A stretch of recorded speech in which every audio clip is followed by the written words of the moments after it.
Things Fall Apart by Chinua Achebe.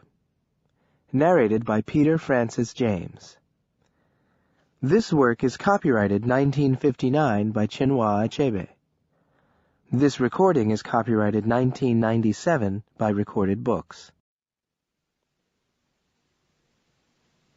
Part 1. Chapter 1.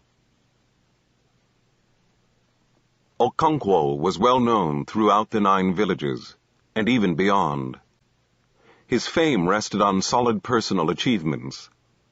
As a young man of 18, he had brought honor to his village by throwing Amalinze, the cat. Amalinze was the great wrestler who for 7 years was unbeaten, from Umuofia to Mbino.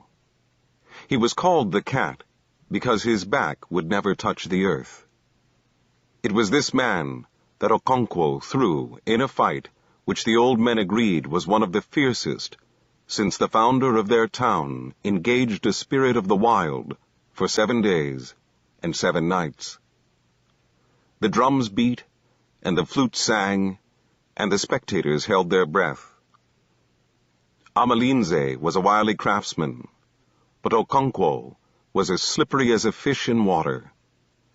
Every nerve and every muscle stood out on their arms, on their backs and their thighs, and one almost heard them stretching to breaking point. In the end, Okonkwo threw the cat. That was many years ago, 20 years or more, and during this time Okonkwo's fame had grown like a bushfire in the harmattan. He was tall and huge, and his bushy eyebrows and wide nose gave him a very severe look. He breathed heavily, and it was said that when he slept, his wives and children in their houses could hear him breathe. When he walked, his heels hardly touched the ground, and he seemed to walk on springs, as if he was going to pounce on somebody. And he did pounce on people quite often. He had a slight stammer, and whenever he was angry and could not get his words out quickly enough, he would use his fists. He had no patience with unsuccessful men. He had had no patience with his father. Unoka, for that was his father's name, had died 10 years ago.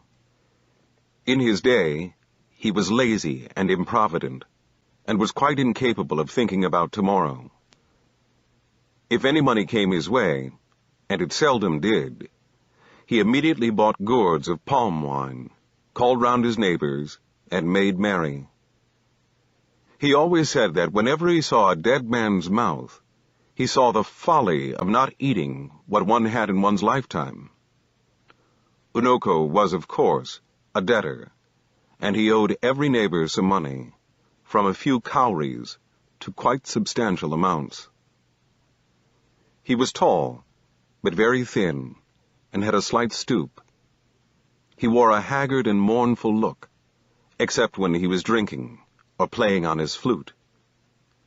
He was very good on his flute, and his happiest moments were the 2 or 3 moons after the harvest, when the village musicians brought down their instruments hung above the fireplace. Unoka would play with them, his face beaming with blessedness and peace. Sometimes another village would ask Unoka's band and their dancing egwugu to come and stay with them and teach them their tunes. They would go to such hosts for as long as 3 or 4 markets, making music and feasting. Unoka loved the good fare and the good fellowship, and he loved this season of the year, when the rains had stopped, and the sun rose every morning with dazzling beauty. And it was not too hot either, because the cold and dry harmattan wind was blowing down from the north.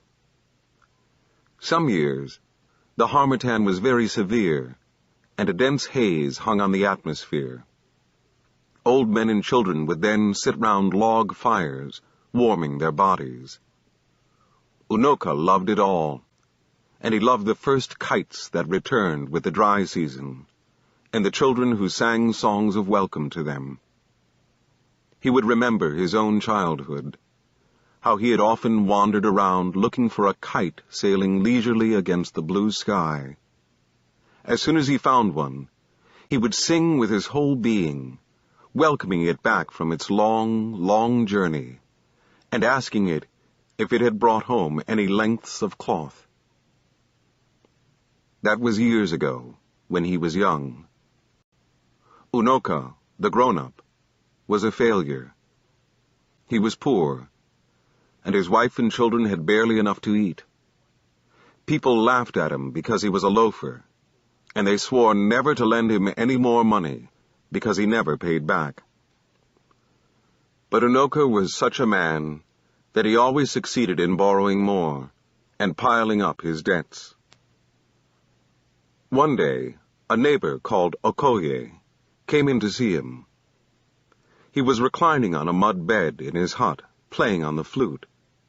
He immediately rose and shook hands with Okoye, who then unrolled the goatskin which he carried under his arm, and sat down.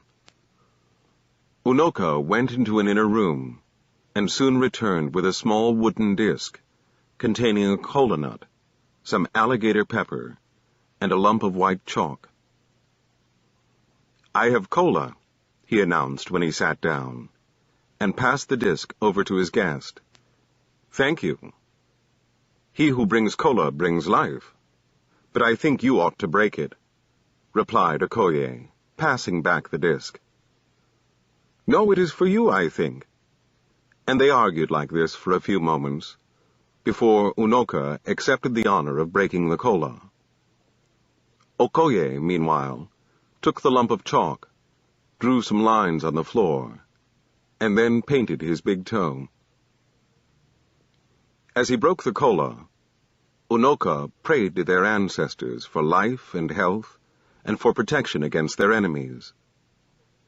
When they had eaten, they talked about many things. About the heavy rains which were drowning the yams, about the next ancestral feast, and about the impending war with the village of Mbino. Unoka was never happy when it came to wars. He was, in fact, a coward, and could not bear the sight of blood. And so he changed the subject, and talked about music, and his face beamed. He could hear in his mind's ear the blood-stirring and intricate rhythms of the ekwe, and the udu, and the ogene, and he could hear his own flute weaving in and out of them, decorating them with a colorful and plaintive tune. The total effect was gay and brisk, but if one picked out the flute as it went up and down, and then broke up into short snatches, one saw that there was sorrow and grief there. Okoye was also a musician. He played on the ogene, but he was not a failure like Unoka. He had a large barn full of yams, and he had 3 wives. And now he was going to take the Idemili title, the 3rd highest in the land. It was a very expensive ceremony, and he was gathering all his resources together. That was, in fact, the reason why he had come to see Unoka. He cleared his throat and began. "Thank you for the kola. You may have heard of the title I intend to take shortly." Having spoken plainly so far, Okoye said the next 6 sentences in Proverbs. Among the Igbo, the art of conversation is regarded very highly, and Proverbs are the palm oil with which words are eaten. Okoye was a great talker, and he spoke for a long time, skirting round the subject, and then hitting it finally. In short, he was asking Unoka to return the 200 cowries he had borrowed from him more than 2 years before. As soon as Unoka understood what his friend was driving at, he burst out laughing. He laughed loud and long, and his voice rang out, clear as the ogene, and tears stood in his eyes. His visitor was amazed and sat speechless. At the end, Unoka was able to give an answer between fresh outbursts of mirth.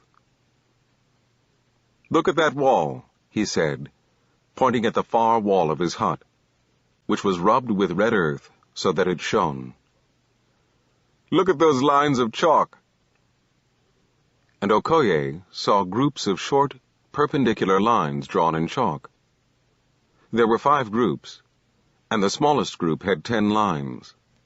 Unoka had a sense of the dramatic, and so he allowed a pause, in which he took a pinch of snuff and sneezed noisily, and then he continued. "Each group there represents a debt to someone, and each stroke is 100 cowries. You see, I owe that man 1,000 cowries, but he has not come to wake me up in the morning for it.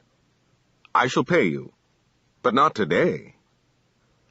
Our elders say that the sun will shine on those who stand before it shines on those who kneel under them. I shall pay my big debts first." And he took another pinch of snuff, as if that was paying the big debts first. Okoye rolled his goatskin and departed.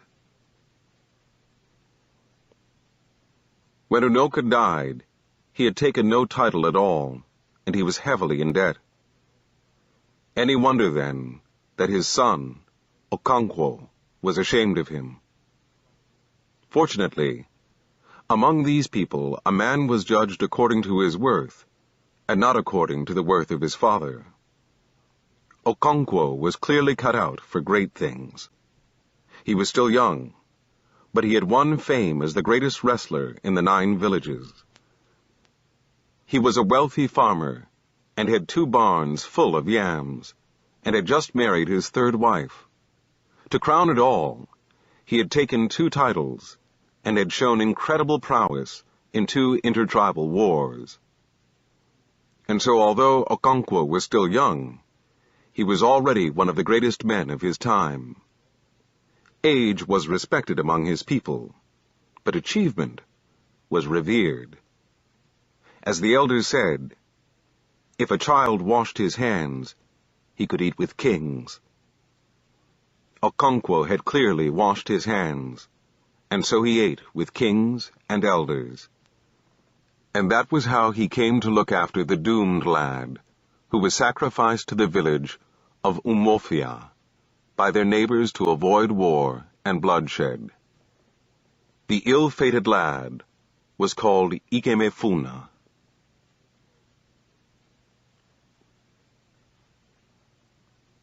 Chapter 2. Okonkwo had just blown out the palm oil lamp and stretched himself on his bamboo bed when he heard the ogene of the town crier piercing the still night air. Gome, gome, gome, gome, boomed the hollow metal. Then the crier gave his message, and at the end of it, beat his instrument again. And this was the message.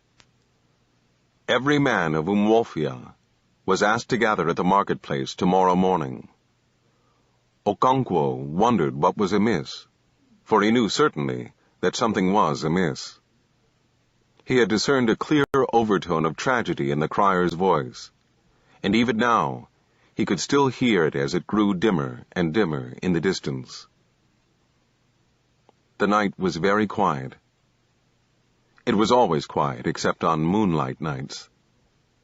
Darkness held a vague terror for these people, even the bravest among them. Children were warned not to whistle at night, for fear of evil spirits. Dangerous animals became even more sinister and uncanny in the dark. A snake was never called by its name at night, because it would hear. It was called a string. And so, on this particular night, as the crier's voice was gradually swallowed up in the distance, silence returned to the world. A vibrant silence, made more intense by the universal trill of 1,000,000 forest insects. On a moonlight night, it would be different. The happy voices of children playing in open fields would then be heard. And perhaps those not so young would be playing in pairs in less open places, and old men and women would remember their youth. As the Igbo say, when the moon is shining, the cripple becomes hungry for a walk. But this particular night was dark and silent, and in all the 9 villages of Umwofia, a town crier with his ogene asked every man to be present tomorrow morning. Okonkwo, on his bamboo bed, tried to figure out the nature of the emergency. War with a neighboring clan? That seemed the most likely reason, and he was not afraid of war. He was a man of action, a man of war. Unlike his father, he could stand the look of blood. In Umwofia's latest war, he was the first to bring home a human head. That was his 5th head, and he was not an old man yet. On great occasions, such as the funeral of a village celebrity, he drank his palm wine from his first human head. In the morning, the marketplace was full. There must have been about 10,000 men there, all talking in low voices. At last, Ogbuefi Ezeugo stood up in the midst of them and bellowed 4 times, "Umwofia Kwenu!"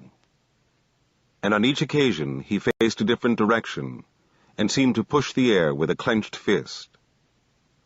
And 10,000 men answered, "Ya!" each time. Then there was perfect silence. Ogbuefi Ezeugo was a powerful orator, and was always chosen to speak on such occasions.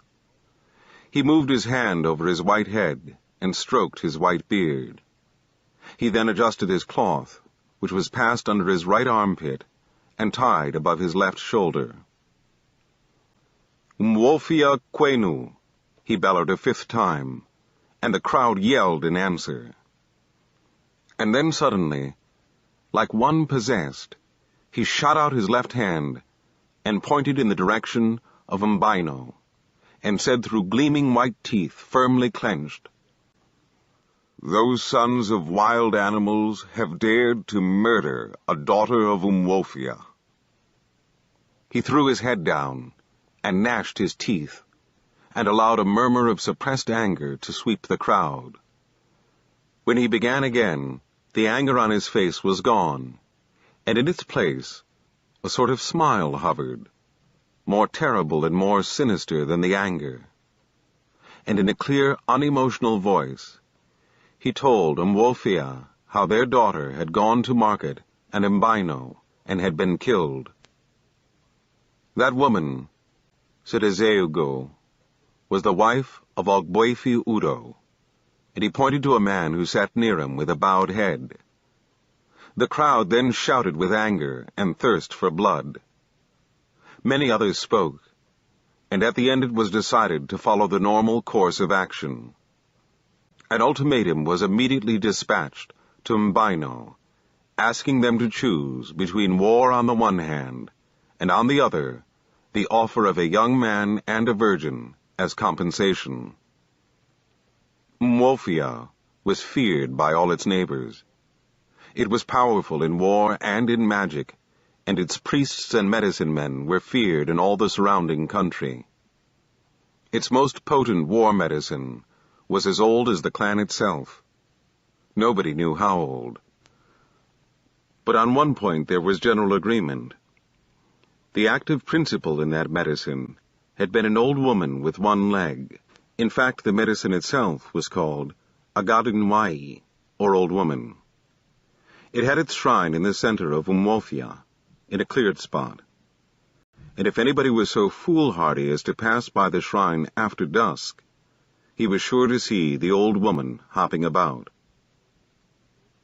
And so the neighboring clans, who naturally knew of these things, feared Umwofia, and would not go to war against it without first trying a peaceful settlement. And in fairness to Umwofia, it should be recorded that it never went to war, unless its case was clear and just, and was accepted as such by its oracle, the oracle of the hills and the caves. And there were indeed occasions when the oracle had forbidden Umofia to wage a war. If the clan had disobeyed the oracle, they would surely have been beaten, because their dreaded Agadi Nwai would never fight with the evil call, a fight of blame. But the war that now threatened was a just war. Even the enemy clan knew that.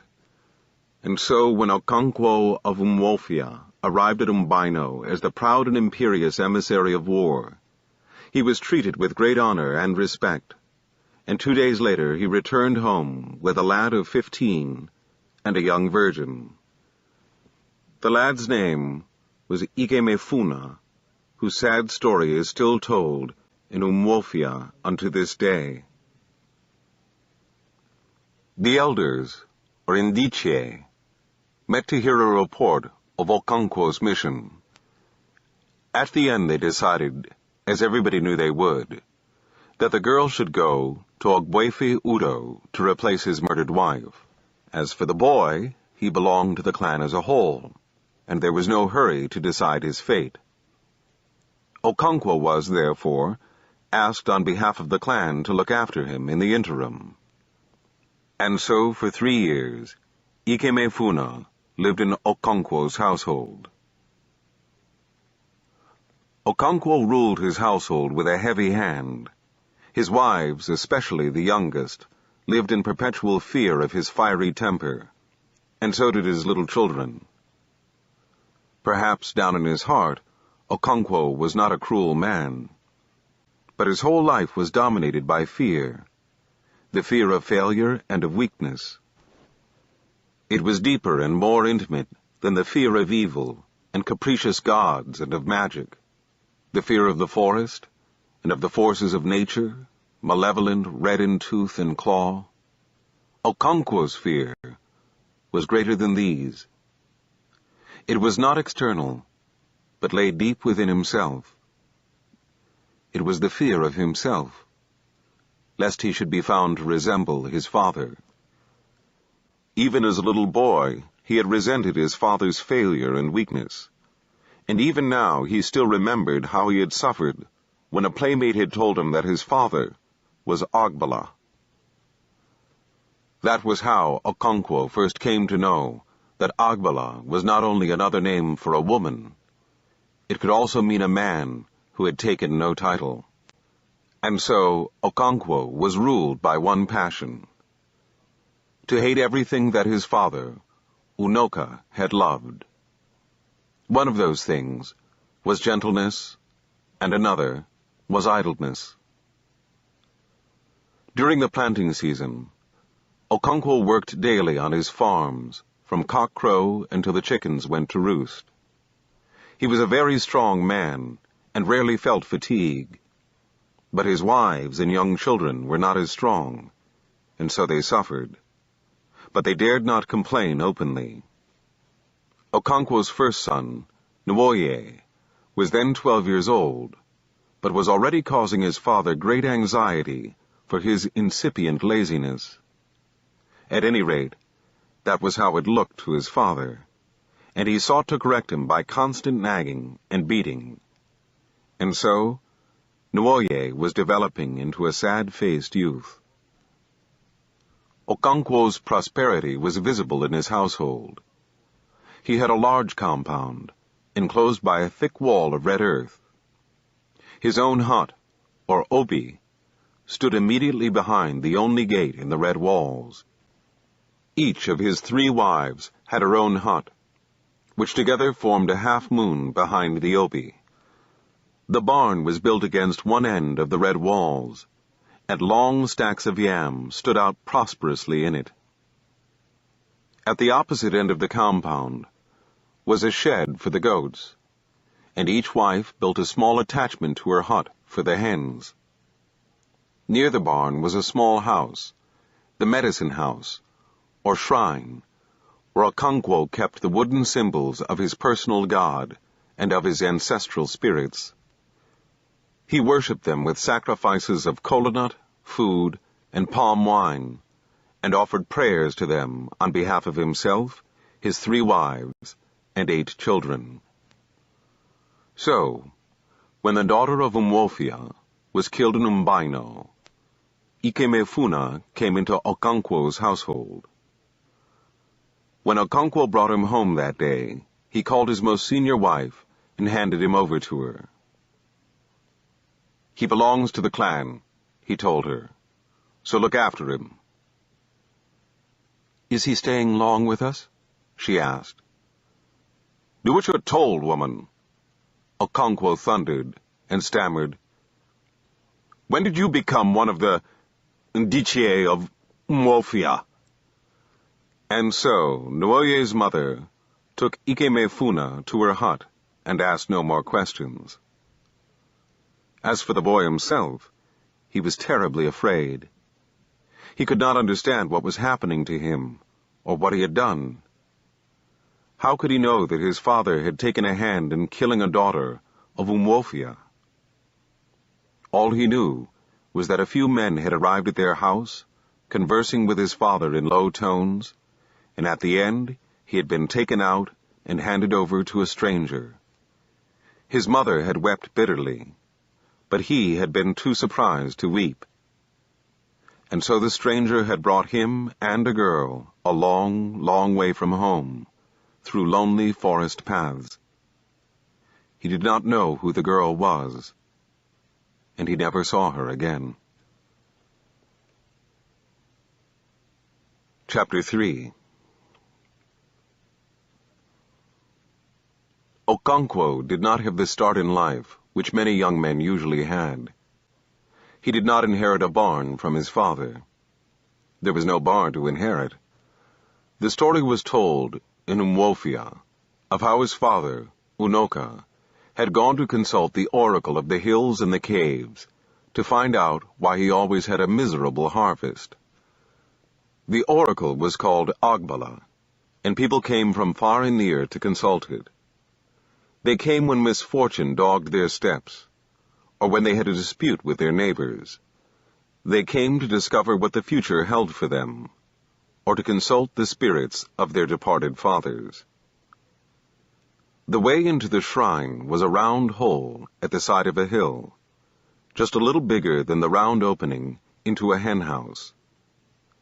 Worshippers, and those who came to seek knowledge from the god, crawled on their belly through the hole, and found themselves in a dark, endless space, in the presence of Agbala.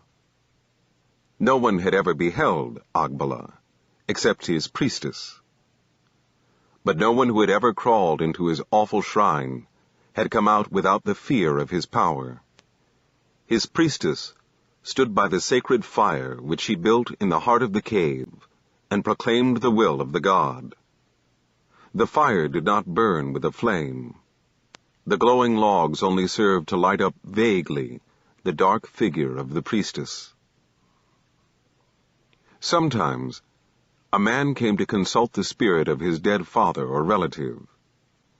It was said that when such a spirit appeared, the man saw it vaguely in the darkness, but never heard its voice.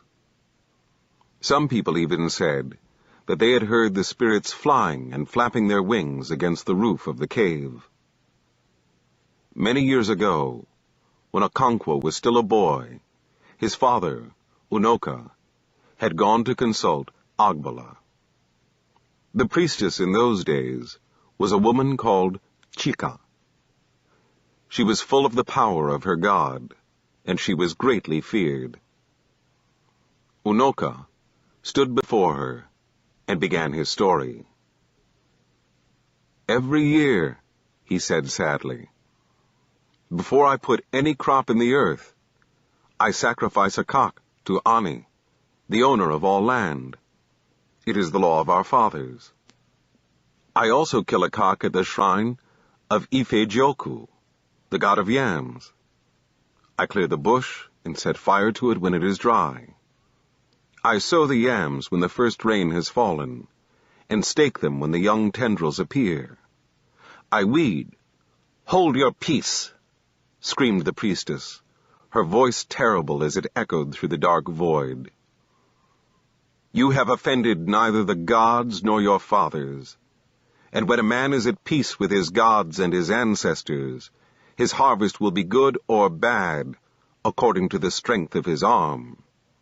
You, Unoka, are known in all the clan for the weakness of your machete and your hoe. When your neighbors go out with their axe to cut down virgin forests, you sow your yams on exhausted farms that take no labor to clear. They cross 7 rivers to make their farms. You stay at home and offer sacrifices to a reluctant soil. Go home and work like a man. Unoka was an ill-fated man. He had a bad chi, or personal god, and evil fortune followed him to the grave, or rather, to his death, for he had no grave. He died of the swelling, which was an abomination to the earth goddess. When a man was afflicted with swelling in the stomach and the limbs, he was not allowed to die in the house. He was carried to the evil forest and left there to die. There was the story of a very stubborn man who staggered back to his house and had to be carried again to the forest and tied to a tree. The sickness was an abomination to the earth, and so the victim could not be buried in her bowels. He died and rotted away above the earth, and was not given the first or the second burial. Such was Unoka's fate. When they carried him away, he took with him his flute.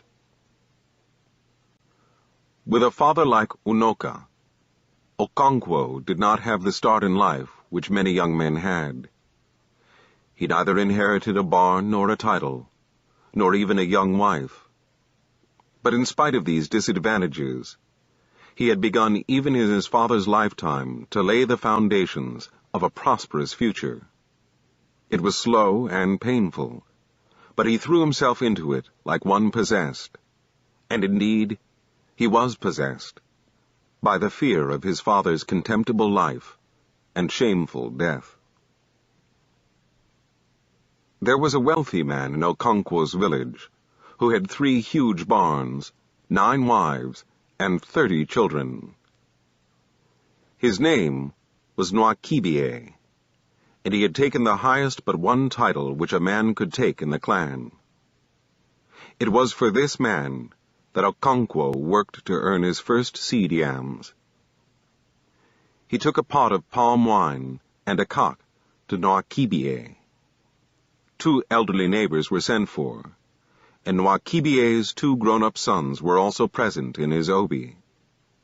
He presented a kola nut and an alligator pepper, which were passed round for all to see, and then returned to him.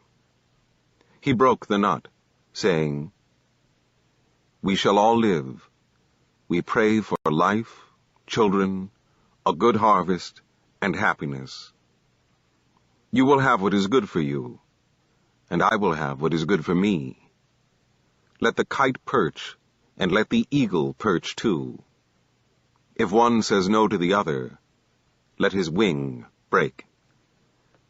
After the kola nut had been eaten, Okonkwo brought his palm wine from the corner of the hut where it had been placed, and stood it in the center of the group. He addressed Nwakibie, calling him Our Father. "Nna Ai," he said, "I have brought you this little kola. As our people say, a man who pays respect to the great paves the way for his own greatness. I have come to pay you my respects, and also to ask a favor. But let us drink the wine first." Everybody thanked Okonkwo, and the neighbors brought out their drinking horns from the goatskin bags they carried. Nwakibie brought down his own horn, which was fastened to the rafters. The younger of his sons, who was also the youngest man in the group, moved to the center, raised the pot on his left knee, and began to pour out the wine. The first cup went to Okonkwo, who must taste his wine before anyone else. Then the group drank, beginning with the eldest man. When everyone had drunk 2 or 3 horns, Achebe sent for his wives. Some of them were not at home, and only 4 came in. "Is Anasi not in?" he asked them. They said she was coming. Anasi was the first wife, and the others could not drink before her, and so they stood, waiting. Anasi was a middle-aged woman, tall and strongly built. There was authority in her bearing, and she looked every inch the ruler of the womenfolk in a large and prosperous family. She wore the anklet of her husband's titles, which the first wife alone could wear. She walked up to her husband and accepted the horn from him. She then went down on one knee, drank a little, and handed back the horn. She rose, called him by his name, and went back to her hut. The other wives drank in the same way, in their proper order, and went away.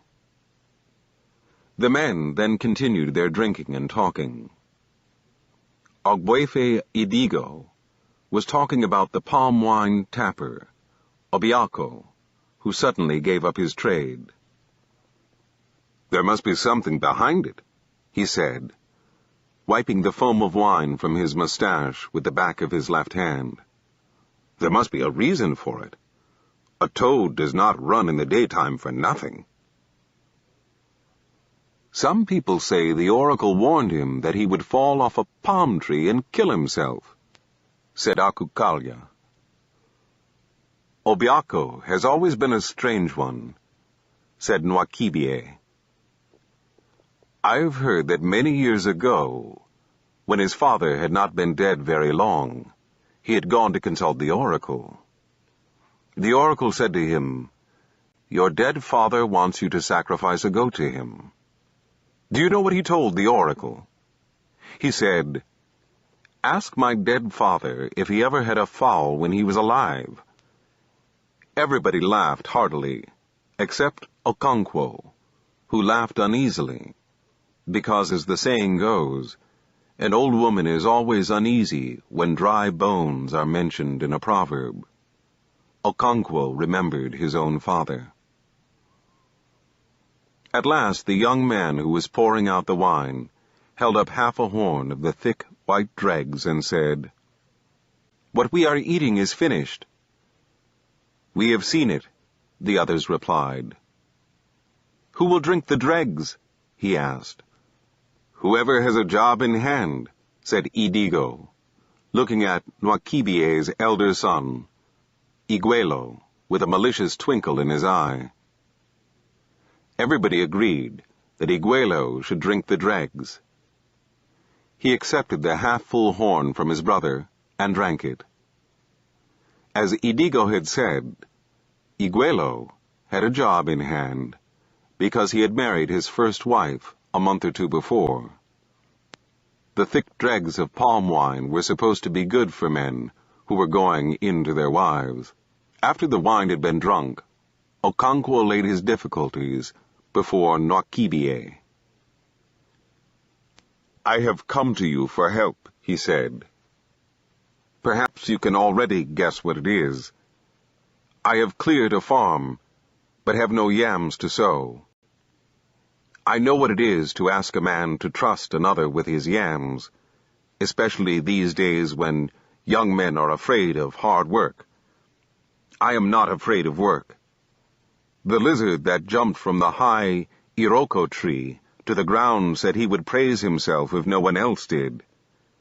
I began to fend for myself at an age when most people still suck at their mother's breasts.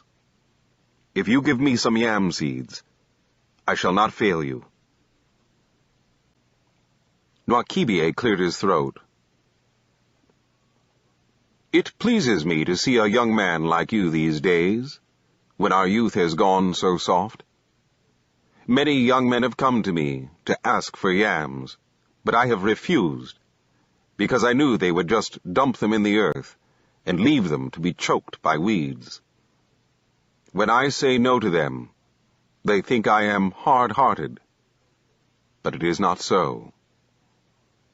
Eneke, the bird, says that since men have learned to shoot without missing, he has learned to fly without perching. I have learned to be stingy with my yams, but I can trust you. I know it as I look at you. As our fathers said, you can tell a ripe corn by its look. I shall give you twice 400 yams.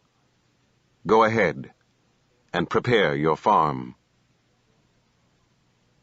Okonkwo thanked him again and again and went home feeling happy.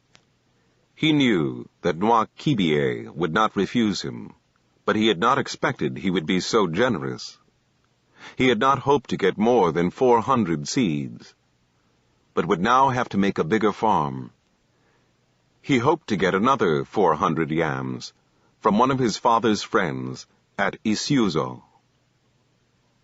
Sharecropping was a very slow way of building up a barn of one's own. After all the toil, one only got a third of the harvest. But for a young man whose father had no yams, there was no other way. And what made it worse, in Okonkwo's case, was that he had to support his mother and 2 sisters from his meager harvest. And supporting his mother also meant supporting his father. She could not be expected to cook and eat while her husband starved. And so, at a very early age, when he was striving desperately to build a barn through sharecropping, Okonkwo was also fending for his father's house. It was like pouring grains of corn into a bag full of holes. His mother and sisters worked hard enough, but they grew women's crops, like cocoa yams, beans, and cassava. Yam, the king of crops, was a man's crop. The year that Okonkwo took 800 seed yams from Chinua Achebe was the worst year in living memory. Nothing happened at its proper time. It was either too early or too late.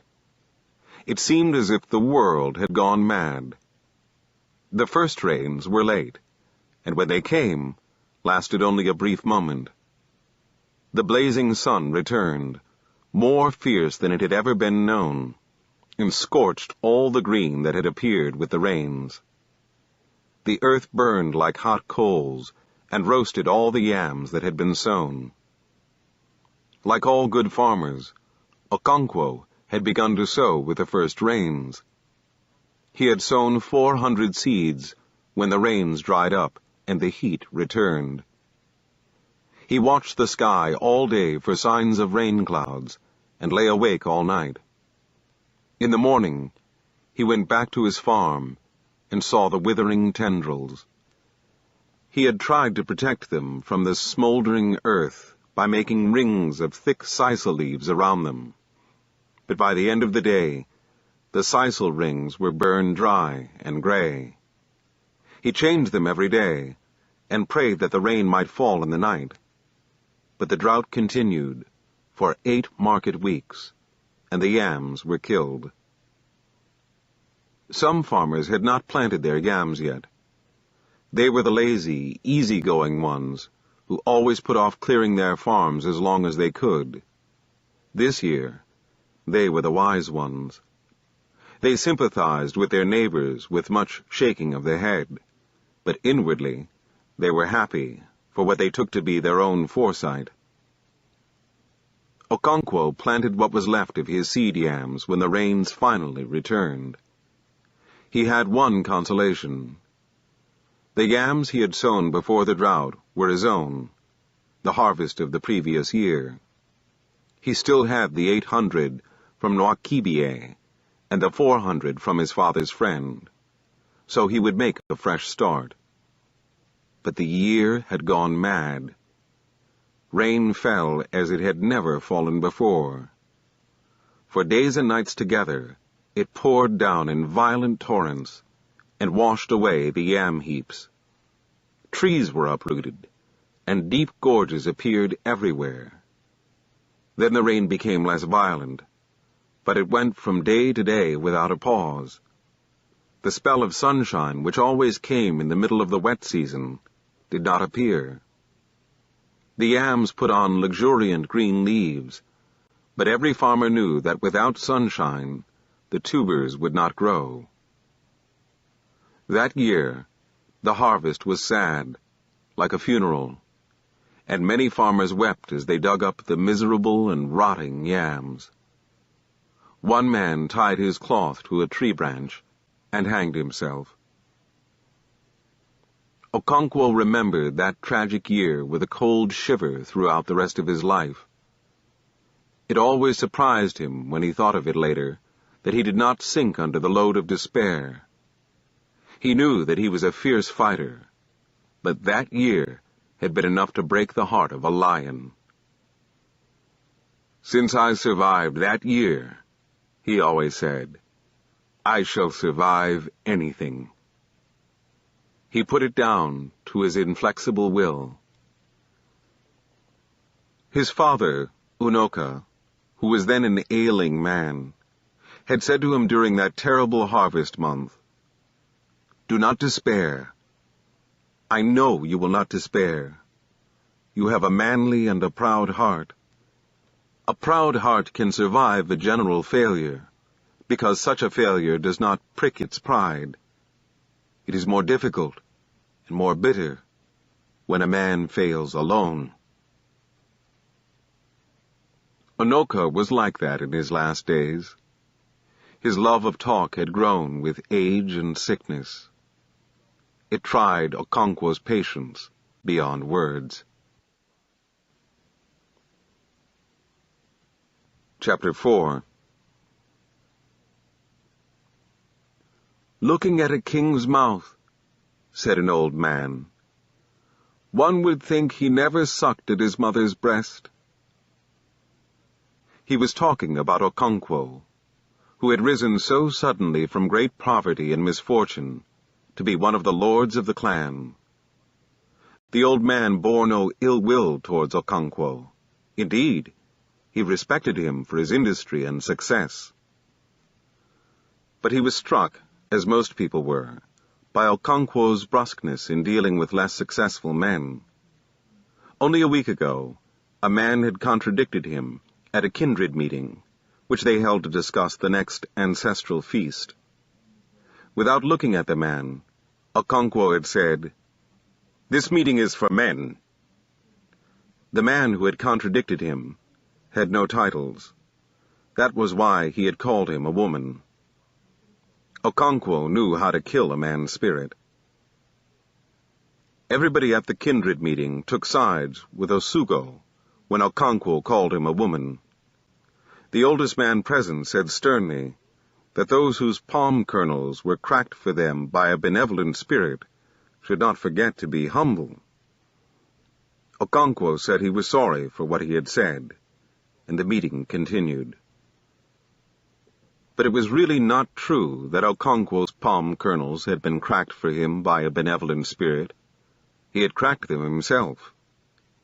Anyone who knew his grim struggle against poverty and misfortune could not say he had been lucky. If ever a man deserved his success, that man was Okonkwo. At an early age he had achieved fame as the greatest wrestler in all the land. That was not luck. At the most, one could say that his chi, or personal god, was good. But the Igbo people have a proverb that when a man says yes, his chi says yes also. Okonkwo said yes very strongly, so his chi agreed. And not only his chi, but his clan too, because it judged a man by the work of his hands.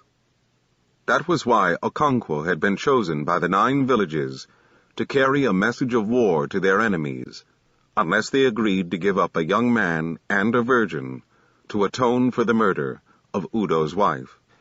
And such was the deep fear that their enemies had for Umofia, that they treated Okonkwo like a king, and brought him a virgin who was given to Udo as wife, and the lad, Ikemefuna.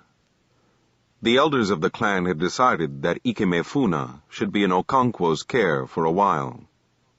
But no one thought it would be as long as 3 years. They seemed to forget all about him as soon as they had taken the decision. At first, Ikemefuna was very much afraid. Once or twice he had tried to run away, but he did not know where to begin. He thought of his mother and his 3-year-old sister, and wept bitterly. Nwoye's mother was very kind to him, and treated him as one of her own children. But all he said was, "When shall I go home?" When Okonkwo heard that he would not eat any food, he came into the hut with a big stick in his hand, and stood over him while he swallowed his yams, trembling. A few moments later, he went behind the hut, and began to vomit painfully. Nwoye's mother went to him, and placed her hands on his chest, and on his back. He was ill for 3 market weeks, and when he recovered, he seemed to have overcome his great fear and sadness. He was by nature a very lively boy, and he gradually became popular in Okonkwo's household, especially with the children. Okonkwo's son, Nwoye, who was 2 years younger, became quite inseparable from him, because he seemed to know everything. He could fashion out flutes from bamboo stems, and even from the elephant grass. He knew the names of all the birds, and could set clever traps for the little bush rodents. And he knew which trees made the strongest bows. Even Okonkwo himself became very fond of the boy, inwardly, of course. Okonkwo never showed any emotion openly, unless it be the emotion of anger. To show affection was a sign of weakness. The only thing worth demonstrating was strength. He therefore treated Ikemefuna as he treated everybody else, with a heavy hand. But there was no doubt that he liked the boy. Sometimes, when he went to big village meetings or communal ancestral feasts, he allowed Ikemefuna to accompany him, like a son, carrying his stool and his goatskin bag, and indeed, Ikemefuna called him father. Ikemefuna came to Umwofia at the end of the carefree season between harvest and planting. In fact, he recovered from his illness only a few days before the Week of Peace began. And that was also the year Okonkwo broke the peace, and was punished, as was the custom, by Zeani, the priest of the earth goddess. Okonkwo was provoked to justifiable anger by his youngest wife, who went to plait her hair at her friend's house, and did not return early enough to cook the afternoon meal. Okonkwo did not know at first that she was not at home. After waiting in vain for her dish, he went to her hut to see what she was doing. There was nobody in the hut, and the fireplace was cold. "Where is Ojiugo?" he asked his second wife, who came out of her hut to draw water from a gigantic pot in the shade of a small tree in the middle of the compound. "She has gone to plait her hair." Okonkwo bit his lips as anger welled up within him. "Where are her children? Did she take them?" he asked with unusual coolness and restraint.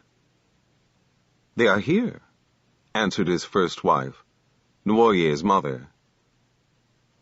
Okonkwo bent down and looked into her hut.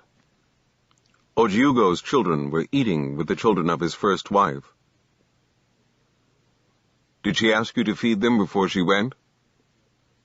"Yes," lied Nwoye's mother, trying to minimize Ojiugo's thoughtlessness. Okonkwo knew she was not speaking the truth.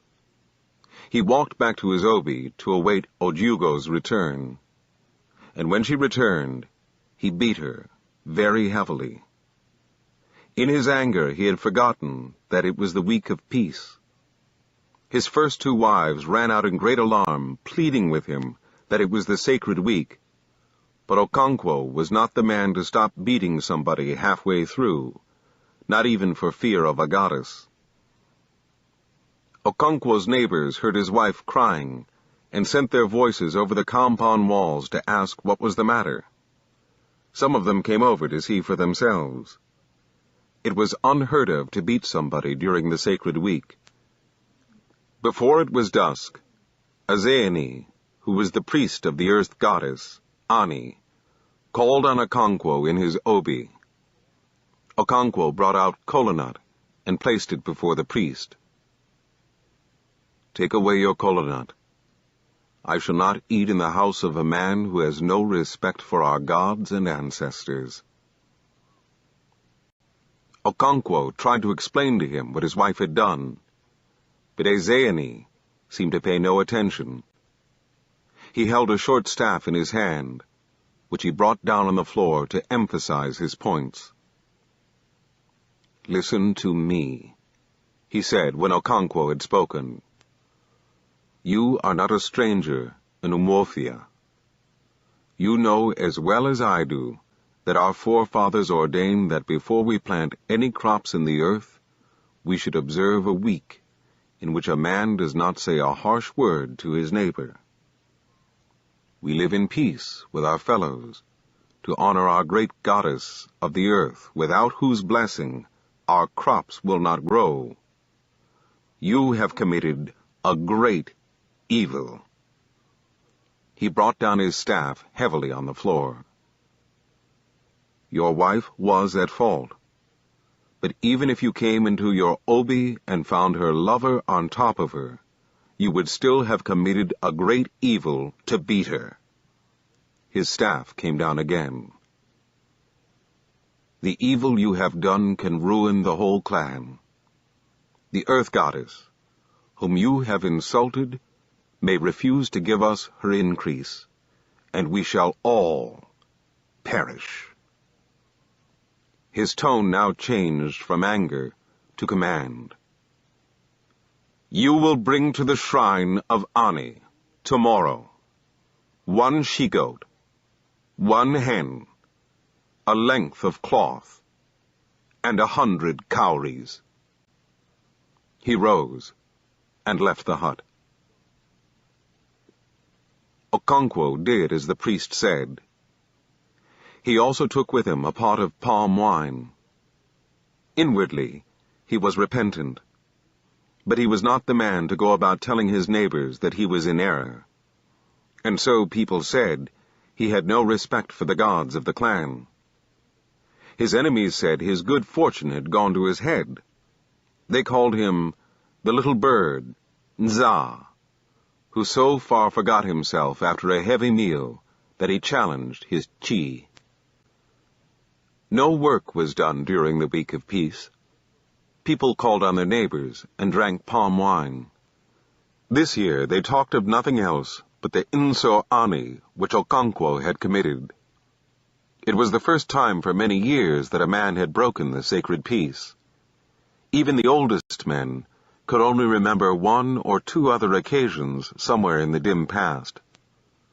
Ogbuefi Ezeudu, who was the oldest man in the village, was telling 2 other men who came to visit him that the punishment for breaking the peace of Ani had become very mild in their clan.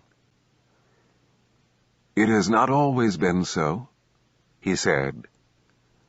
"My father told me that he had been told that in the past a man who broke the peace was dragged on the ground through the village until he died.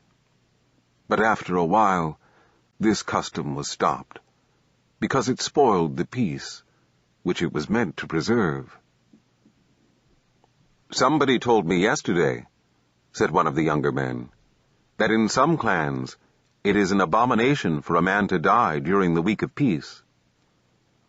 "It is indeed true," said Ogbuefi Ezeudu. "They have that custom in Obodoani.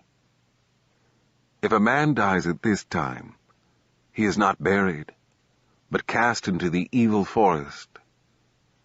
It is a bad custom which these people observe, because they lack understanding.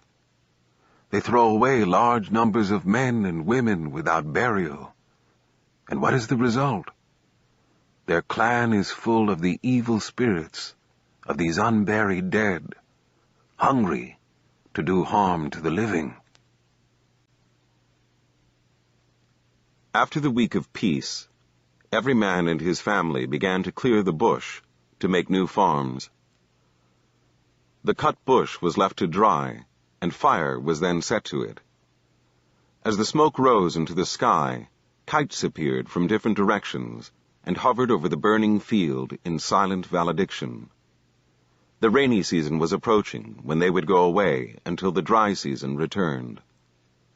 Okonkwo spent the next few days preparing his seed yams.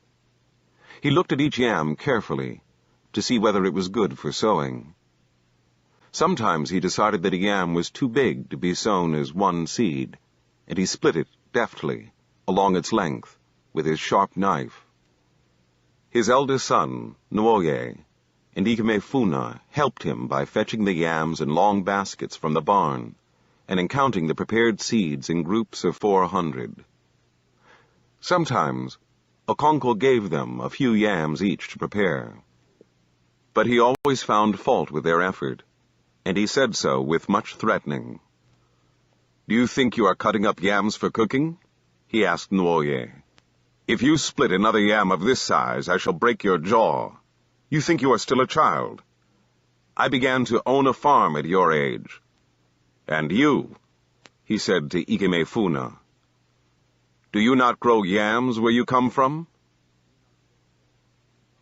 Inwardly, Okonkwo knew that the boys were still too young to understand fully the difficult art of preparing seed yams, but he thought that one could not begin too early. Yam stood for manliness, and he who could feed his family on yams from one harvest to another was a very great man indeed. Okonkwo wanted his son to be a great farmer and a great man. He would stamp out the disquieting signs of laziness which he thought he already saw in him. "I will not have a son who cannot hold up his head in the gathering of the clan. I would sooner strangle him with my own hands. And if you stand staring at me like that," he swore, "a Madiora will break your head for you." Some days later, when the land had been moistened by 2 or 3 heavy rains, Okonkwo and his family went to the farm with baskets of seed yams, their hoes and machetes, and the planting began. They made single mounds of earth in straight lines all over the field and sowed the yams in them. Yam, the king of crops, was a very exacting king. For 3 or 4 moons it demanded hard work and constant attention from cockcrow till the chickens went back to roost. The young tendrils were protected from the earth heat with rings of sisal leaves. As the rains became heavier, the women planted maize, melons, and beans between the yam mounds. The yams were then staked, first with little sticks, and later with tall and big tree branches. The women weeded the farm 3 times at definite periods in the life of the yams, neither early nor late. And now, the rains had really come, so heavy and persistent that even the village rainmaker no longer claimed to be able to intervene. He could not stop the rain now, just as he would not attempt to start it in the heart of the dry season, without serious danger to his own health. The personal dynamism required to counter the forces of these extremes of weather would be far too great for the human frame. And so nature was not interfered with in the middle of the rainy season. Sometimes it poured down in such thick sheets of water that earth and sky seemed merged in one gray wetness. It was then uncertain whether the low rumbling of Amadiora's thunder came from above or below.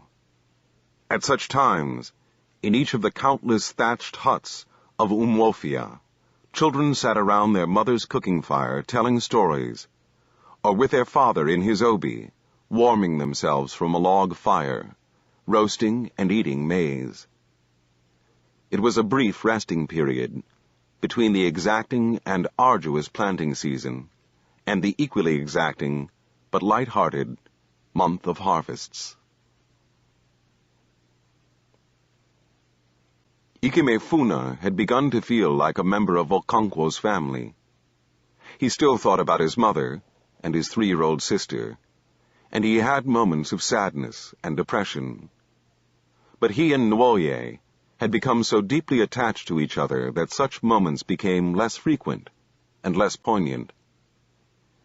Ikemefuna had an endless stock of folk tales. Even those which Nwoye knew already were told with a new freshness and the local flavor of a different clan. Nwoye remembered this period very vividly till the end of his life. He even remembered how he had laughed when Ikemefuna told him that the proper name for a corn cob with only a few scattered grains was Eze Agadi Nwayi, or the teeth of an old woman. Nwoye's mind had gone immediately to Nwayeke, who lived near the udala tree. She had about 3 teeth and was always smoking her pipe. Gradually, the rains became lighter and less frequent, and earth and sky once again became separate. The rain fell in thin, slanting showers through sunshine and quiet breeze. Children no longer stayed indoors, but ran about singing, "The rain is falling, the sun is shining. Alone, Nnadi is cooking and eating." Nwoye always wondered who Nnadi was, and why he should live all by himself, cooking and eating. In the end, he decided that Nnadi must live in that land of Ikemefuna's favorite story, where the ant holds his court in splendor, and the sands dance forever. Chapter 5. The Feast of the New Yam was approaching, and Umuofia was in a festival mood. It was an occasion for giving thanks to Ani, the earth goddess, and the source of all fertility. Ani played a greater part in the life of the people than any other deity. She was the ultimate judge of morality and conduct, and what was more, she was in close communion with the departed fathers of the clan, whose bodies had been committed to earth. The Feast of the New Yam was held every year before the harvest began, to honor the earth goddess and the ancestral spirits of the clan. New yams could not be eaten until some had first been offered to these powers. Men and women, young and old, looked forward to the New Yam festival, because it began the season of plenty, the new year. On the last night before the festival, yams of the old year were all disposed of by those who still had them. The new year must begin with tasty, fresh yams, and not the shriveled and fibrous crop of the previous year. All cooking pots, calabashes, and wooden bowls were thoroughly washed, especially the wooden mortar in which yam was pounded. Yam fufu and vegetable soup was the chief food in the celebration. So much of it was cooked that no matter how heavily the family ate, or how many friends and relatives they invited from neighboring villages, there was always a large quantity of food left over at the end of the day. The story was always told of a wealthy man who set before his guests a mound of fufu so high that those who sat on one side could not see what was happening on the other, and it was not until late in the evening that one of them saw, for the first time, his in-law, who had arrived during the course of the meal and had fallen to on the opposite side. It was only then that they exchanged greetings and shook hands over what was left of the food. The New Yam festival was thus an occasion for joy throughout Umuofia, and every man whose arm was strong, as the Igbo people say, was expected to invite large numbers of guests from far and wide, Okonkwo always asked his wives' relations, and since he now had 3 wives, his guests would make a fairly big crowd. But somehow, Okonkwo could never become as enthusiastic over feasts as most people. He was a good eater, and he could drink 1 or 2 fairly big gourds of palm wine. But he was always uncomfortable sitting around for days, waiting for a feast or getting over it. He would be very much happier working on his farm. The festival was now only 3 days away. Okonkwo's wives had scrubbed the walls and the huts with red earth until they reflected light. They had then drawn patterns on them in white, yellow, and dark green. They then set about painting themselves with camwood and drawing beautiful black patterns on their stomachs and on their backs. The children were also decorated, especially their hair, which was shaved in beautiful patterns. The 3 women talked excitedly about their relations who had been invited, and the children reveled in the thought of being spoiled by these visitors from the motherland. Ikemefuna was equally excited. The new yam festival seemed to him to be a much bigger event here than in his own village, a place which was already becoming remote and vague in his imagination. And then the storm burst. Okonkwo, who had been walking about aimlessly in his compound in suppressed anger, suddenly found an outlet. "Who killed this banana tree?" he asked. A hush fell on the compound immediately. "Who killed this tree? Or are you all deaf and dumb?" As a matter of fact, the tree was very much alive. Okonkwo's second wife had merely cut a few leaves off it to wrap some food, and she said so. Without further argument, Okonkwo gave her a sound beating and left her and her only daughter weeping. Neither of the other wives dared to interfere beyond an occasional and tentative, "It is enough, Okonkwo," pleaded from a reasonable distance. His anger thus satisfied, Okonkwo decided to go out hunting. He had an old rusty gun made by a clever blacksmith who had come to live in Umwofia long ago. But although Okonkwo was a great man whose prowess was universally acknowledged, he was not a hunter. In fact, he had not killed a rat with his gun. And so, when he called Ikemefuna to fetch his gun, the wife who had just been beaten murmured something about guns that never shot. Unfortunately for her, Okonkwo heard it, and ran madly into his room for the loaded gun, ran out again, and aimed at her as she clambered over the dwarf wall of the barn. He pressed the trigger, and there was a loud report, accompanied by the wail of his wives and children. He threw down the gun and jumped into the barn, and there lay the woman, very much shaken and frightened, but quite unhurt. He heaved a heavy sigh and went away with the gun. In spite of this incident, the New Yam Festival was celebrated with great joy in Okonkwo's household. Early that morning, as he offered a sacrifice of new yam and palm oil to his ancestors, he asked them to protect him, his children, and their mothers in the new year. As the day wore on, his in-laws arrived from 3 surrounding villages, and each party brought with them a huge pot of palm wine. And there was eating and drinking till night, when Okonkwo's in-laws began to leave for their homes. The second day of the new year was the day of the great wrestling match between Okonkwo's village and their neighbors. It was difficult to say which the people enjoyed more, the feasting and fellowship of the first day, or the wrestling contest of the second. But there was one woman who had no doubt whatever in her mind. She was Okonkwo's second wife, Ekwefi, whom he nearly shot. There was no festival in all the seasons of the year which gave her as much pleasure as the wrestling match. Many years ago, when she was the village beauty, Okonkwo had won her heart by throwing the cat in the greatest contest within living memory. She did not marry him then because he was too poor to pay her bride price. But a few years later, she ran away from her husband and came to live with Okonkwo.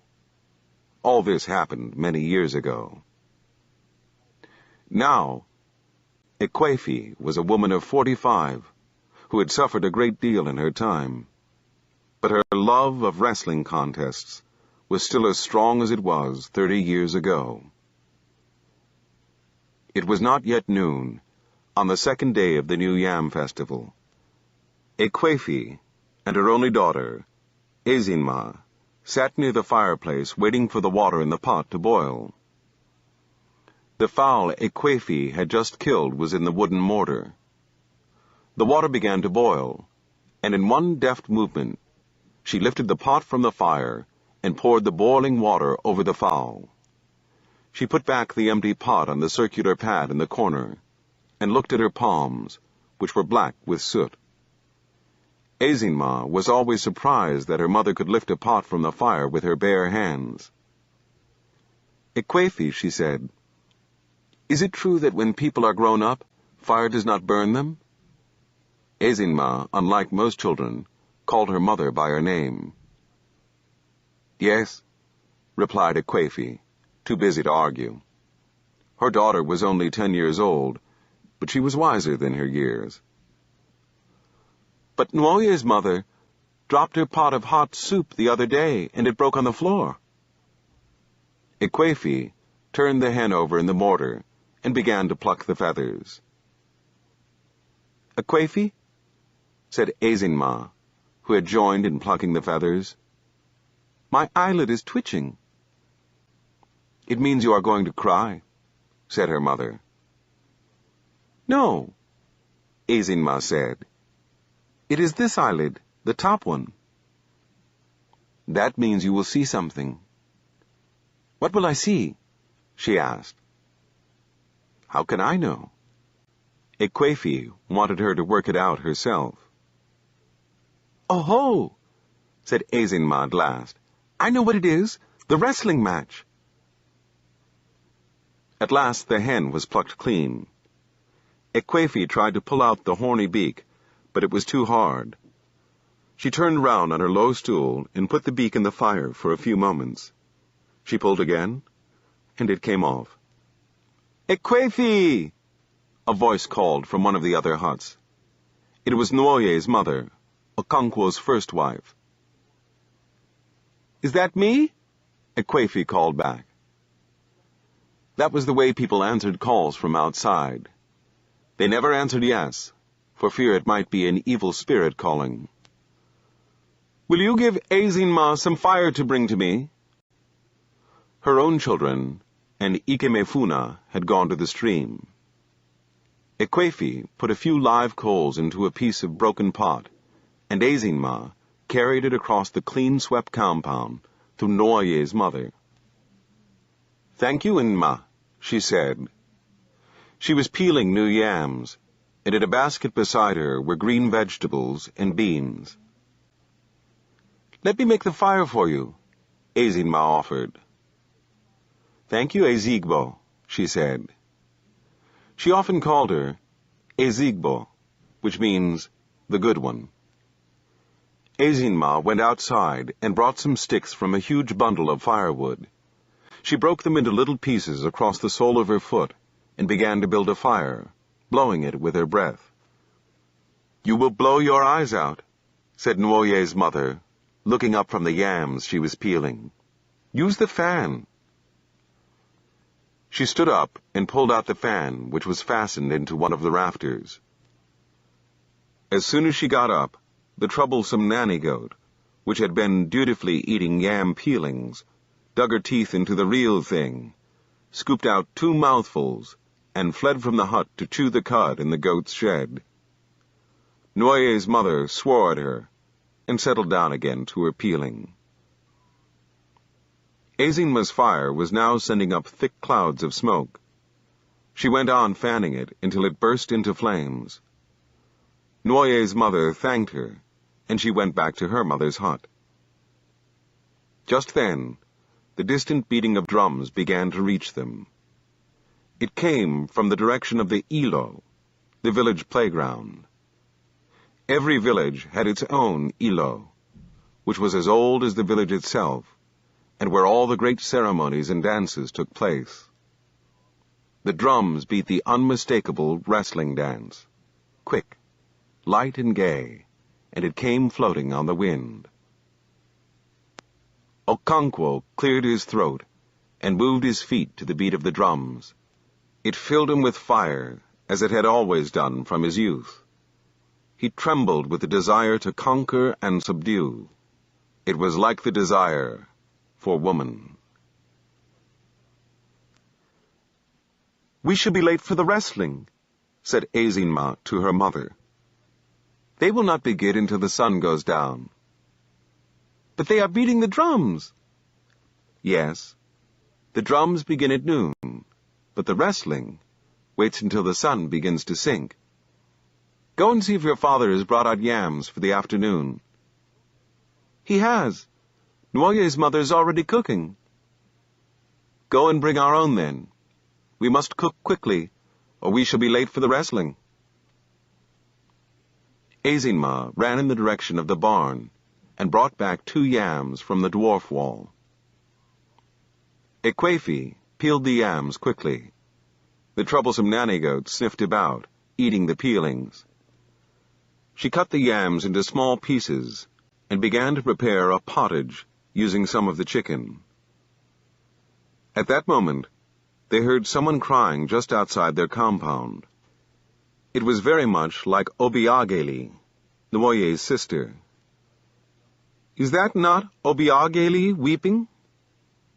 Ekwefi called across the yard to Nuoye's mother. "Yes," she replied. "She must have broken her water pot." The weeping was now quite close, and soon the children filed in, carrying on their heads various sizes of pots suitable to their years.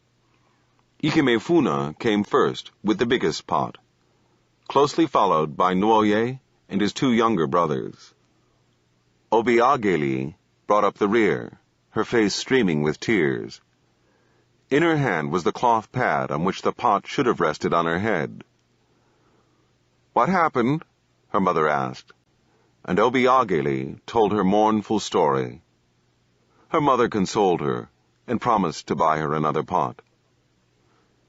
Nuoye's younger brothers were about to tell their mother the true story of the accident, when Ikemefuna looked at them sternly, and they held their peace. The fact was that Obiageli had been making inyanga with her pot.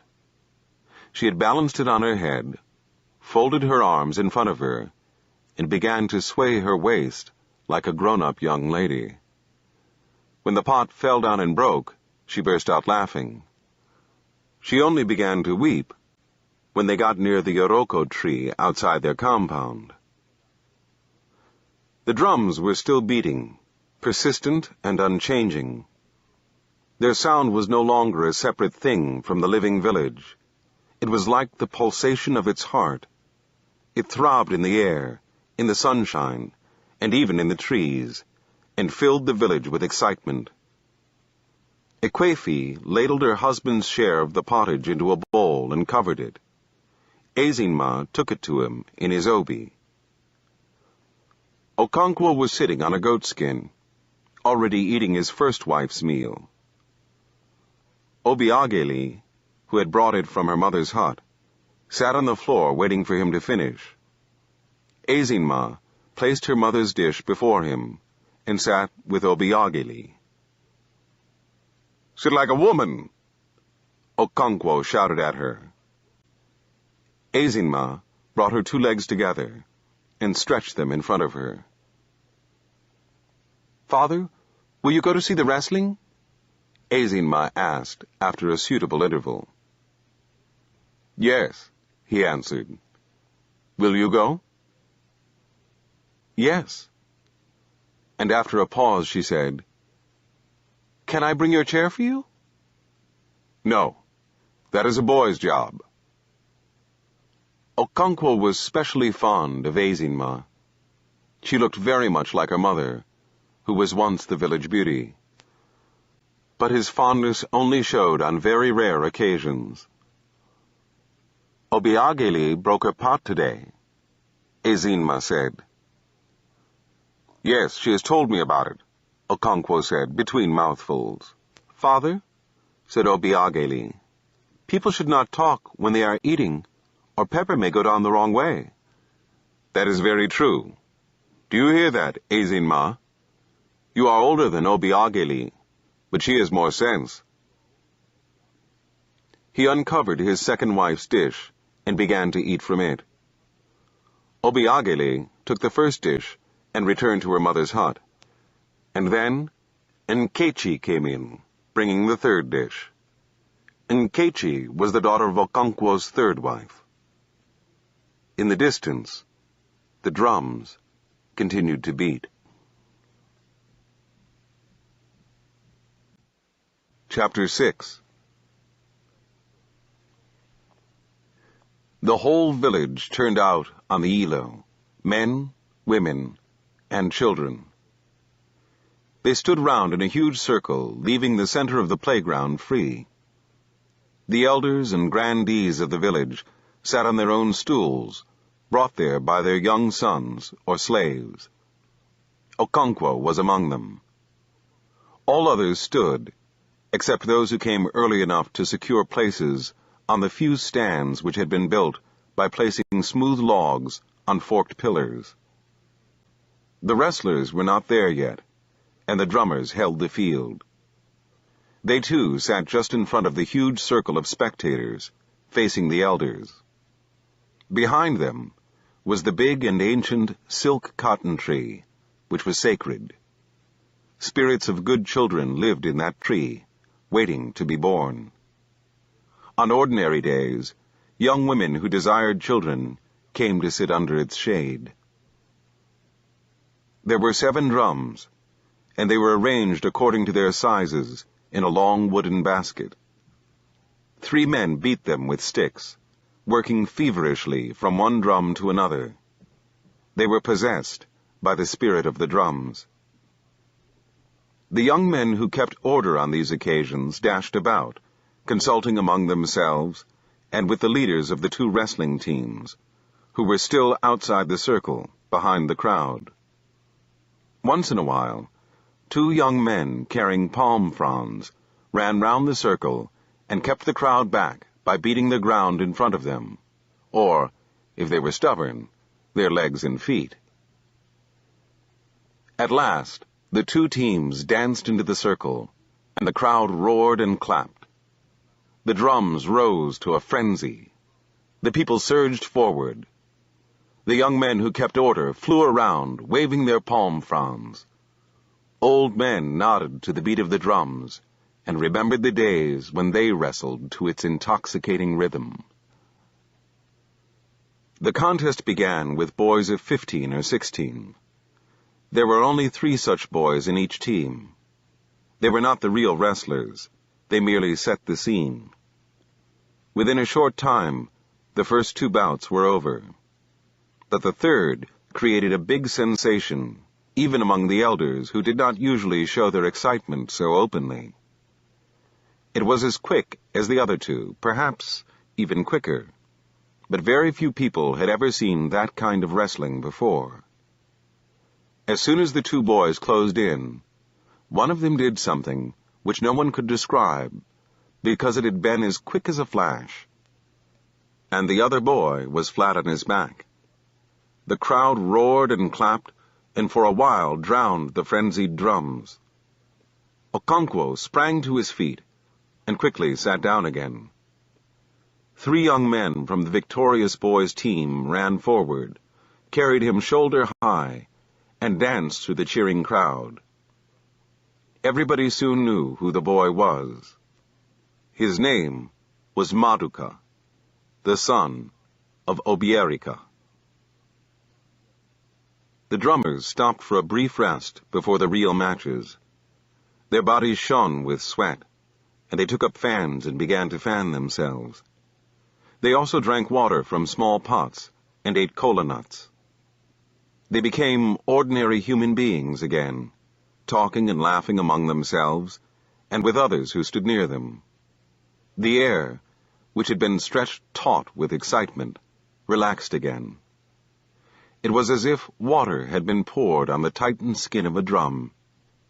Many people looked around, perhaps for the first time, and saw those who stood or sat next to them.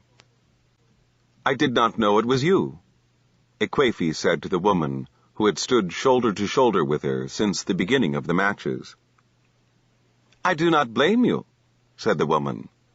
"I've never seen such a large crowd of people.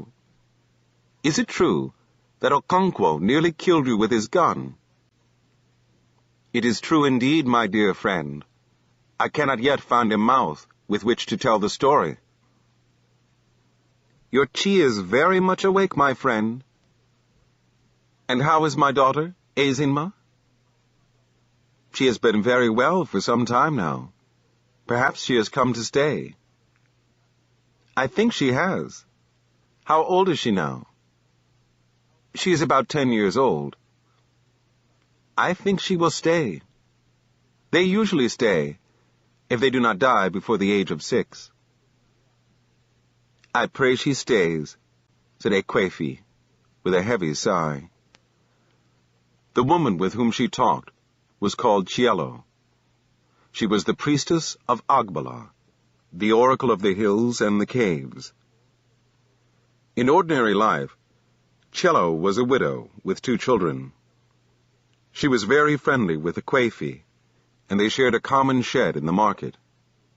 She was particularly fond of Ekwefi's only daughter, Ezinma, whom she called my daughter. Quite often she brought bean cakes and gave Ekwefi some to take home to Ezinma. Anyone seeing Cielo in ordinary life would hardly believe she was the same person who prophesied when the spirit of Agbala was upon her. The drummers took up their sticks, and the air shivered and grew tense like a tightened bow. The 2 teams were ranged facing each other across the clear space. A young man from one team danced across the center to the other side and pointed at whomever he wanted to fight. They danced back to the center together and then closed in. There were 12 men on each side, and the challenge went from one side to the other. 2 judges walked around the wrestlers, and when they thought they were equally matched, stopped them. 5 matches ended in this way, but the really exciting moments were when a man was thrown. The huge voice of the crowd then rose to the sky and in every direction. It was even heard in the surrounding villages.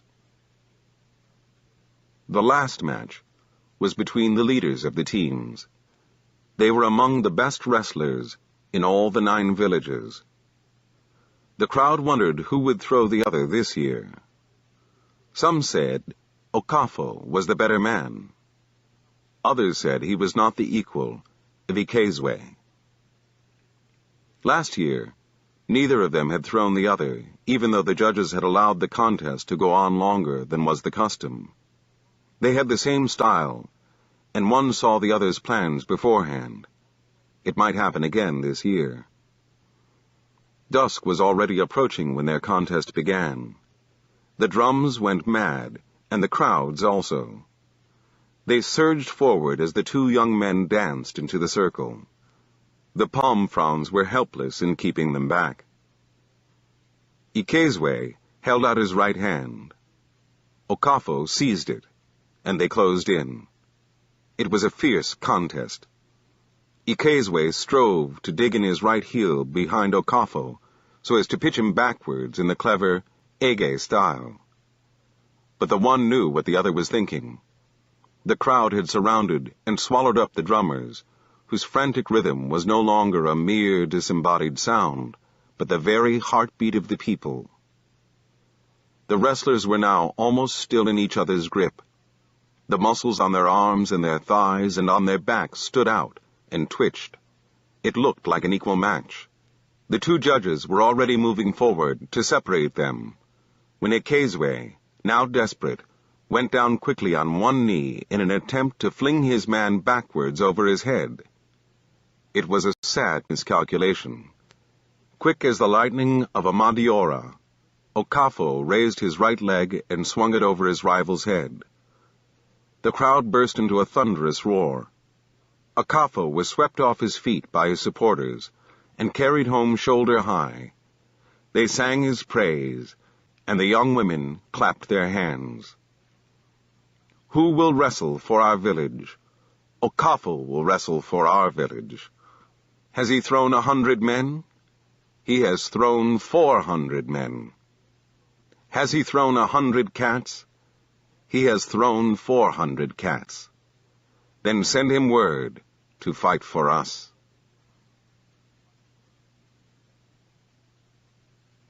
Chapter 7.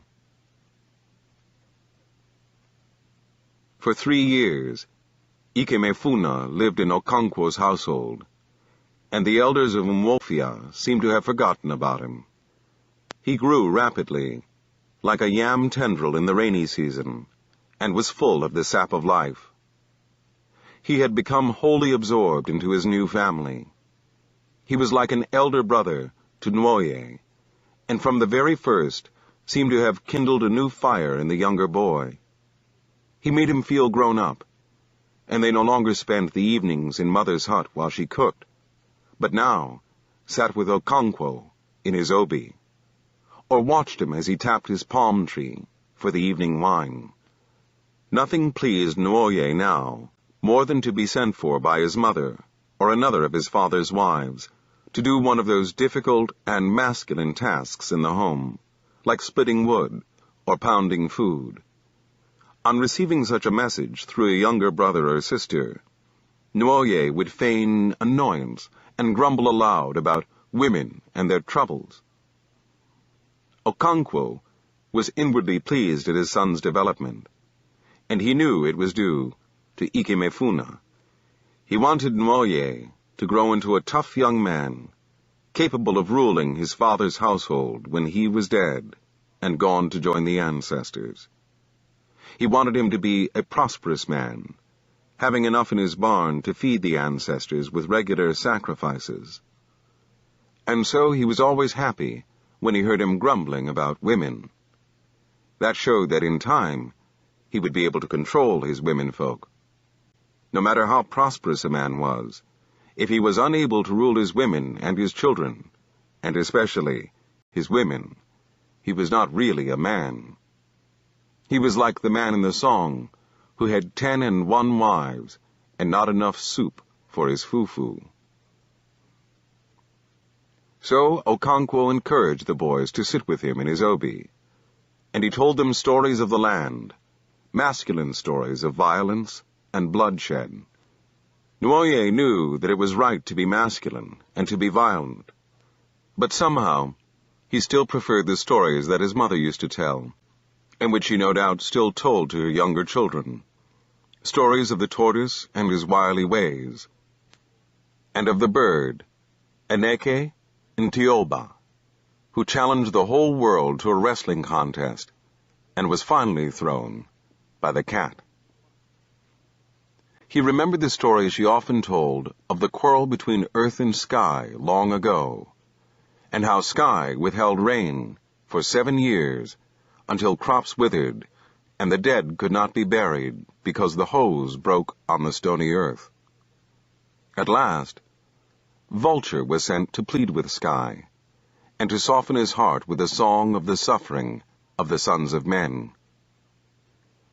Whenever Nwoye's mother sang this song, he felt carried away to the distant scene in the sky, where Vulture, Earth's emissary, sang for mercy. At last, Sky was moved to pity, and he gave to Vulture rain wrapped in leaves of cocoyam. But as he flew home, his long talon pierced the leaves, and the rain fell as it had never fallen before. And so heavily did it rain on Vulture that he did not return to deliver his message, but flew to a distant land, from where he had espied a fire. And when he got there, he found it was a man making a sacrifice. He warmed himself in the fire and ate the entrails. That was the kind of story that Nwoye loved. But he now knew that they were foolish women and children, and he knew that his father wanted him to be a man. And so he feigned that he no longer cared for women's stories. And when he did this, he saw that his father was pleased, and no longer rebuked him or beat him. So Nwoye and Ikemefuna would listen to Okonkwo's stories about tribal wars, or how years ago he had stalked his victim, overpowered him, and obtained his first human head. And as he told them of the past, they sat in darkness or the dim glow of logs, waiting for the women to finish their cooking. When they finished, each brought her bowl of fufu and bowl of soup to her husband. An oil lamp was lit, and Okonkwo tasted from each bowl, and then passed 2 shares to Nwoye and Ikemefuna. In this way, the moons and the seasons passed, and then the locusts came. It had not happened for many a long year. The elders said locusts came once in a generation, reappeared every year for 7 years, and then disappeared for another lifetime. They went back to their caves in a distant land, where they were guarded by a race of stunted men. And then, after another lifetime, these men opened the caves again, and the locusts came to Umuofia.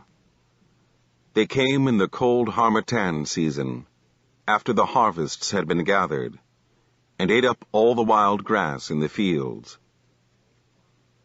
Okonkwo and the 2 boys were working on the red outer walls of the compound. This was one of the lighter tasks of the after-harvest season.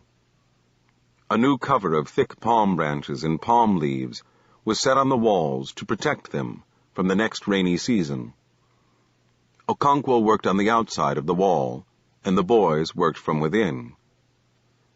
There were little holes from one side to the other in the upper levels of the wall, and through these Okonkwo passed the rope, or tai-tai, to the boys, and they passed it round the wooden stays and then back to him. And in this way, the cover was strengthened on the wall. The women had gone to the bush to collect firewood, and the little children to visit their playmates in the neighboring compounds. The harmattan was in the air, and seemed to distill a hazy feeling of sleep on the world. Okonkwo and the boys worked in complete silence, which was only broken when a new palm frond was lifted onto the wall, or when a busy hen moved dry leaves about in her ceaseless search for food. And then, quite suddenly, a shadow fell on the world, and the sun seemed hidden behind a thick cloud. Okonkwo looked up from his work, and wondered if it was going to rain at such an unlikely time of the year. But almost immediately, a shout of joy broke out in all directions, and Umuofia, which had dozed in the noonday haze, broke into life and activity. "Locusts are descending!" was joyfully chanted everywhere, and men, women, and children left their work or their play and ran into the open to see the unfamiliar sight. The locusts had not come for many, many years, and only the old people had seen them before. At first, a fairly small swarm came. They were the harbingers sent to survey the land. And then appeared on the horizon a slow-moving mass like a boundless sheet of black cloud drifting towards Umuofia. Soon it covered half the sky, and the solid mass was now broken by tiny eyes of light-like shining stardust. It was a tremendous sight, full of power and beauty. Everyone was now about, talking excitedly, and praying that the locusts should camp in Umuofia for the night. For although locusts had not visited Umuofia for many years, Everybody knew by instinct that they were very good to eat.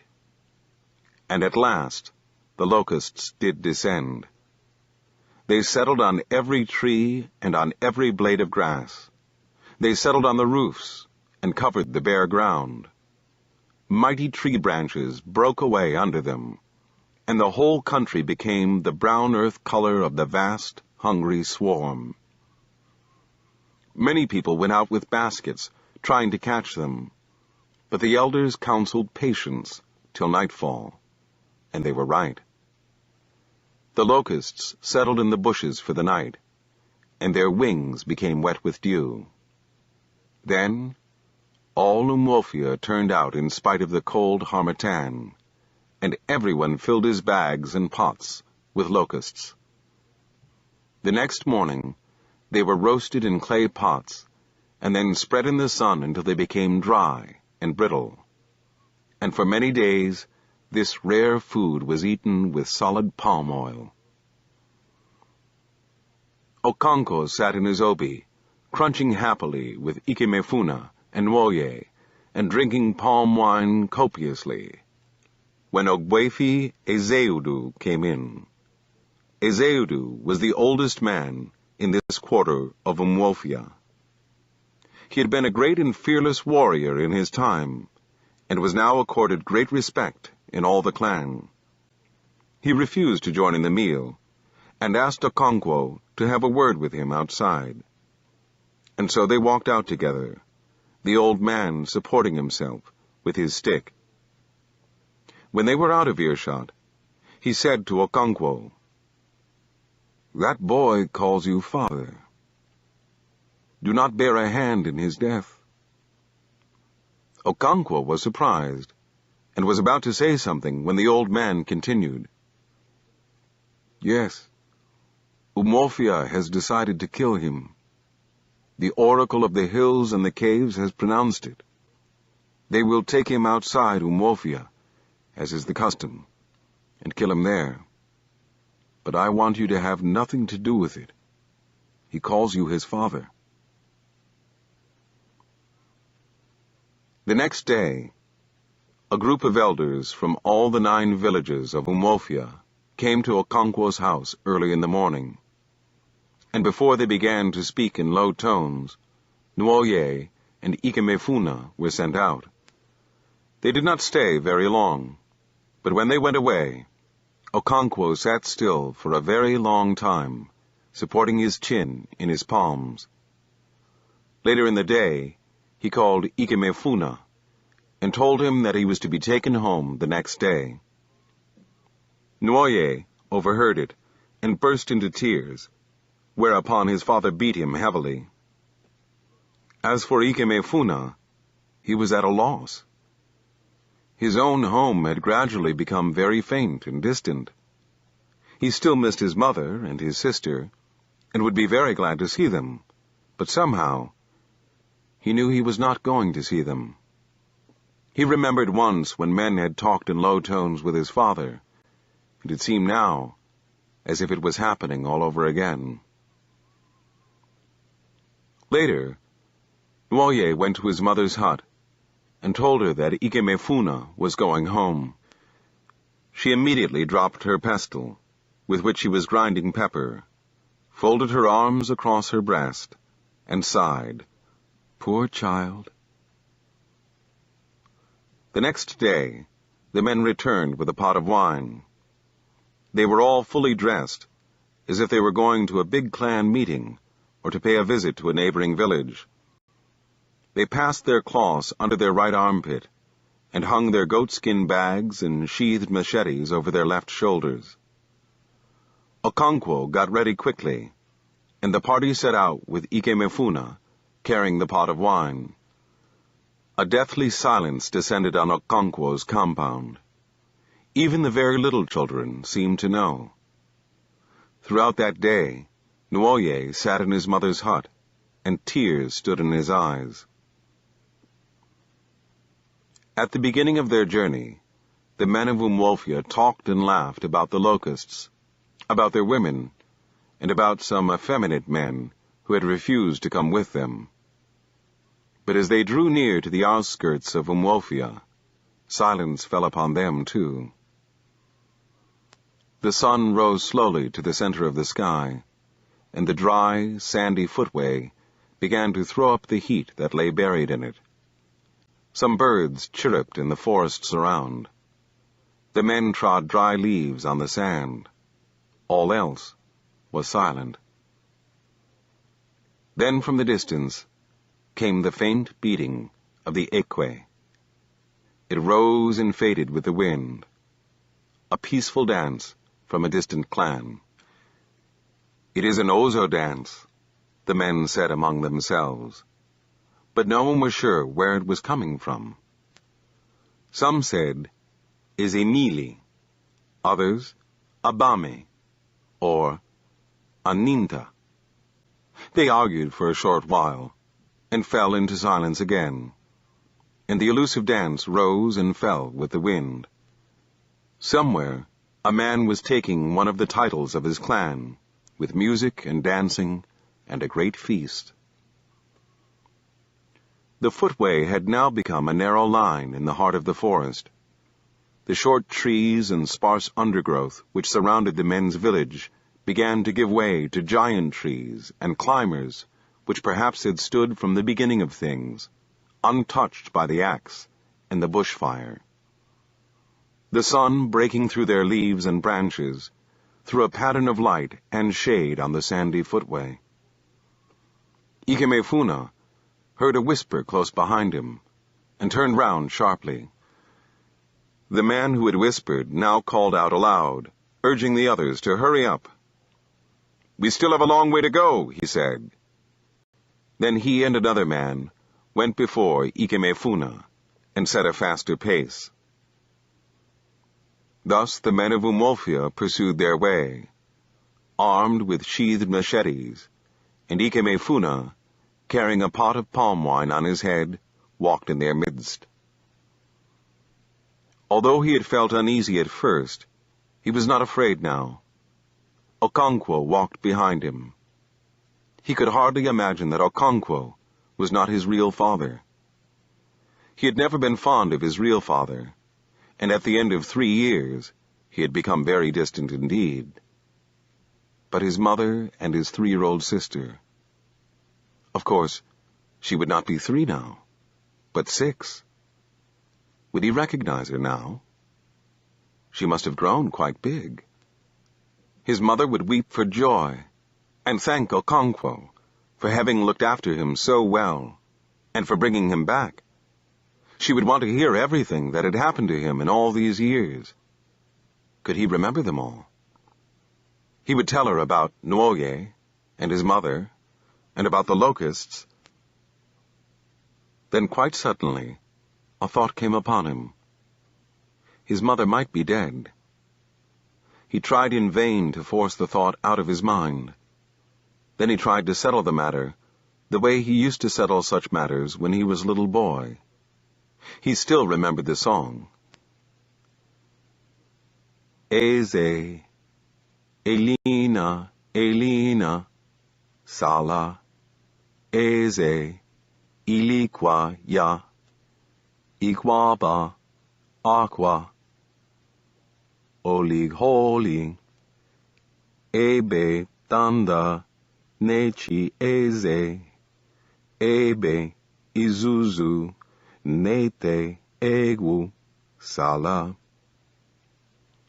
He sang it in his mind and walked to its beat. If the song ended on his right foot, his mother was alive. If it ended on his left, she was dead. No, not dead, but ill. It ended on the right. She was alive and well. He sang the song again, and it ended on the left. But the second time did not count. The first voice gets to Chukwu, or God's house. That was a favorite saying of children. Ikemefuna felt like a child once more. It must be the thought of going home to his mother. One of the men behind him cleared his throat. Ikemefuna looked back, and the man growled at him to go on and not stand looking back. The way he said it sent cold fear down Ikemefuna's back. His hands trembled vaguely on the black pot he carried. Why had Okonkwo withdrawn to the rear? Ikemefuna felt his legs melting under him, and he was afraid to look back. As the man who had cleared his throat drew up and raised his machete, Okonkwo looked away. He heard the blow. The pot fell and broke in the sand. He heard Ikemefuna cry, "My father, they have killed me," as he ran towards him. Dazed with fear, Okonkwo drew his machete and cut him down. He was afraid of being thought weak. As soon as his father walked in that night, Nwoye knew that Ikemefuna had been killed, and something seemed to give way inside him, like the snapping of a tightened bow. He did not cry. He just hung limp. He had had the same kind of feeling not long ago, during the last harvest season. Every child loved the harvest season. Those who were big enough to carry even a few yams in a tiny basket went with grown-ups to the farm, and if they could not help in digging up the yams, they could gather firewood together for roasting the ones that would be eaten there on the farm. This roasted yam soaked in red palm oil and eaten in the open farm was sweeter than any meal at home. It was after such a day at the farm, during the last harvest, that Nwoye had felt for the first time a snapping inside him, like the one he now felt. They were returning home with baskets of yams from a distant farm across the stream, when they heard the voice of an infant crying in the thick forest. A sudden hush had fallen on the women, who had been talking, and they had quickened their steps. Nwoye had heard that twins were put in earthenware pots and thrown away in the forest, but he had never yet come across them. A vague chill had descended on him, and his head had seemed to swell, like a solitary walker at night who passes an evil spirit on the way. Then something had given way inside him. It descended on him again, this feeling, when his father walked in, that night, after killing Ikemefuna. Chapter 8. Okonkwo did not taste any food for 2 days after the death of Ikemefuna. He drank palm wine from morning till night, and his eyes were red and fierce, like the eyes of a rat when it was caught by the tail and dashed against the floor. He called his son, Nwoye, to sit with him in his obi, but the boy was afraid of him, and slipped out of the hut as soon as he noticed him dozing. He did not sleep at night. He tried not to think about Ikemefuna, but the more he tried, the more he thought about him. Once he got up from bed and walked about his compound, but he was so weak that his legs could hardly carry him. He felt like a drunken giant walking with the limbs of a mosquito. Now and then, a cold shiver descended on his head and spread down his body. On the 3rd day, he asked his second wife, Ekwefi, to roast plantains for him. She prepared it the way he liked, with slices of oil bean and fish. "You have not eaten for 2 days," said his daughter, Ezinma, when she brought the food to him. "So you must finish this." She sat down and stretched her legs in front of her. Okonkwo ate the food absent-mindedly. She should have been a boy, he thought, as he looked at his 10-year-old daughter. He passed her a piece of fish. "Go and bring me some cold water," he said. Ezinma rushed out of the hut, chewing the fish, and soon returned with a bowl of cool water from the earthen pot in her mother's hut. Okonkwo took the bowl from her and gulped the water down. He ate a few more pieces of plantain and pushed the dish aside. "Bring me my bag?" he asked. And Ezinma brought his goatskin bag from the far end of the hut. He searched in it for his snuff bottle. It was a deep bag, and took almost the whole length of his arm. It contained other things apart from his snuff bottle. There was a drinking horn in it, and also a drinking gourd, and they knocked against each other as he searched. When he brought out the snuff bottle, he tapped it a few times against his kneecap before taking out some snuff on the palm of his left hand. Then he remembered that he had not taken out his snuff spoon. He searched his bag again, and brought out a small, flat, ivory spoon, with which he carried the brown snuff to his nostrils. Ezinma took the dish in one hand, and the empty water bowl in the other, and went back to her mother's hut. She should have been a boy, Okonkwo said to himself again. His mind went back to Ikemefuna, and he shivered. If only he could find some work to do, he would be able to forget. But it was the season of rest between the harvest and the next planting season. The only work that men did at this time was covering the walls of their compound with new palm fronds. And Okonkwo had already done that. He had finished it on the very day the locusts came, when he had worked on one side of the wall, and Ikemefuna and Nwoye on the other. When did you become a shivering old woman? Okonkwo asked himself. You, who are known in all the 9 villages for your valor in war.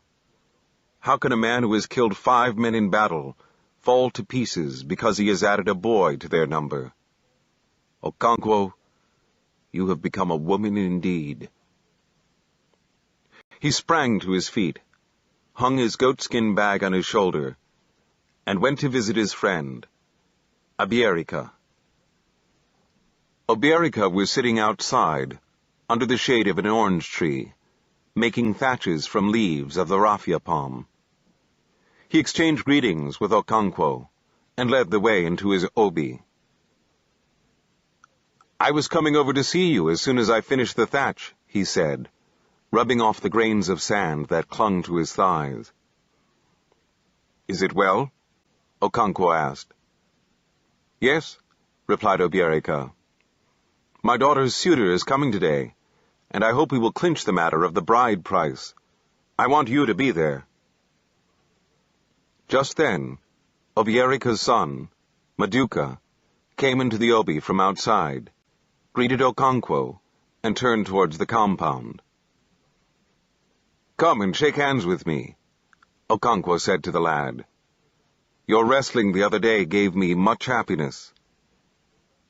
The boy smiled, shook hands with Okonkwo, and went into the compound. He will do great things, Okonkwo said. If I had a son like him, I should be happy. I am worried about Nwoye. A bowl of pounded yams can throw him in a wrestling match. His 2 younger brothers are more promising. But I can tell you, Abierika, that my children do not resemble me. Where are the young suckers that will grow when the old banana tree dies? If Ezinma had been a boy, I would have been happier. She has the right spirit. You worry yourself for nothing, said Abierika. The children are still very young. Nwoye is old enough to impregnate a woman. At his age, I was already fending for myself. No, my friend, he is not too young. A chick that will grow into a cock can be spotted the very day it hatches. I have done my best to make Nwoye grow into a man, but there is too much of his mother in him. Too much of his grandfather, Abierika thought, but he did not say it. The same thought also came to Okonkwo's mind, but he had long learned how to lay that ghost. Whenever the thought of his father's weakness and failure troubled him, he expelled it by thinking about his own strength and success, and so he did now. His mind went to his latest show of manliness. I cannot understand why you refused to come with us to kill that boy, he asked Abierika. Because I did not want to, Obierica replied sharply. I had something better to do. You sound as if you question the authority and the decision of the oracle, who said he should die. I do not. Why should I? But the oracle did not ask me to carry out its decision. But someone had to do it. If we were all afraid of blood, it would not be done. And what do you think the oracle would do then? You know very well, Okonkwo, that I am not afraid of blood. And if anyone tells you that I am, he is telling a lie. And let me tell you one thing, my friend. If I were you, I would have stayed at home. What you have done will not please the earth. It is the kind of action for which the goddess wipes out whole families. The earth cannot punish me for obeying her messenger, Okonkwo said. A child's fingers are not scalded by a piece of hot yam which its mother puts into its palm. That is true, Obierica agreed. But if the oracle said that my son should be killed, I would neither dispute it, nor be the one to do it. They would have gone on arguing, had Ofoedu not come in just then. It was clear from his twinkling eyes that he had important news, but it would be impolite to rush him. Obierica offered him a lobe of the kola nut he had broken with Okonkwo. Ofoedu ate slowly and talked about the locusts. When he finished his kola nut, he said, The things that happen these days are very strange. What has happened? Asked Okonkwo. Do you know Ogbuefi Ondulue? Ofoedu asked. Ogbuefi Ondulue, of Ire village, Okonkwo and Obierica said together. He died this morning, said Ofoedu. That is not strange. He was the oldest man in Ire, said Obierica. You are right, Ofoedu agreed. But you ought to ask why the drum has not beaten to tell Umwofia of his death. Why? Asked Obierica and Okonkwo together. That is the strange part of it. You know his first wife, who walks with a stick? Yes. She is called Ozoemena. That is so, said Ofoedu. Ozoemena was, as you know, too old to attend Undulue during his illness. His younger wives did that. When he died this morning, one of these women went to Ozoemena's hut and told her. She rose from her mat, took her stick, and walked over to the obi. She knelt on her knees and hands at the threshold, and called her husband, who was laid on a mat. Ogbuefi, Ndulue, she called 3 times, and went back to her hut. When the youngest wife went to call her again to be present at the washing of the body, she found her lying on the mat, dead. That is very strange indeed, said Okonkwo. They will put off Ndulue's funeral until his wife has been buried. That is why the drum has not been beaten to tell Umwofia. It was always said that Undulue and Ozoemena had one mind, said Obierica. I remember when I was a young boy, there was a song about them. He could not do anything without telling her. I did not know that, said Okonkwo. I thought he was a strong man in his youth. He was indeed, said Ofoedu. Okonkwo shook his head doubtfully. He led Umwofia to war in those days, said Obierica. Okonkwo was beginning to feel like his old self again. All that he required was something to occupy his mind. If he had killed Ikemefuna during the busy planting season, or harvesting, it would not have been so bad. His mind would have been centered on his work. Okonkwo was not a man of thought, but of action. But in absence of work, talking was the next best. Soon after Ofoedu left, Okonkwo took up his goatskin bag to go. "I must go home to tap my palm trees for the afternoon," he said. "Who taps your tall trees for you?" asked Obierika. "Umezulike," replied Okonkwo.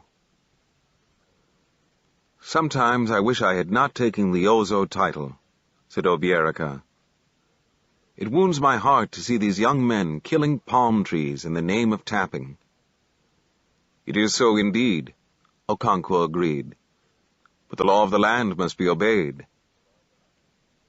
"I don't know how we got that law," said Obierika.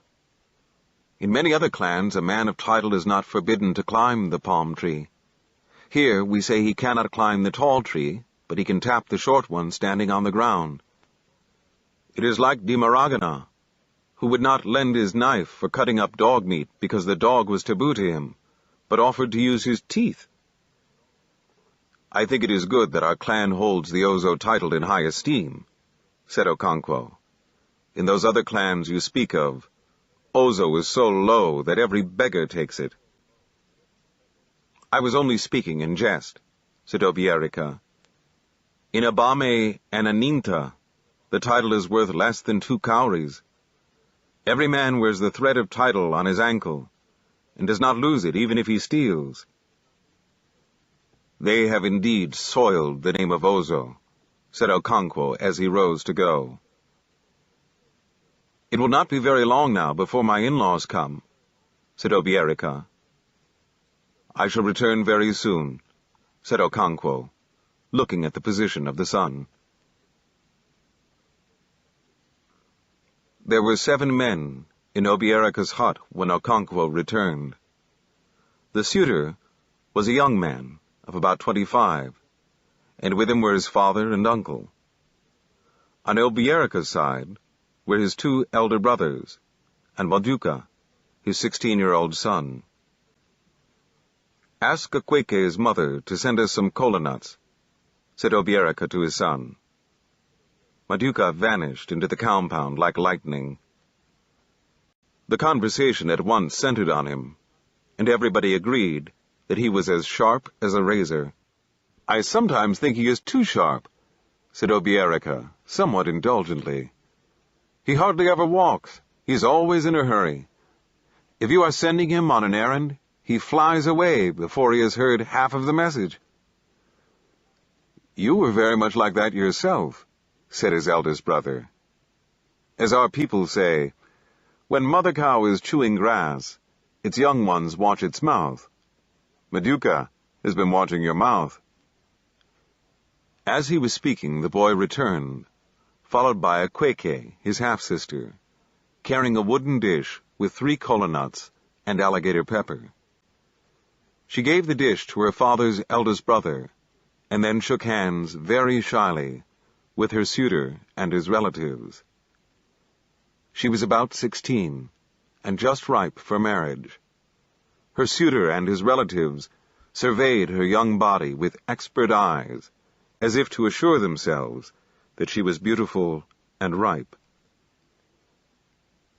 She wore a coiffure which was done up into a crest in the middle of the head. Camwood was rubbed lightly into her skin, and all over her body were black patterns drawn with uli. She wore a black necklace, which hung down in 3 coils just above her full, succulent breasts. On her arms were red and yellow bangles, and on her waist 4 or 5 rows of jigida, or waist beads. When she had shaken hands, or rather, held out her hand to be shaken, she returned to her mother's hut to help with the cooking. "Remove your jigida first," her mother warned, as she moved near the fireplace to bring the pestle resting against the wall. "Every day I tell you that jigida and fire are not friends, but you will never hear. You grew your ears for decoration, not for hearing. One of these days, your jigida will catch fire on your waist, and then you will know." Akweke moved to the other end of the hut and began to remove the waist beads. It had to be done slowly and carefully, taking each string separately. Else it would break, and the 1,000 tiny rings would have to be strung together again. She rubbed each string downwards with her palms until it passed the buttocks and slipped down to the floor around her feet. The men in the obi had already begun to drink the palm wine, which Akweke's suitor had brought. It was a very good wine, and powerful, for in spite of the palm fruit hung across the mouth of the pot to restrain the lively liquor, white foam rose and spilled over. "That wine is the work of a good tapper," said Okonkwo. The young suitor, whose name was Ibe, smiled broadly, and said to his father, "Do you hear that?" He then said to the others, "He will never admit that I am a good tapper." "He tapped 3 of my best palm trees to death," said his father, Ukegbu. "That was about 5 years ago," said Ibe, who had begun to pour out the wine, "before I learned how to tap." He filled the first horn and gave to his father. Then he poured out for the others. Okonkwo brought out his big horn from the goatskin bag, blew into it to remove any dust that might be there, and gave it to Ibe to fill. As the men drank, they talked about everything except the thing for which they had gathered. It was only after the pot had been emptied that the suitor's father cleared his voice and announced the object of their visit. Obierica then presented to him a small bundle of short broomsticks. Ukegbu counted them. "They are 30? he asked. Obierica nodded in agreement. "We are at last getting somewhere," Ukegbu said, and then turning to his brother and his son, he said, "Let us go out and whisper together." The 3 rose and went outside.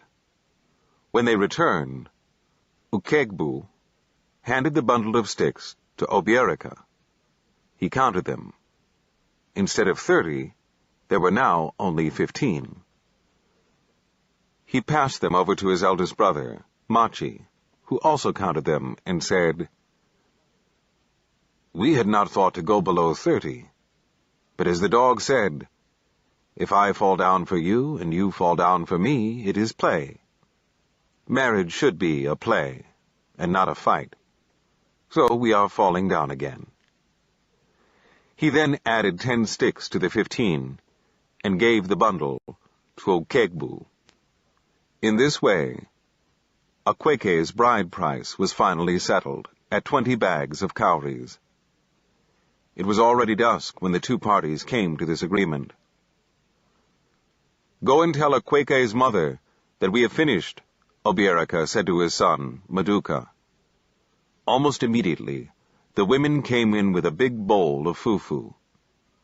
Obierica's second wife followed with a pot of soup, and Maduka brought in a pot of palm wine. As the men ate and drank palm wine, they talked about the customs of their neighbors. "It was only this morning," said Obierica, "that Okonkwo and I were talking about Abame and Aninta, where titled men climb trees and pound fufu for their wives. All their customs are upside down. They do not decide bride price as we do, with sticks. They haggle and bargain as if they were buying a goat or a cow in the market." "That is very bad," said Obierica's eldest brother. "But what is good in one place is bad in another place. In Umunso, they do not bargain at all, not even with broomsticks. The suitor just goes on bringing bags of cowries until his in-laws tell him to stop. It is a bad custom, because it always leads to a quarrel." "The world is large," said Okonkwo. "I've even heard that in some tribes a man's children belong to his wife and her family." "That cannot be," said Machi. "You might as well say that the woman lies on top of the man when they are making the children." It is like the story of white men who, they say, are white like this piece of chalk, said Obierika. He held up a piece of chalk, which every man kept in his obi, and with which his guests drew lines on the floor before they ate kola nuts. And these white men, they say, have no toes. And have you never seen them? Asked Machi. Have you? Asked Obierika. One of them passes here frequently, said Machi. His name is Amadi. Those who knew Amadi laughed. He was a leper, and the polite name for leprosy was the white skin. Chapter 9. For the first time in 3 nights, Okonkwo slept. He woke up once in the middle of the night, and his mind went back to the past 3 days without making him feel uneasy.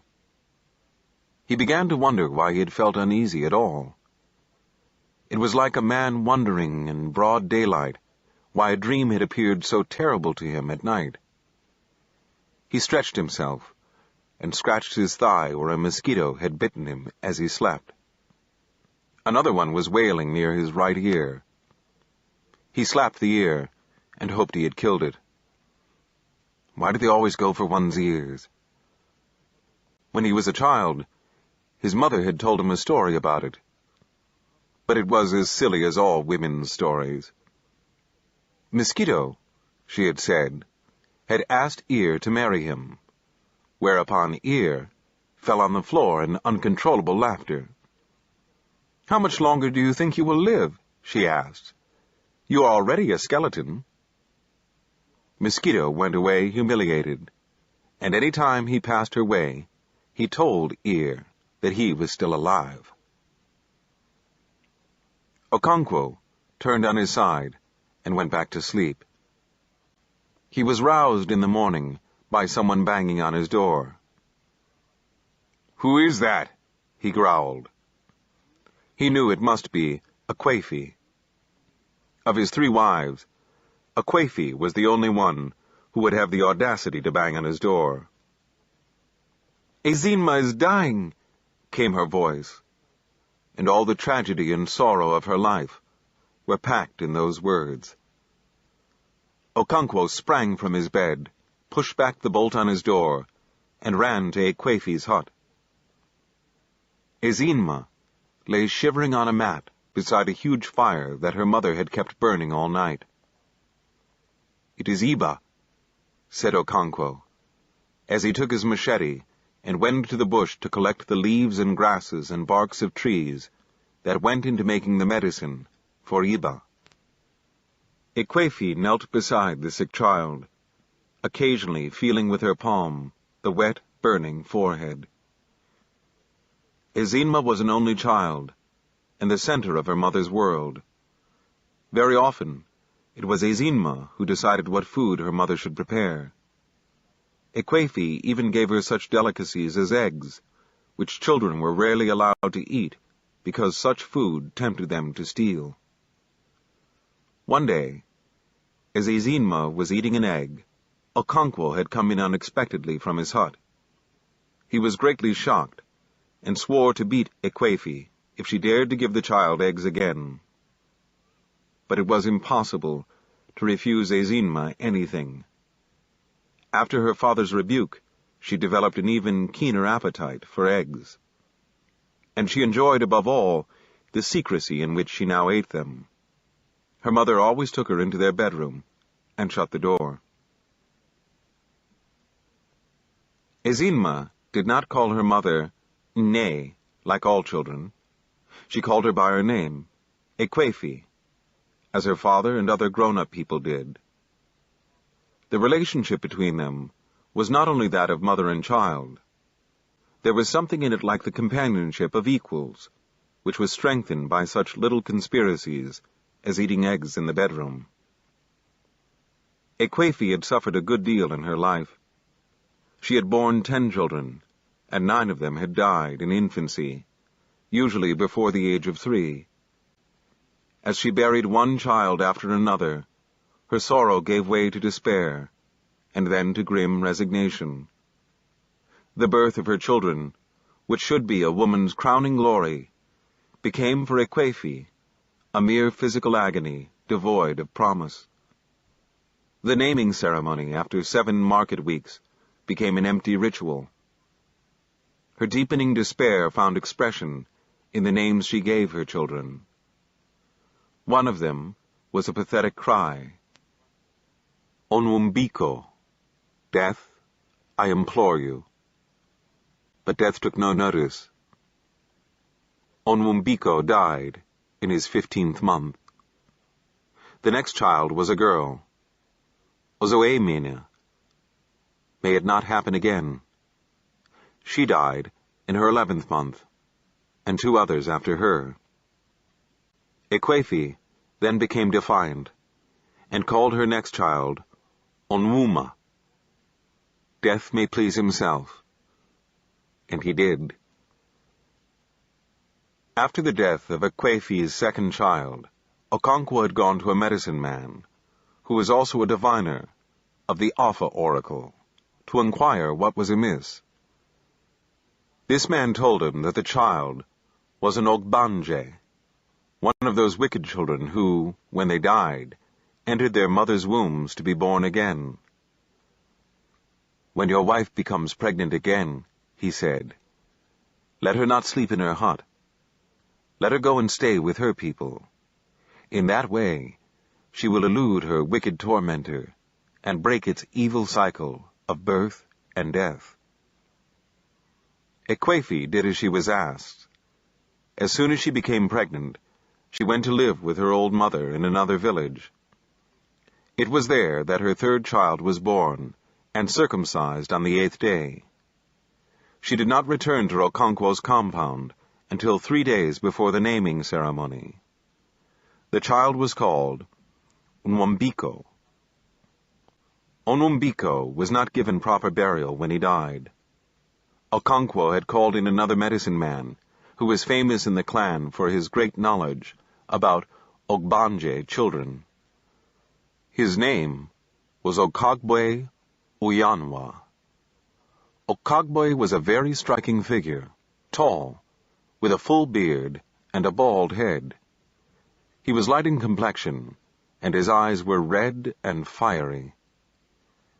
He always gnashed his teeth as he listened to those who came to consult him. He asked Okonkwo a few questions about the dead child.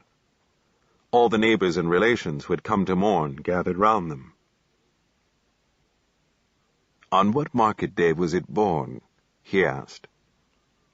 Oye, replied Okonkwo. And it died this morning? Okonkwo said yes, and only then realized for the first time that the child had died on the same market day as it had been born. The neighbors and relations also saw the coincidence, and said among themselves that it was very significant. Where do you sleep with your wife? In your obi, or in her own hut? Asked the medicine man. In her hut. In future, call her into your obi. The medicine man then ordered that there should be no mourning for the dead child. He brought out a sharp razor from the goatskin bag slung from his left shoulder, and began to mutilate the child. Then he took it away to bury in the evil forest, holding it by the ankle and dragging it on the ground behind him. After such treatment, it would think twice before coming again, unless it was one of the stubborn ones who returned, carrying the stamp of their mutilation, a missing finger, or perhaps a dark line where the medicine man's razor had cut them. By the time Onwumbiko died, Achebe had become a very bitter woman. Her husband's first wife had already had 3 sons, all strong and healthy. When she had borne her 3rd son in succession, Okonkwo had gathered a goat for her, as was the custom. Achebe had nothing but good wishes for her, but she had grown so bitter about her own chi that she could not rejoice with others over their good fortune. And so, on the day that Moye's mother celebrated the birth of her 3 sons with feasting and music, Ekwefi was the only person in the happy company who went about with a cloud on her brow. Her husband's wife took this for malevolence, as husbands' wives were wont to. How could she know that Ekwefi's bitterness did not flow outwards to others, but inwards, into her own soul? That she did not blame others for their good fortune, but her own evil chi, who denied her any. At last, Ezinma was born, and although ailing, she seemed determined to live. At first, Ekwefi accepted her, as she had accepted others, with listless resignation. But when she lived on to her 4th, 5th, and 6th years, love returned once more to her mother, and with love, anxiety. She determined to nurse her child to health, and she put all her being into it. She was rewarded by occasional spells of health, during which Ezinma bubbled with energy like fresh palm wine. At such times, she seemed beyond danger. But all of a sudden, she would go down again. Everybody knew she was an Ogbanje. These sudden bouts of sickness and health were typical of her kind, but she had lived so long that perhaps she had decided to stay.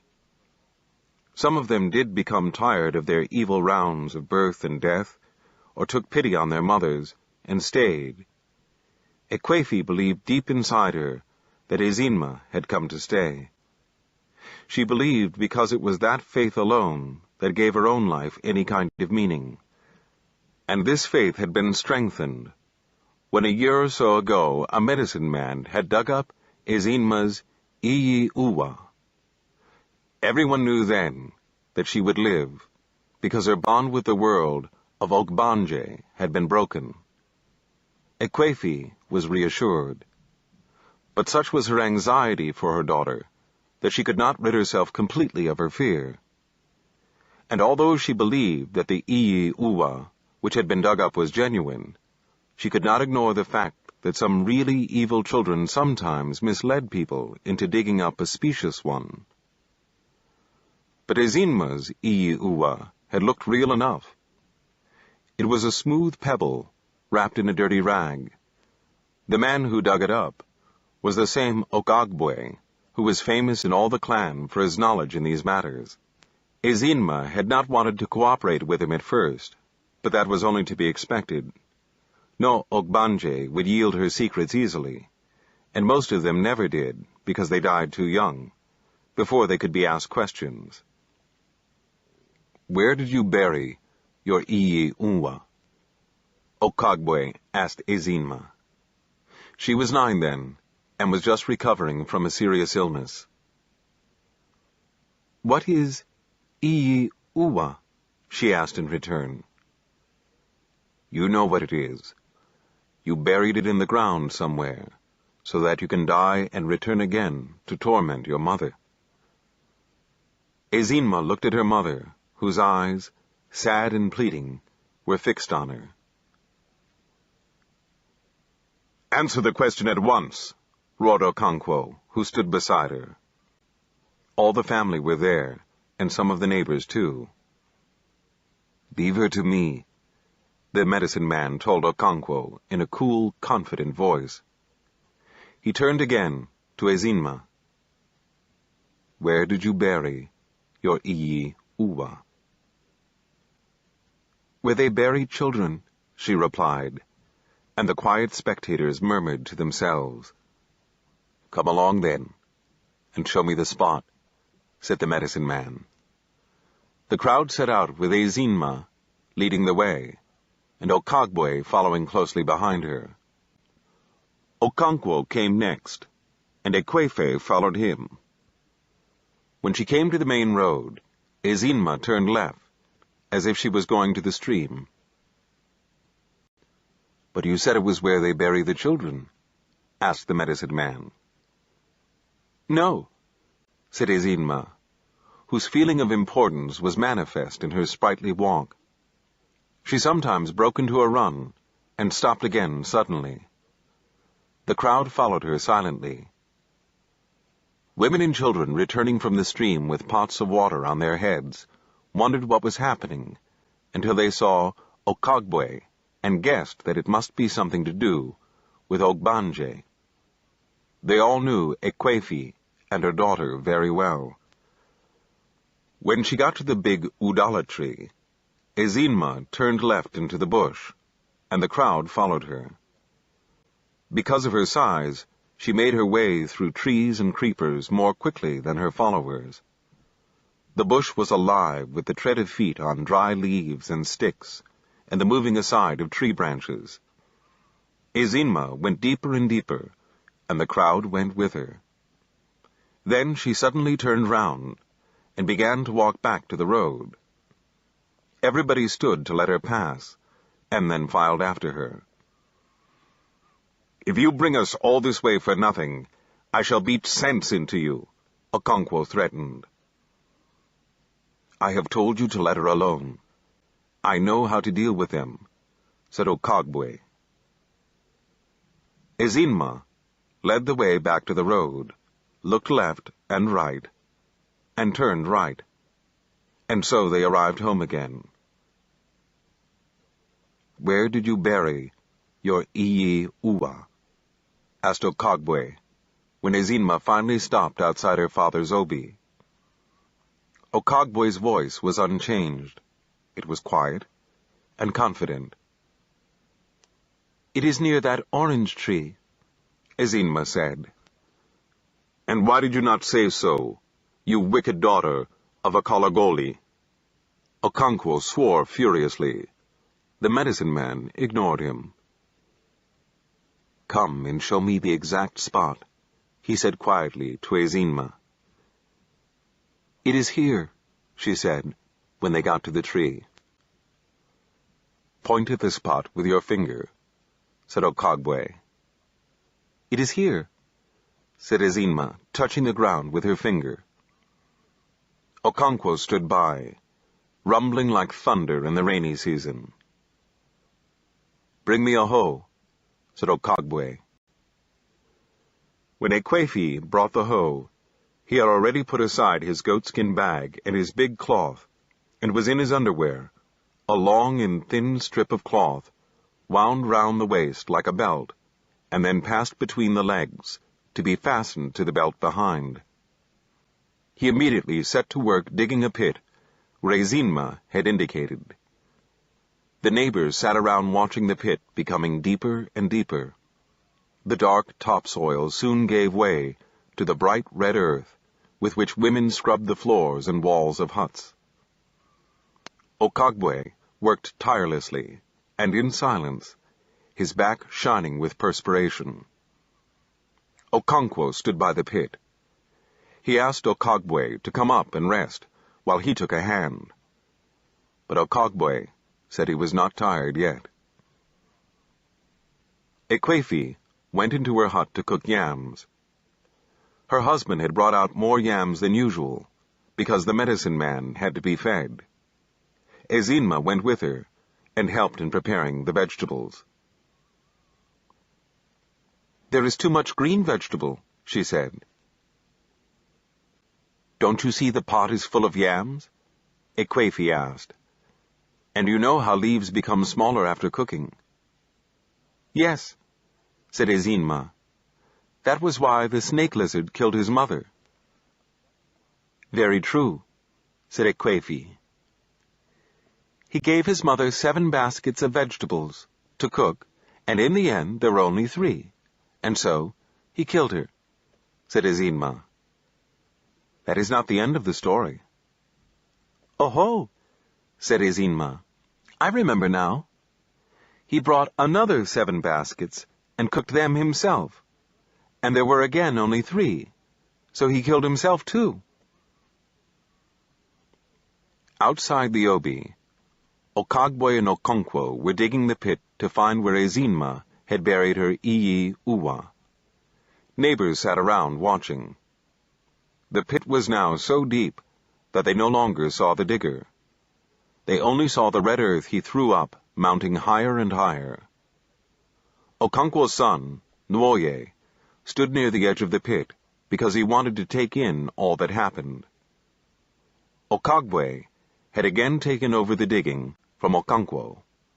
He worked, as usual, in silence.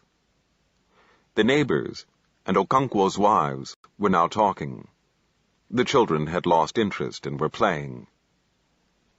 Suddenly, Okagwe sprang to the surface with the agility of a leopard. "It is very near now," he said. "I have felt it." There was immediate excitement, and those who were sitting jumped to their feet. "Call your wife and child," he said to Okonkwo. But Ekwefi and Ezinma had heard the noise and run out to see what it was. Okagwe went back into the pit, which was now surrounded by spectators. After a few more holefuls of earth, he struck the Iyi Uwa. He raised it carefully with the hoe and threw it to the surface. Some women ran away in fear when it was thrown, but they soon returned, and everyone was gazing at the rag from a reasonable distance.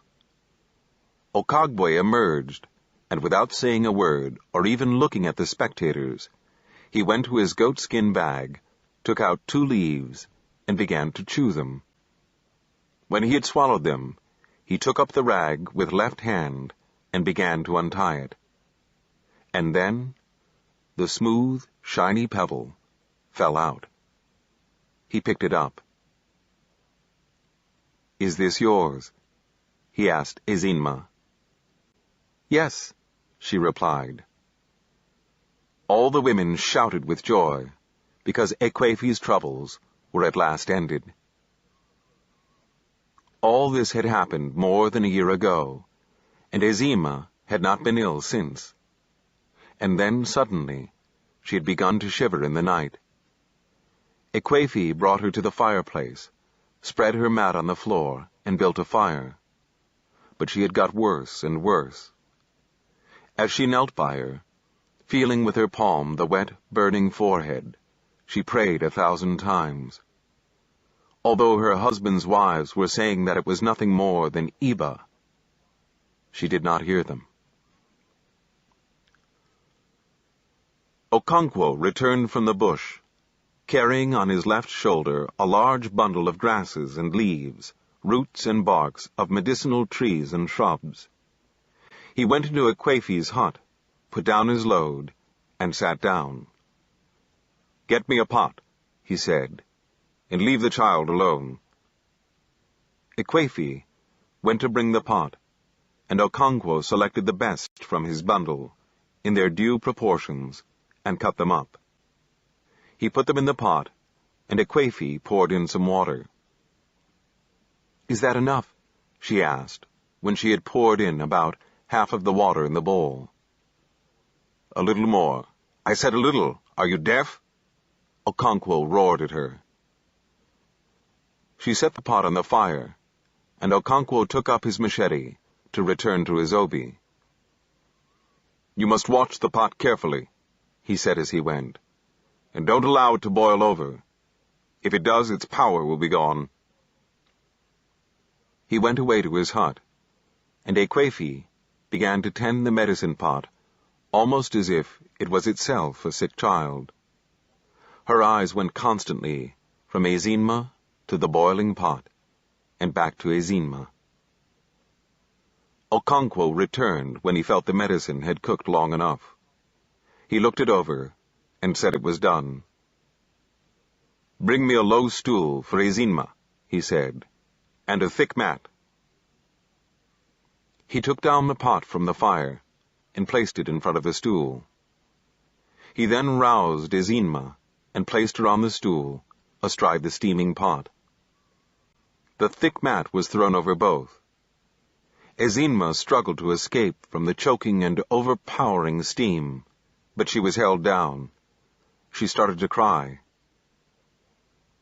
When the mat was at last removed, she was drenched in perspiration. Ekwefi mopped her with a piece of cloth, and she lay down on a dry mat and was soon asleep. Chapter 10. Large crowds began to gather on the village Ilo as soon as the edge had worn off the sun's heat and it was no longer painful on the body. Most communal ceremonies took place at that time of the day, so that even when it was said that a ceremony would begin after the midday meal, everyone understood that it would begin a long time later, when the sun's heat had softened. It was clear from the way the crowd stood or sat that the ceremony was for men. There were many women, but they looked on from the fringe like outsiders. The titled men and elders sat on their stools, waiting for the trials to begin.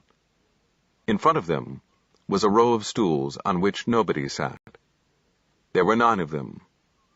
2 little groups of people stood at a respectable distance beyond the stools. They faced the elders. There were 3 men in one group, and 3 men and 1 woman in the other. The woman was Umbafo, and the 3 men with her were her brothers. In the other group were her husband, Uzowulu, and his relatives. Umbafo and her brothers were as still as statues into whose faces the artist has molded defiance. Uzowulu and his relative, on the other hand, were whispering together. It looked like whispering, but they were really talking at the top of their voices. Everybody in the crowd was talking. It was like the market. From a distance, the noise was a deep rumble carried by the wind. An iron gong sounded, setting up a wave of expectation in the crowd. Everyone looked in the direction of the Egwugu house. Gom, gom, gom, gom, went the gong, and a powerful flute blew a high-pitched blast. Then came the voices of the Egwugu, guttural and awesome. The waves struck the women and children, and there was a backward stampede, but it was momentary. They were already far enough where they stood, and there was room for running away if any of the Egwugu should go towards them. The drum sounded again, and the flute blew. The Egwugu house was now a pandemonium of quavering voices. Aru oyim de filled the air as the spirits of the ancestors, just emerged from the earth, greeted themselves in their esoteric language.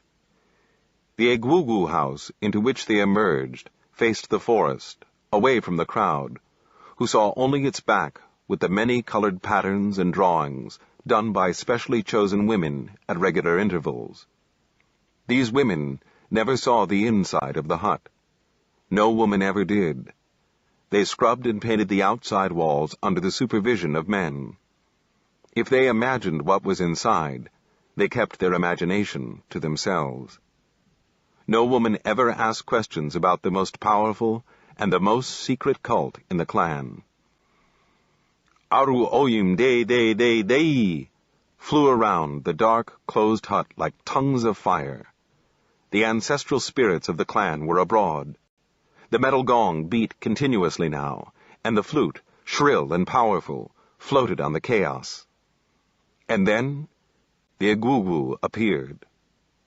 The women and children sent up a great shout and took to their heels. It was instinctive. A woman fled as soon as an Egwugu came in sight. And when, as on that day, 9 of the greatest masked spirits in the clan came out together, it was a terrifying spectacle. Even Umbafo took to her heels and had to be restrained by her brothers. Each of the 9 Egwugu represented a village of the clan. Their leader was called Evil Forest. Smoke poured out of his head.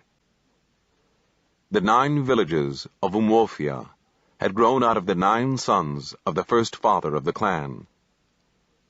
Evil Forest represented the village of Umweru, or the children of Eru, who was the eldest of the 9 sons.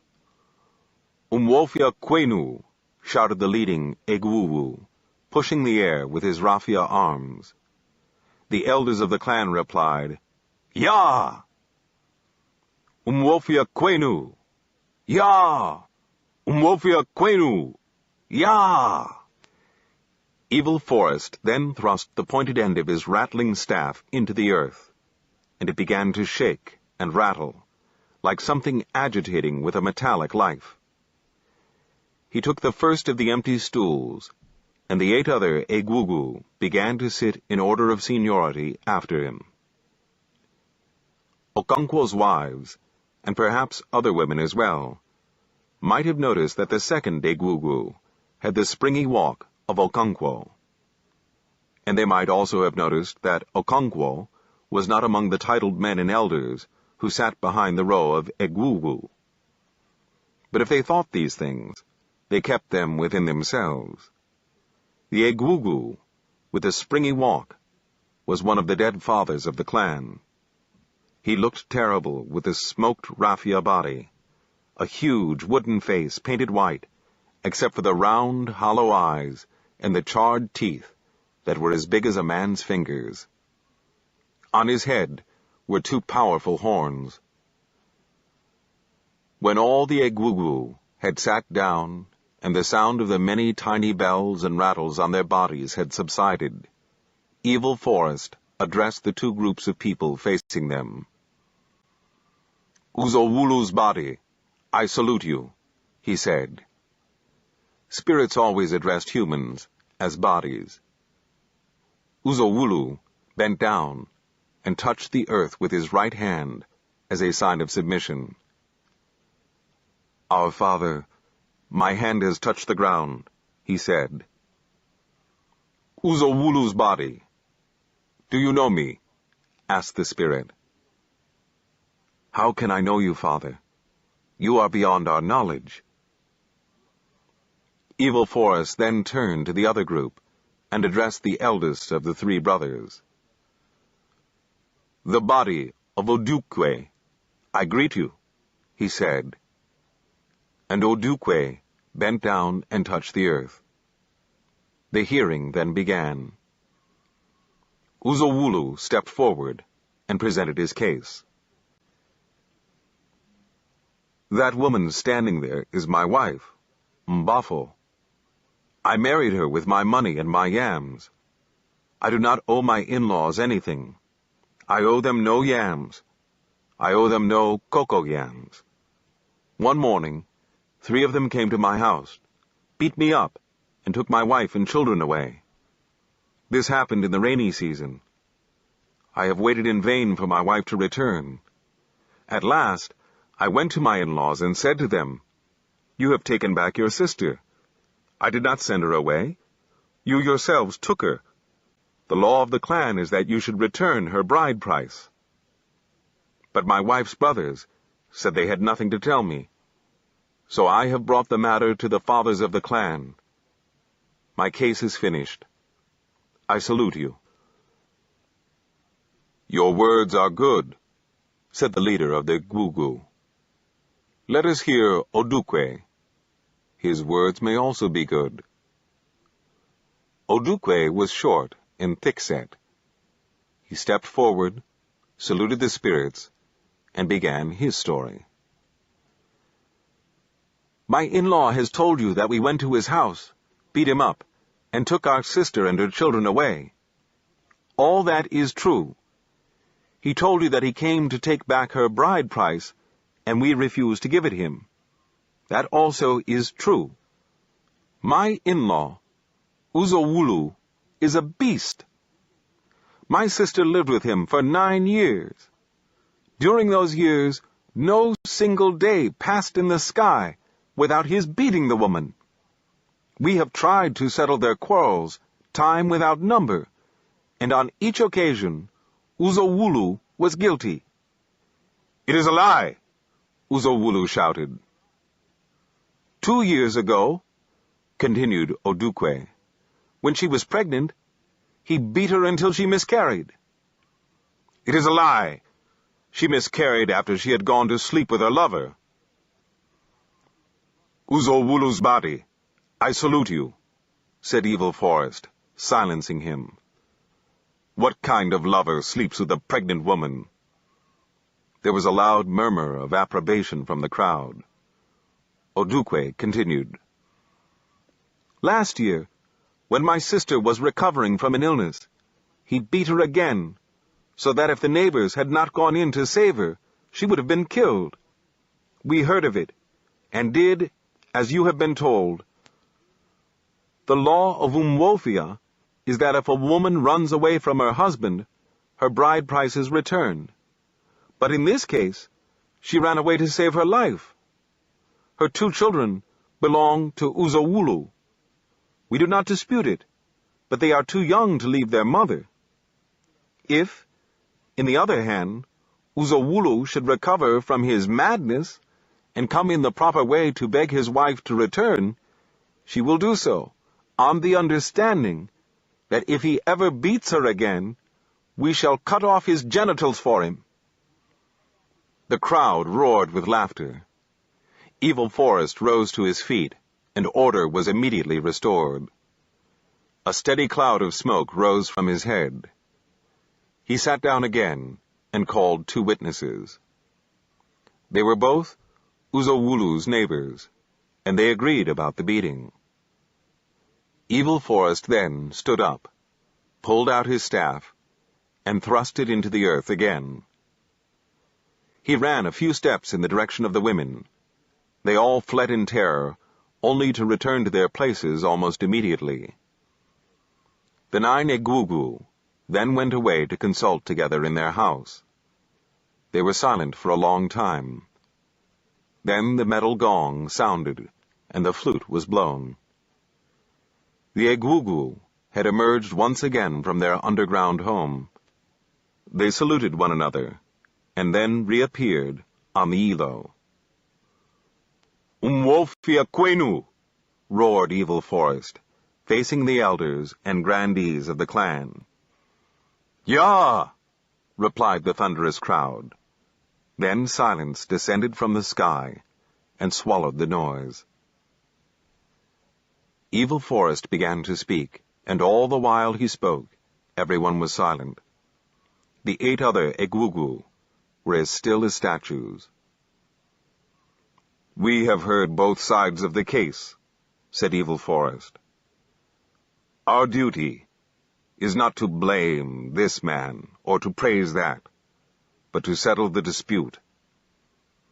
He turned to Uzowulu's group and allowed a short pause. Uzowulu's body, I salute you, he said. Our father, my hand has touched the ground, replied Uzowulu, touching the earth. Uzowulu's body, do you know me? How can I know you, father? You are beyond our knowledge, Uzowulu replied. I am Evil Forest. I kill a man on the day that his life is sweetest to him. That is true, replied Uzowulu. Go to your in-laws with a pot of wine and beg your wife to return to you.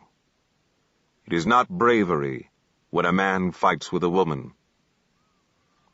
He turned to Odukwe and allowed a brief pause. Odukwe's body, I greet you, he said. My hand is on the ground, replied Odukwe. Do you know me? No man can know you, replied Odukwe. I am Evil Forest. I am dry meat that fills the mouth. I am fire that burns without faggots.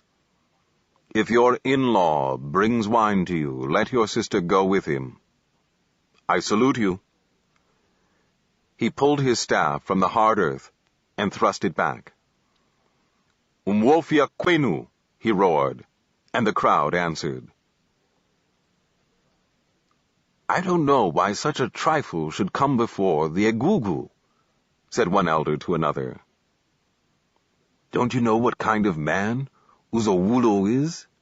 "He will not listen to any other decision," replied the other. As they spoke, 2 other groups of people had replaced the first before the Egwugwu, and a great land case began. Chapter 11. The night was impenetrably dark. The moon had been rising later and later every night, until now it was seen only at dawn. And whenever the moon forsook evening and rose at cockcrow, the nights were as black as charcoal. Ezinma and her mother sat on a mat on the floor after their supper of yam fufu and bitter-leaf soup. A palm oil lamp gave out yellowish light. Without it, it would have been impossible to eat. One could not have known where one's mouth was in the darkness of that night. There was an oil lamp in all the 4 huts on Okonkwo's compound, and each hut seen from the others looked like a soft eye of yellow half-light, set in the solid massiveness of night. The world was silent, except for the shrill cry of insects, which was part of the night, and the sound of wooden mortar and pestle, as Nwayeke pounded her fufu. Nwayeke lived 4 compounds away, and she was notorious for her late cooking. Every woman in the neighborhood knew the sound of Nwayeke's mortar and pestle. It was also part of the night. Okonkwo had eaten from his wife's dishes, and was now reclining with his back against the wall. He searched his bag and brought out his snuff bottle. He turned it onto his left palm, but nothing came out. He hit the bottle against his knee to shake up the tobacco. That was always the trouble with Okeke's snuff. It very quickly went damp, and there was too much saltpeter in it. Okonkwo had not bought snuff from him for a long time. Idigo was the man who knew how to grind good snuff, but he had recently fallen ill. Low voices, broken now and again by singing, reached Okonkwo from his wives' huts, as each woman and her children told folk stories.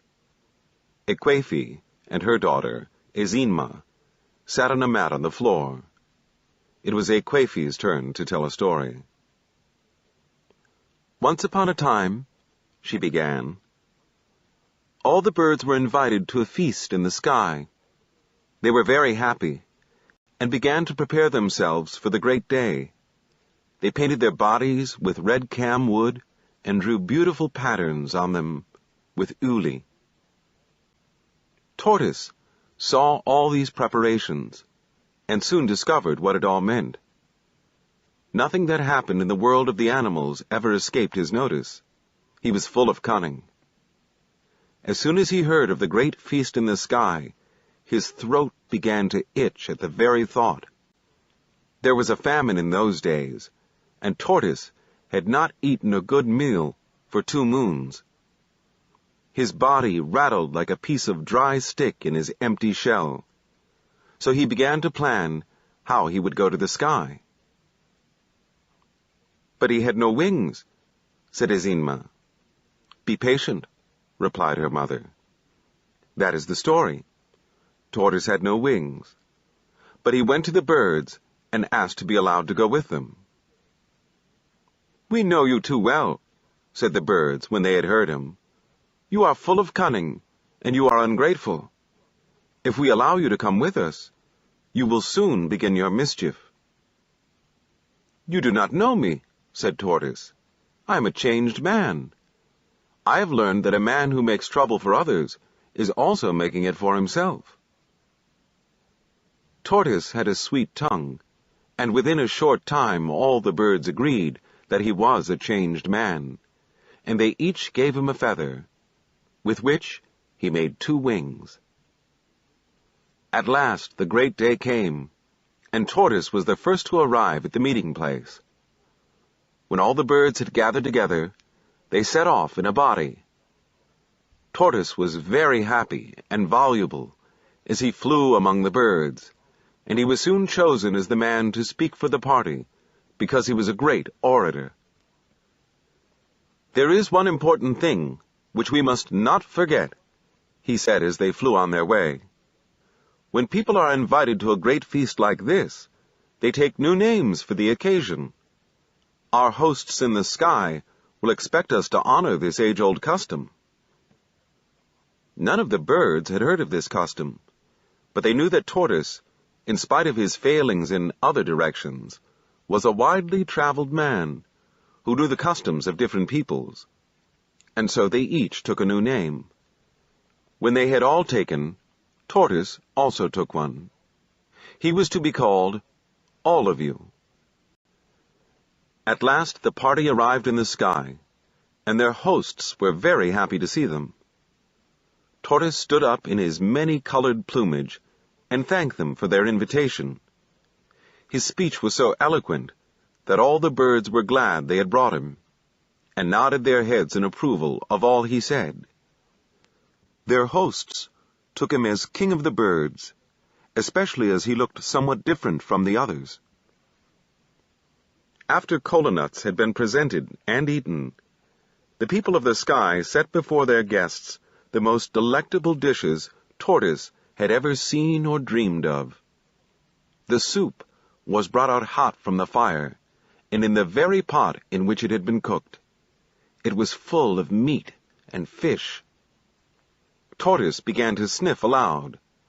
There was pounded yam, and also yam pottage, cooked with palm oil and fresh fish. There were also pots of palm wine. When everything had been set before the guests, one of the people of the sky came forward and tasted a little from each pot.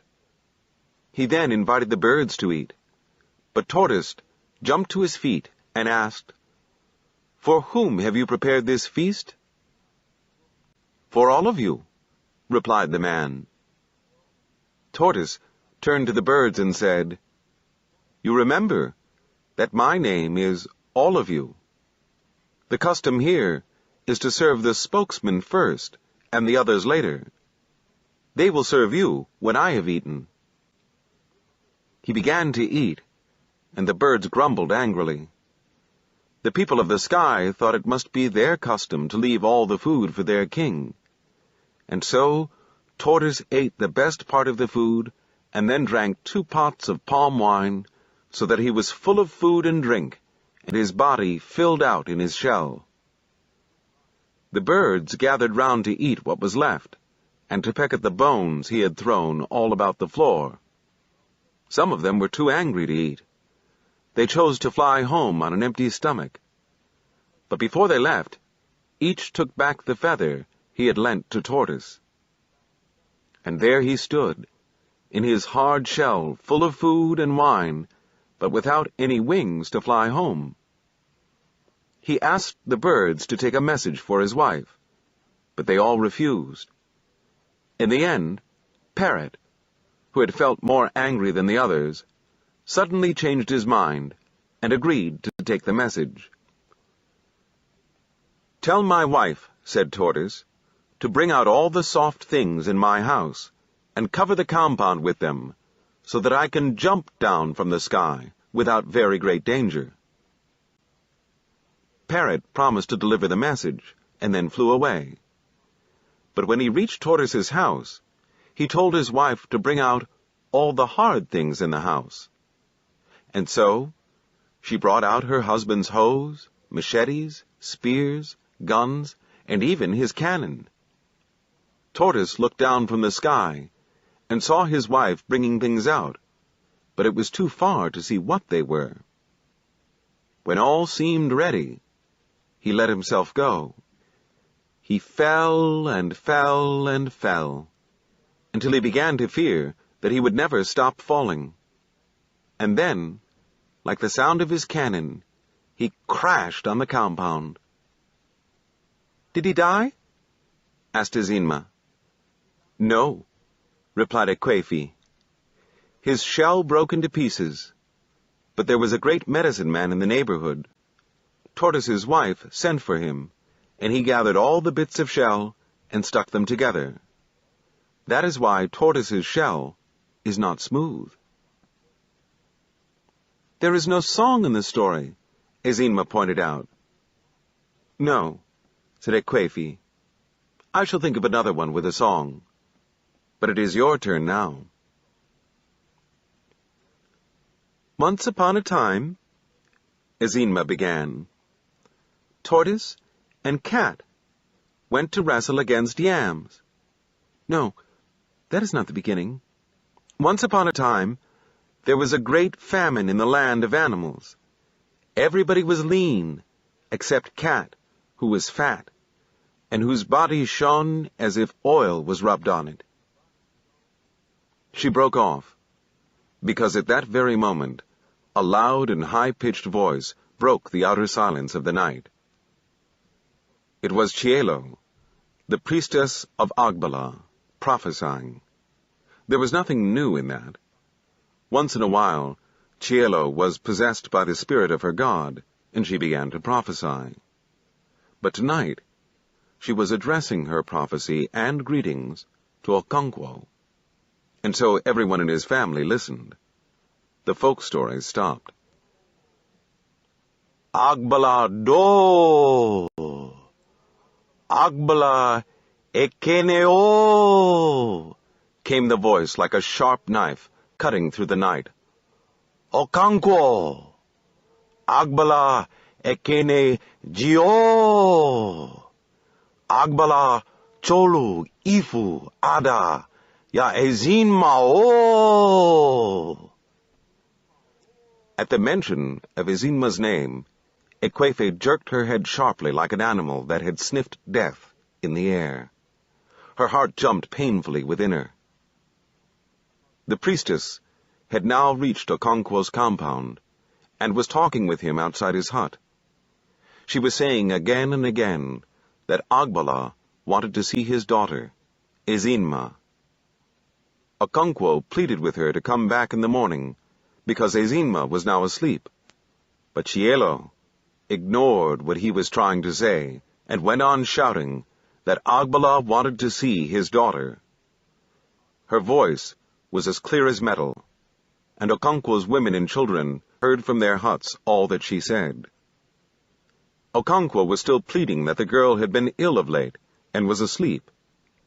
Ekwefi quickly took her to their bedroom, and placed her on their high bamboo bed.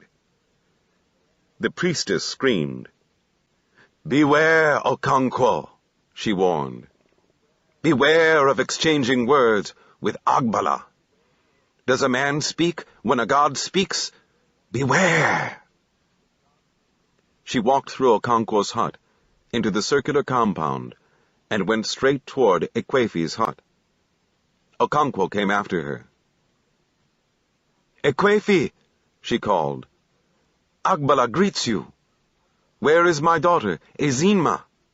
Agbala wants to see her." Ekwefi came out from her hut, carrying her oil lamp in her left hand.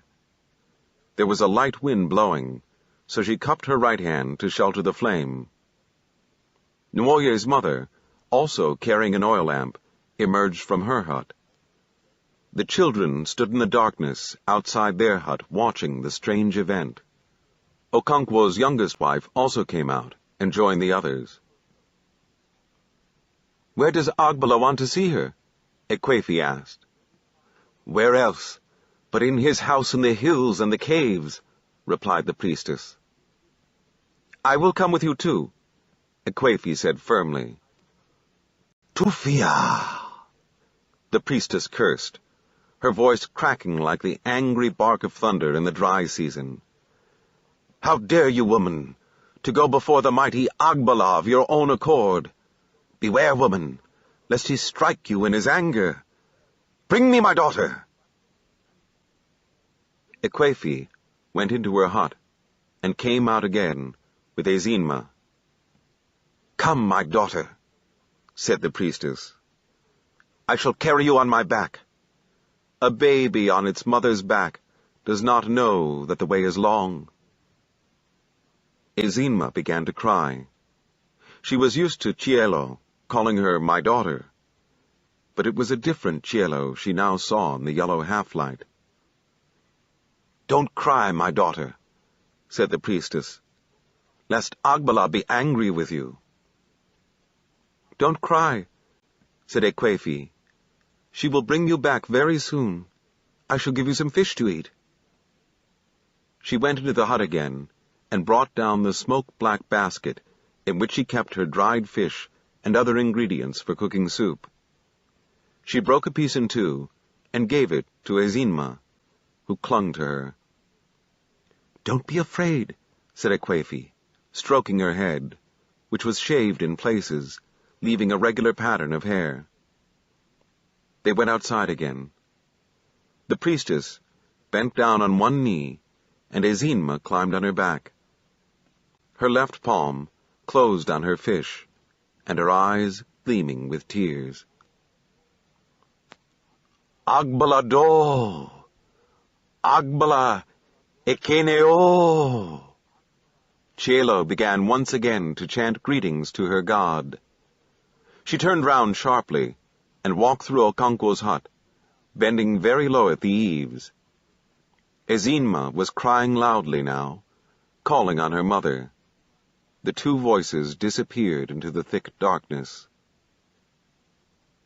A strange and sudden weakness descended on Ekwefi as she stood gazing in the direction of the voices, like a hen whose only chick has been carried away by a kite.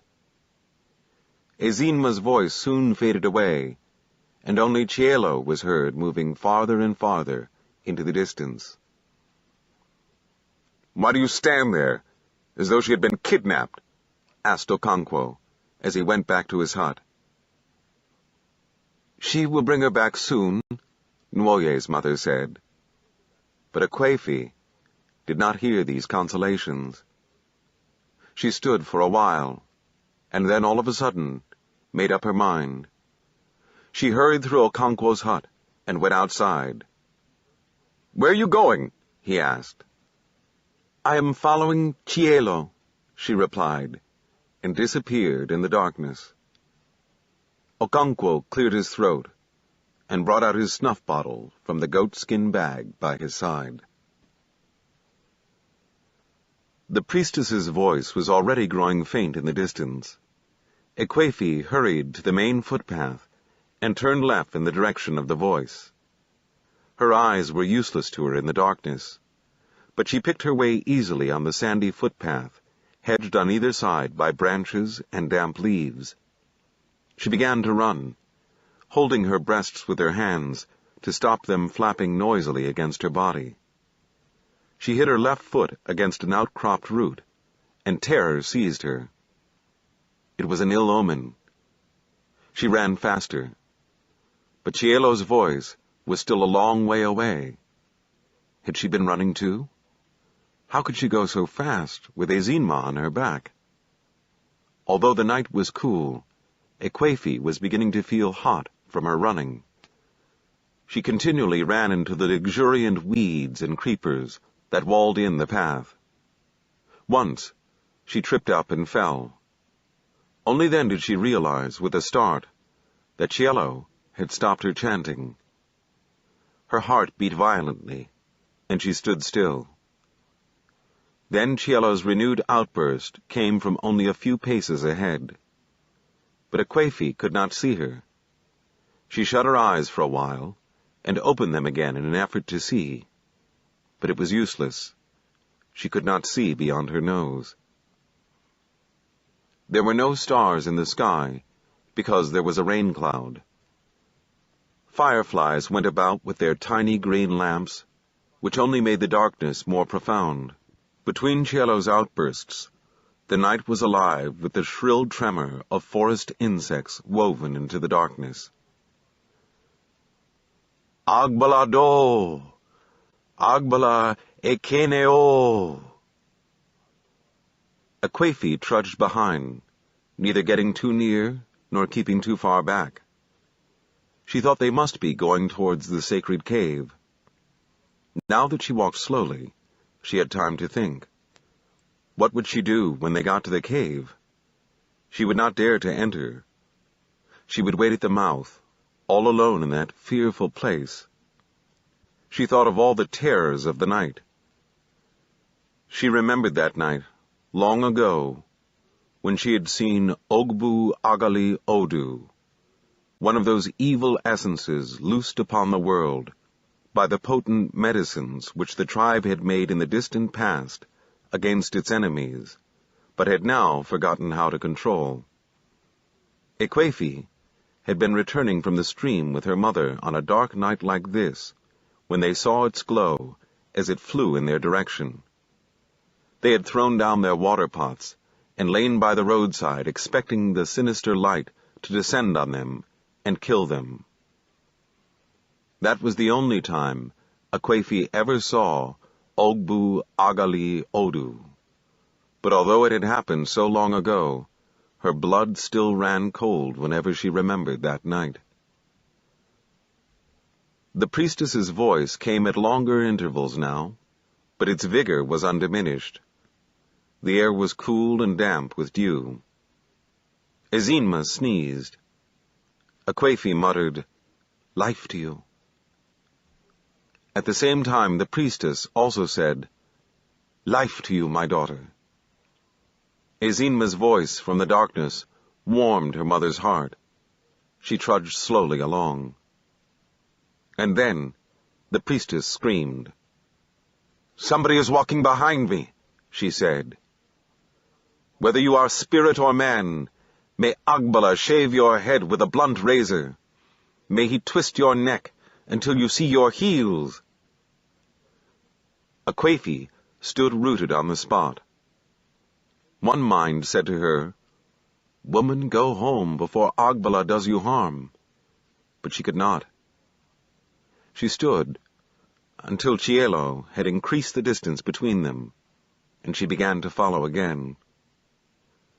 She had already walked so long that she began to feel a slight numbness in the limbs and in the head.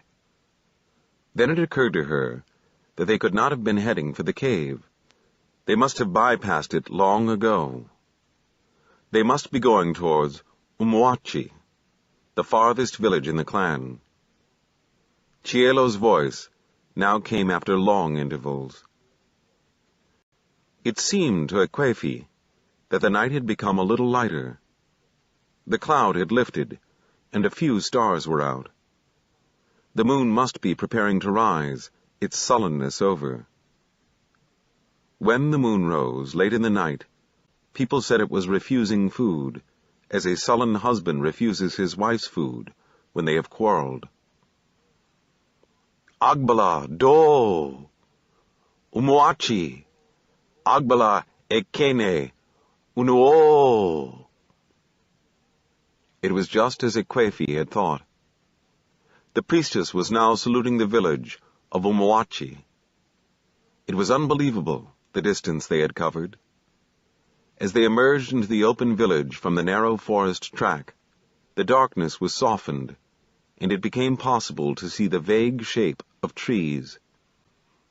Ekwefi screwed her eyes up in an effort to see her daughter and the priestess, but whenever she thought she saw their shape, it immediately dissolved, like a melting lump of darkness. She walked numbly along. Cielo's voice was now rising continuously, as when she first set out.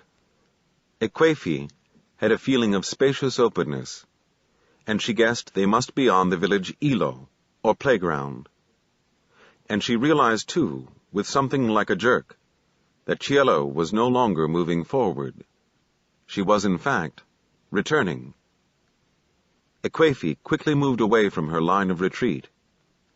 Cielo passed by, and they began to go back the way they had come. It was a long and weary journey, and Ekwefi felt like a sleepwalker most of the way. The moon was definitely rising, and although it had not yet appeared on the sky, its light had already melted down the darkness. Ekwefi could now discern the figure of the priestess and her burden. She slowed down her pace so as to increase the distance between them. She was afraid of what might happen if Cielo suddenly turned round and saw her. She had prayed for the moon to rise, but now she found the half-light of the incipient moon more terrifying than darkness. The world was now peopled with vague, fantastic figures that dissolved under her steady gaze and then formed again in new shapes. At one stage, Ekwefi was so afraid that she nearly called out to Cielo for companionship and human sympathy. What she had seen was the shape of a man climbing a palm tree, his head pointing to the earth and his legs skywards. But at that very moment, Cielo's voice rose again in her possessed chanting, and Ekwefi recoiled, because there was no humanity there. It was not the same Cielo, who sat with her in the market and sometimes bought bean cakes for Ezinma, whom she called her daughter. It was a different woman, the priestess of Agbala, the oracle of the hills and caves. Ekwefi trudged along between two fears. The sound of her benumbed steps seemed to come from some other person walking behind her. Her arms were folded across her bare breasts. Dew fell heavily, and the air was cold. She could no longer think, not even about the terrors of night. She just jogged along in a half-sleep, only waking to full life when Cielo sang. At last, they took a turning and began to head for the caves. From then on, Cielo never ceased in her chanting. She greeted her God in a multitude of names, the owner of the future, the messenger of earth, the God who cut a man down when his life was sweetest to him. Ekwefi was also awakened, and her benumbed fears revived. The moon was now up, and she could see Cielo and Ezinma clearly. How a woman could carry a child of that size so easily and for so long was a miracle. But Ekwefi was not thinking about that. Cielo was not a woman that night. Agbala do! Agbala ekeneo! Chinegbu madu ubosi ndu ya nato ya uto daluo. Ekwefi could already see the hills looming in the moonlight. They formed a circular ring with a break at one point, through which the foot-track led to the center of the circle. As soon as the priestess stepped into this ring of hills, her voice was not only doubled in strength, but was thrown back on all sides. It was indeed the shrine of a great god. Ekwefi picked her way carefully and quietly. She was already beginning to doubt the wisdom of her coming. Nothing would happen to Ezinma, she thought, and if anything happened to her, could she stop it? She would not dare to enter the underground caves. Her coming was quite useless, she thought. As these things went through her mind, she did not realize how close they were to the cave mouth. And so, when the priestess, with Ezinma on her back, disappeared through a hole hardly big enough to pass a hen, Ekwefi broke into a run as though to stop them. As she stood gazing at the circular darkness which had swallowed them, tears gushed from her eyes, and she swore within her that if she heard Ezinma cry, she would rush into the cave to defend her against all the gods in the world. She would die with her. Having sworn that oath, she sat down on a stony ledge and waited. Her fear had vanished.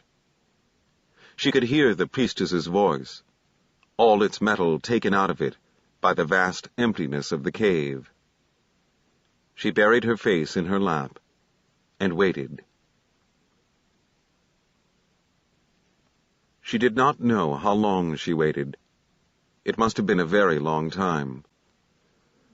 Her back was turned on the footpath that led out of the hills. She must have heard a noise behind her and turned round sharply. A man stood there, with a machete in his hand. Ekwefi uttered a scream and sprang to her feet. "Don't be foolish," said Okonkwo's voice. "I thought you were going into the shrine with Cielo," he mocked. Ekwefi did not answer. Tears of gratitude filled her eyes.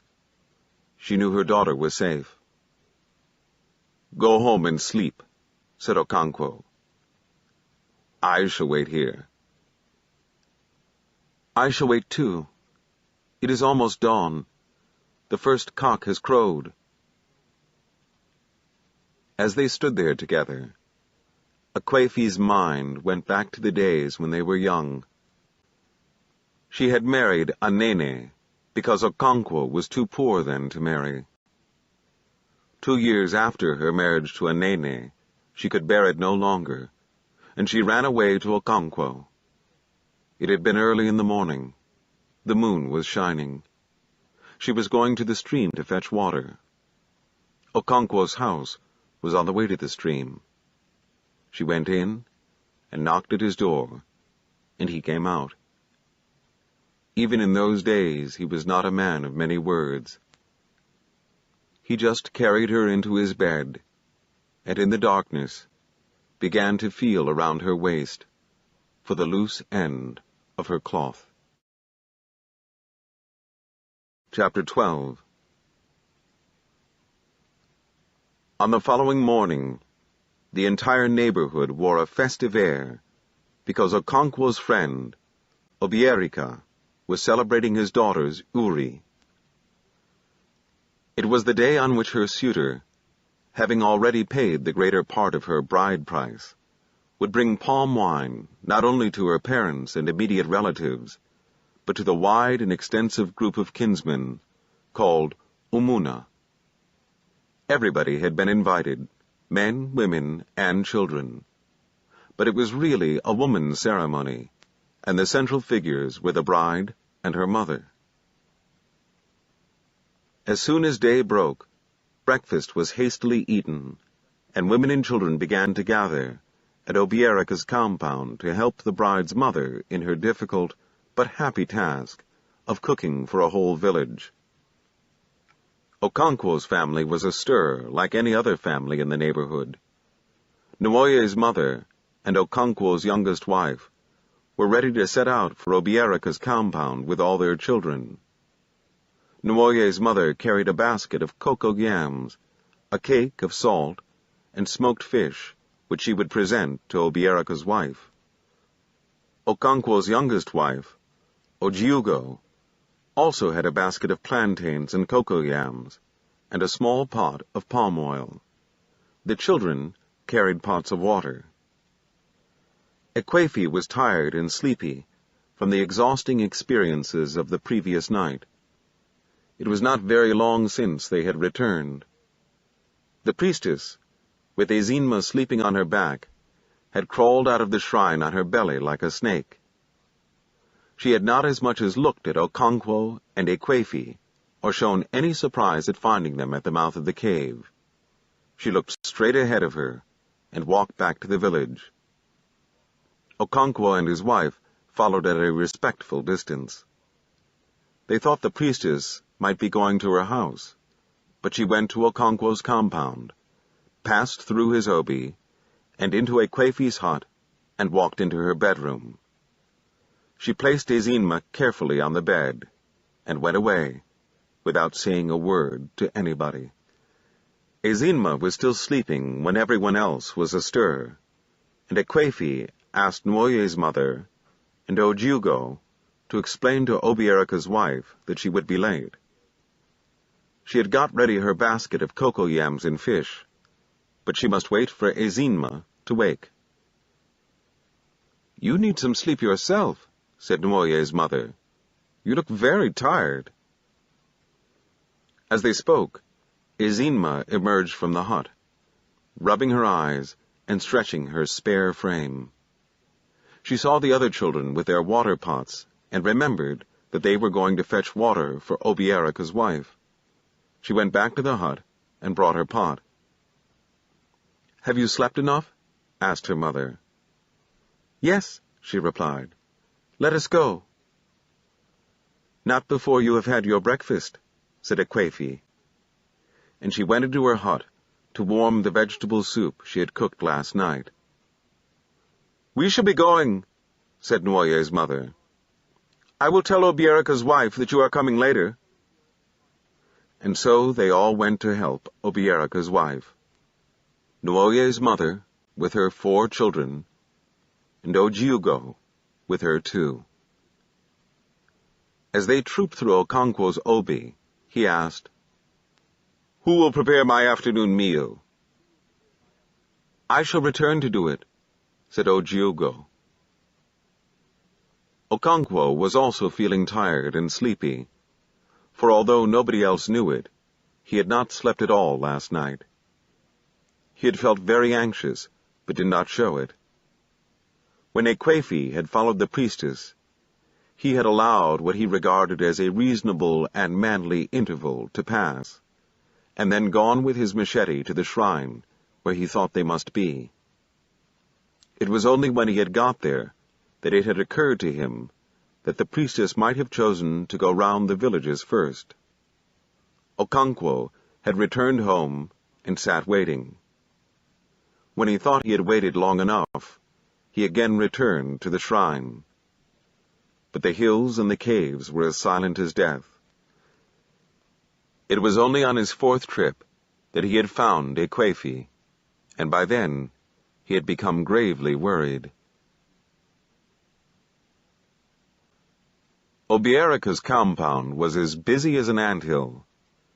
Temporary cooking tripods were erected on every available space by bringing together 3 blocks of sun-dried earth and making a fire in their midst.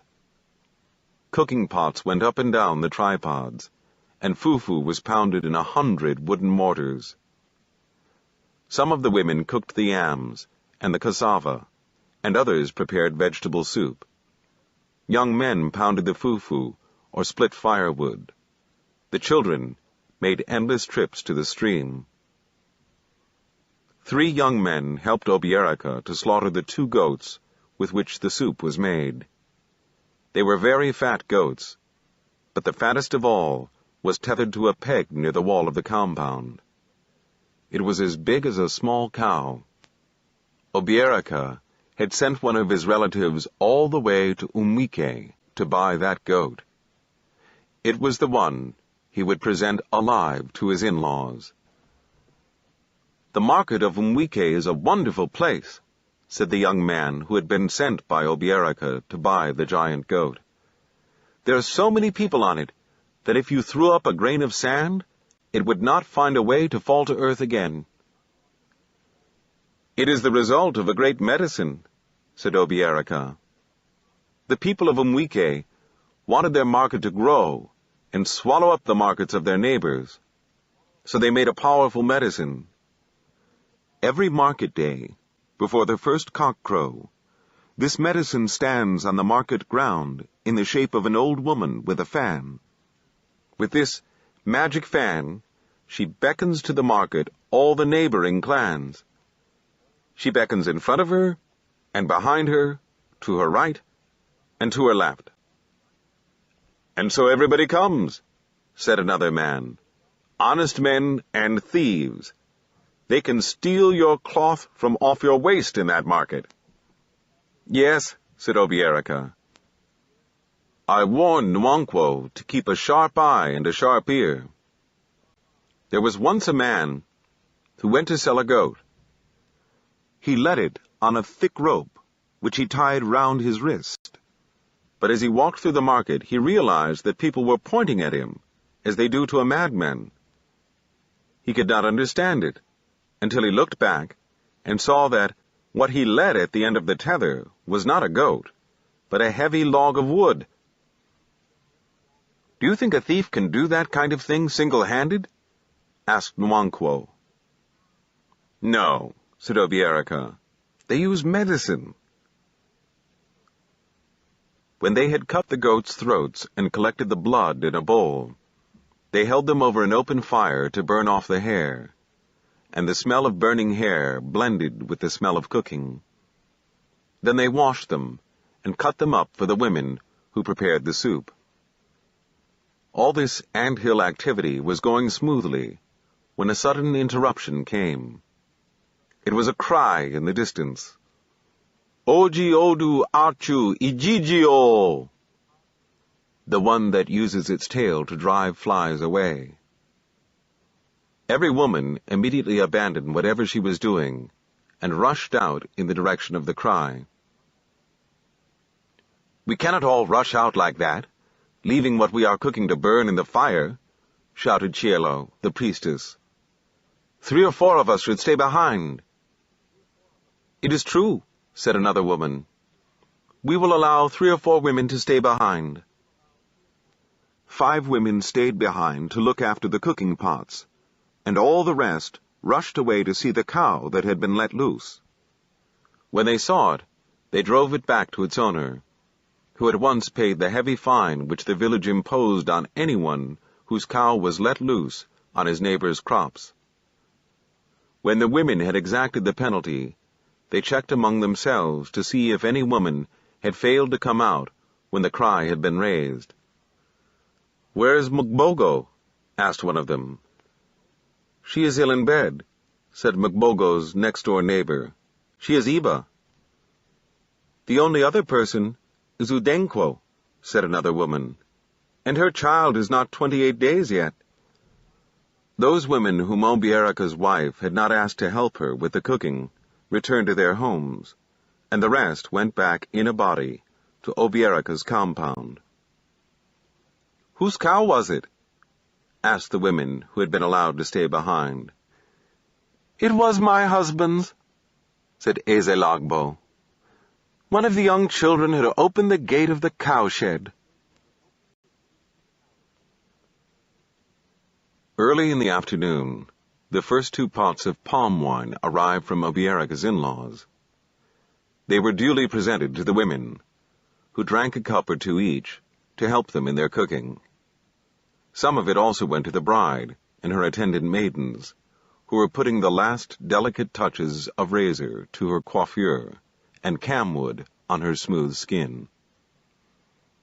When the heat of the sun began to soften, Obieraca's son, Maduka, took a long broom and swept the ground in front of his father's obi. And as if they had been waiting for that, Obieraca's relatives and friends began to arrive, every man with his goatskin bag hung on one shoulder and a rolled goatskin mat under his arm. Some of them were accompanied by their sons bearing carved wooden stools. Okonkwo was one of them. They sat in a half-circle and began to talk of many things. It would not be long before the suitors came. Okonkwo brought out his snuff bottle and offered it to Ogbuefi Ezenwa, who sat next to him. Ezenwa took it, tapped it on his kneecap, rubbed his left palm on his body to dry it before tipping a little snuff into it. His actions were deliberate, and he spoke as he performed them.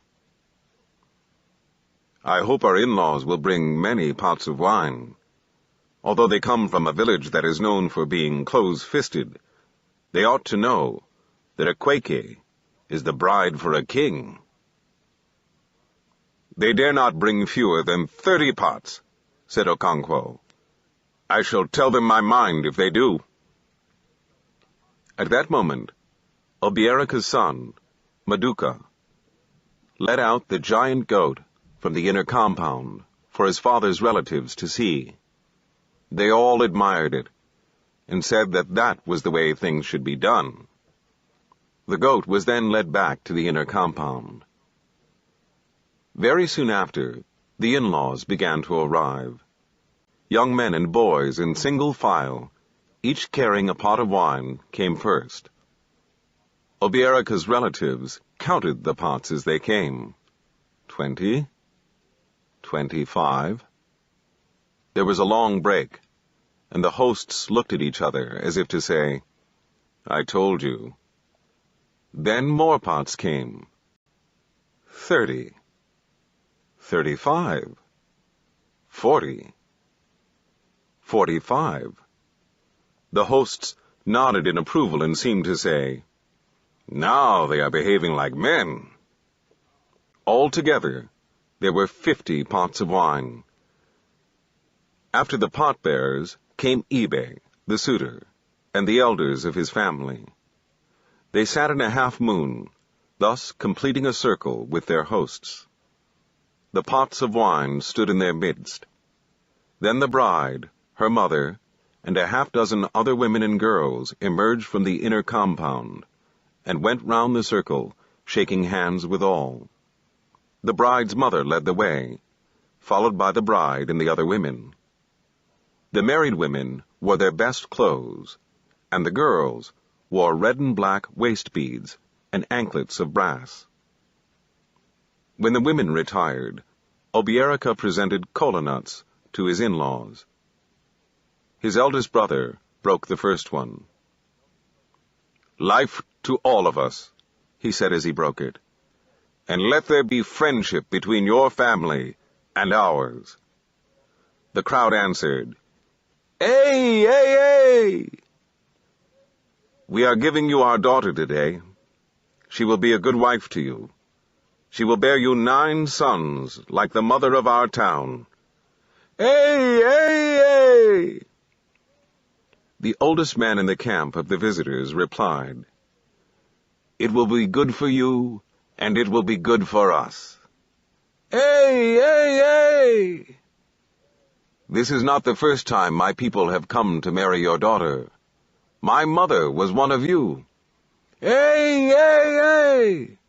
"And this will not be the last, because you understand us, and we understand you. You are a great family. Hey, hey, hey! Prosperous men and great warriors." He looked in the direction of Okonkwo. "Your daughter will bear us sons like you." "Hey, hey, hey!" The kola was eaten, and the drinking of palm wine began. Groups of 4 or 5 men sat round with a pot in their midst. As the evening wore on, food was presented to the guests. There were huge bowls of fufu and steaming pots of soup. There were also pots of yam pottage. It was a great feast. As night fell, burning torches were set on wooden tripods, and the young men raised a song. The elders sat in a big circle, and the singers went round singing each man's praise as they came before him. They had something to say for every man. Some were great farmers. Some were orators who spoke for the clan. Okonkwo was the greatest wrestler and warrior alive. When they had gone round the circle, they settled down in the center, and girls came from the inner compound to dance. At first, the bride was not among them, but when she finally appeared, holding a cock in her right hand, a loud cheer rose from the crowd. All the other dancers made way for her. She presented the cock to the musicians and began to dance. Her brass anklets rattled as she danced, and her body gleamed with camwood in the soft yellow light. The musicians, with their wood, clay, and metal instruments, went from song to song, and they were all gay. They sang the latest song in the village. "If I hold her hand, she says, 'Don't touch.' If I hold her foot, she says, 'Don't touch.' But when I hold her waist beads, she pretends not to know." The night was already far spent when the guests rose to go, taking their bride home to spend 7 market weeks with her suitor's family. They sang songs as they went, and on their way they paid short courtesy visits to prominent men, like Okonkwo, before they finally left for their village. Okonkwo made a present of 2 cocks to them. Chapter 13. Go dee dee go go dee go. Di-go-go-di-go. It was the Ekwe talking to the clan. One of the things every man learned was the language of the hollowed-out wooden instrument. Deem, deem, deem, boomed the cannon at intervals. The first cock had not crowed, and Umwofia was still swallowed up in sleep and silence when the Ekwe began to talk, and the cannon shattered the silence. Men stirred on their bamboo beds and listened anxiously. Somebody was dead. The cannon seemed to rend the sky. Dee-go-go, dee-go, dee-dee-go-go, floated in the message-laden night air. The faint and distant wailing of women settled like a sediment of sorrow on the earth. Now and again, a full-chested lamentation rose above the wailing whenever a man came into the place of death. He raised his voice once or twice in manly sorrow, and then sat down with the other men, listening to the endless wailing of the women and the esoteric language of the Ekwe. Now and again the cannon boomed. The wailing of the women would not be heard beyond the village, but the Ekwe carried the news to all the 9 villages, and even beyond. It began by naming the clan. Umwofia Obodo Dike, the land of the brave. Umwofia Obodo Dike, Umwofia Obodo Dike. It said this over and over again, and as it dwelt on it, anxiety mounted in every heart that heaved on a bamboo bed that night. Then it went nearer and named the village. Igwedo, of the yellow grinding stone. It was Okonkwo's village. Again and again, Igwedo was called, and men waited breathlessly in all the 9 villages. At last, the man was named, and the people sighed. Ezeudu is dead. A cold shiver ran down Okonkwo's back as he remembered the last time the old man had visited him. "That boy calls you father," he had said. "Bear no hand in his death." Ezeudu was a great man, and so all the clan was at his funeral. The ancient drums of death beat, guns and cannon were fired, and men dashed about in frenzy, cutting down every tree or animal they saw, jumping over walls and dancing on the roof. It was a warrior's funeral, and from morning till night, warriors came and went in their age groups. They all wore smoked raffia skirts, and their bodies were painted with chalk and charcoal. Now and again, an ancestral spirit, or a gugu, appeared from the underworld, speaking in a tremulous, unearthly voice, and completely covered in raffia. Some of them were very violent, and there had been a mad rush for shelter earlier in the day, when one appeared with a sharp machete, and was only prevented from doing serious harm by 2 men who restrained him with the help of a strong rope tied round his waist. Sometimes he turned round and chased those men, and they ran for their lives, but they always returned to the long rope he trailed behind. He sang in a terrifying voice that a Kwensu, or evil spirit, had entered his eye. But the most dreaded of all was yet to come. He was always alone, and was shaped like a coffin. A sickly odor hung in the air wherever he went, and flies went with him. Even the greatest medicine men took shelter when he was near.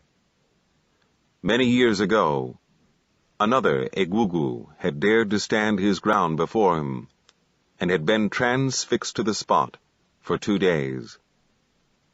This one had only one hand, and it carried a basket full of water. But some of the Egugu were quite harmless. One of them was so old and infirm that he leaned heavily on a stick. He walked unsteadily to the place where the corpse was laid, gazed at it a while, and went away again, to the underworld. The land of the living was not far removed from the domain of the ancestors. There was coming and going between them, especially at festivals, and also when an old man died, because an old man was very close to the ancestors. A man's life, from birth to death, was a series of transition rites which brought him nearer and nearer to his ancestors. Ezeudu had been the oldest man in his village, and at his death there were only 3 men in the whole clan who were older, and 4 or 5 others in his own age group. Whenever one of these ancient men appeared in the crowd to dance unsteadily the funeral steps of the tribe, younger men gave way, and the tumult subsided. It was a great funeral, such as befitted a noble warrior. As the evening drew near, the shouting and the firing of guns, the beating of drums and the brandishing and clanging of machetes increased. Ezeudu had taken 3 titles in his life. It was a rare achievement. There were only 4 titles in the clan, and only 1 or 2 men in any generation ever achieved the 4th and highest. When they did, they became the lords of the land. Because he had taken titles, Ezeudu was to be buried after dark, with only a glowing brand to light the sacred ceremony. But before this quiet and final rite, the tumult increased tenfold. Drums beat violently, and men leaped up and down in frenzy. Guns were fired on all sides, and sparks flew out as machetes clanged together in warriors' salutes. The air was full of dust and the smell of gunpowder. It was then that the one-handed spirit came, carrying a basket full of water. People made way for him on all sides, and the noise subsided. Even the smell of gunpowder was swallowed in the sickly smell that now filled the air. He danced a few steps to the funeral drums, and then went to see the corpse. "Ezeudu," he called in his guttural voice. "If you had been poor in your last life, I would have asked you to be rich when you come again. But you were rich. If you had been a coward, I would have asked you to bring courage. But you were a fearless warrior. If you had died young, I would have asked you to get life. But you lived long. So I shall ask you to come again, the way you came before. If your death was the death of nature, go in peace. But if a man caused it, do not allow him a moment's rest." He danced a few more steps and went away. The drums and the dancing began again and reached fever heat. Darkness was around the corner, and the burial was near. Guns fired the last salute, and the cannon rent the sky. And then from the center of the delirious fury came a cry of agony and shouts of horror. It was as if a spell had been cast. All was silent. In the center of the crowd, a boy lay in a pool of blood. It was the dead man's 16-year-old son, who with his brothers and half-brothers had been dancing the traditional farewell to their father. Okonkwo's gun had exploded, and a piece of iron had pierced the boy's heart. The confusion that followed was without parallel in the tradition of Umwofia. Violent deaths were frequent, but nothing like this had ever happened.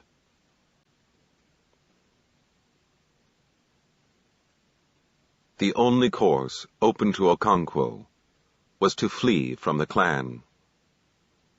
It was a crime against the earth goddess to kill a clansman, and a man who committed it must flee from the land.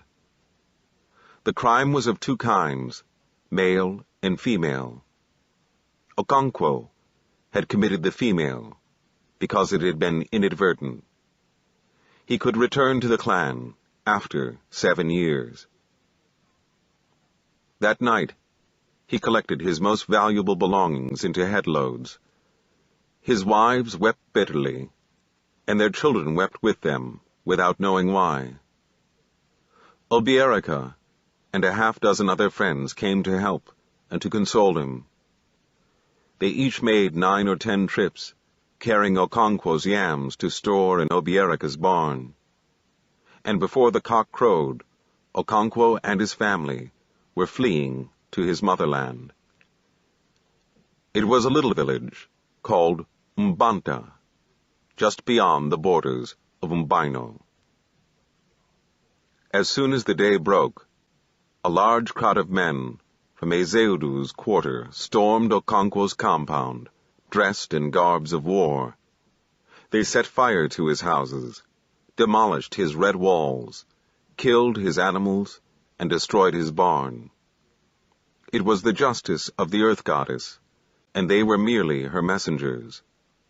They had no hatred in their hearts against Okonkwo. His greatest friend, Obierica, was among them. They were merely cleansing the land, which Okonkwo had polluted with the blood of a clansman. Obierica was a man who thought about things.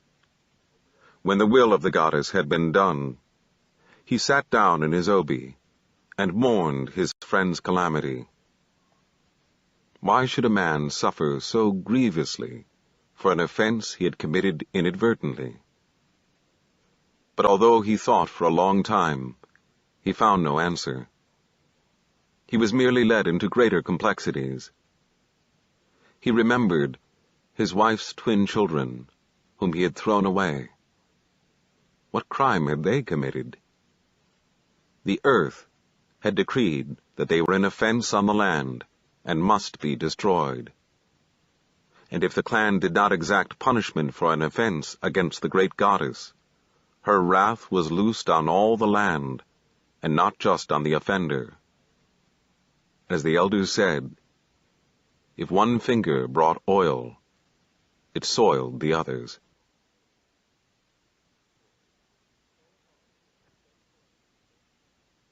Part 2. Chapter 14. Okonkwo was well received by his mother's kinsmen in Mbanta.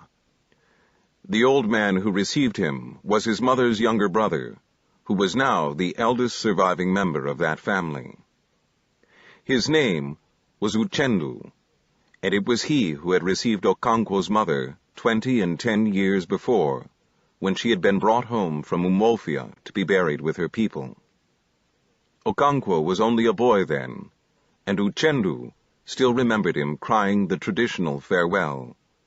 "Mother, mother, mother is going."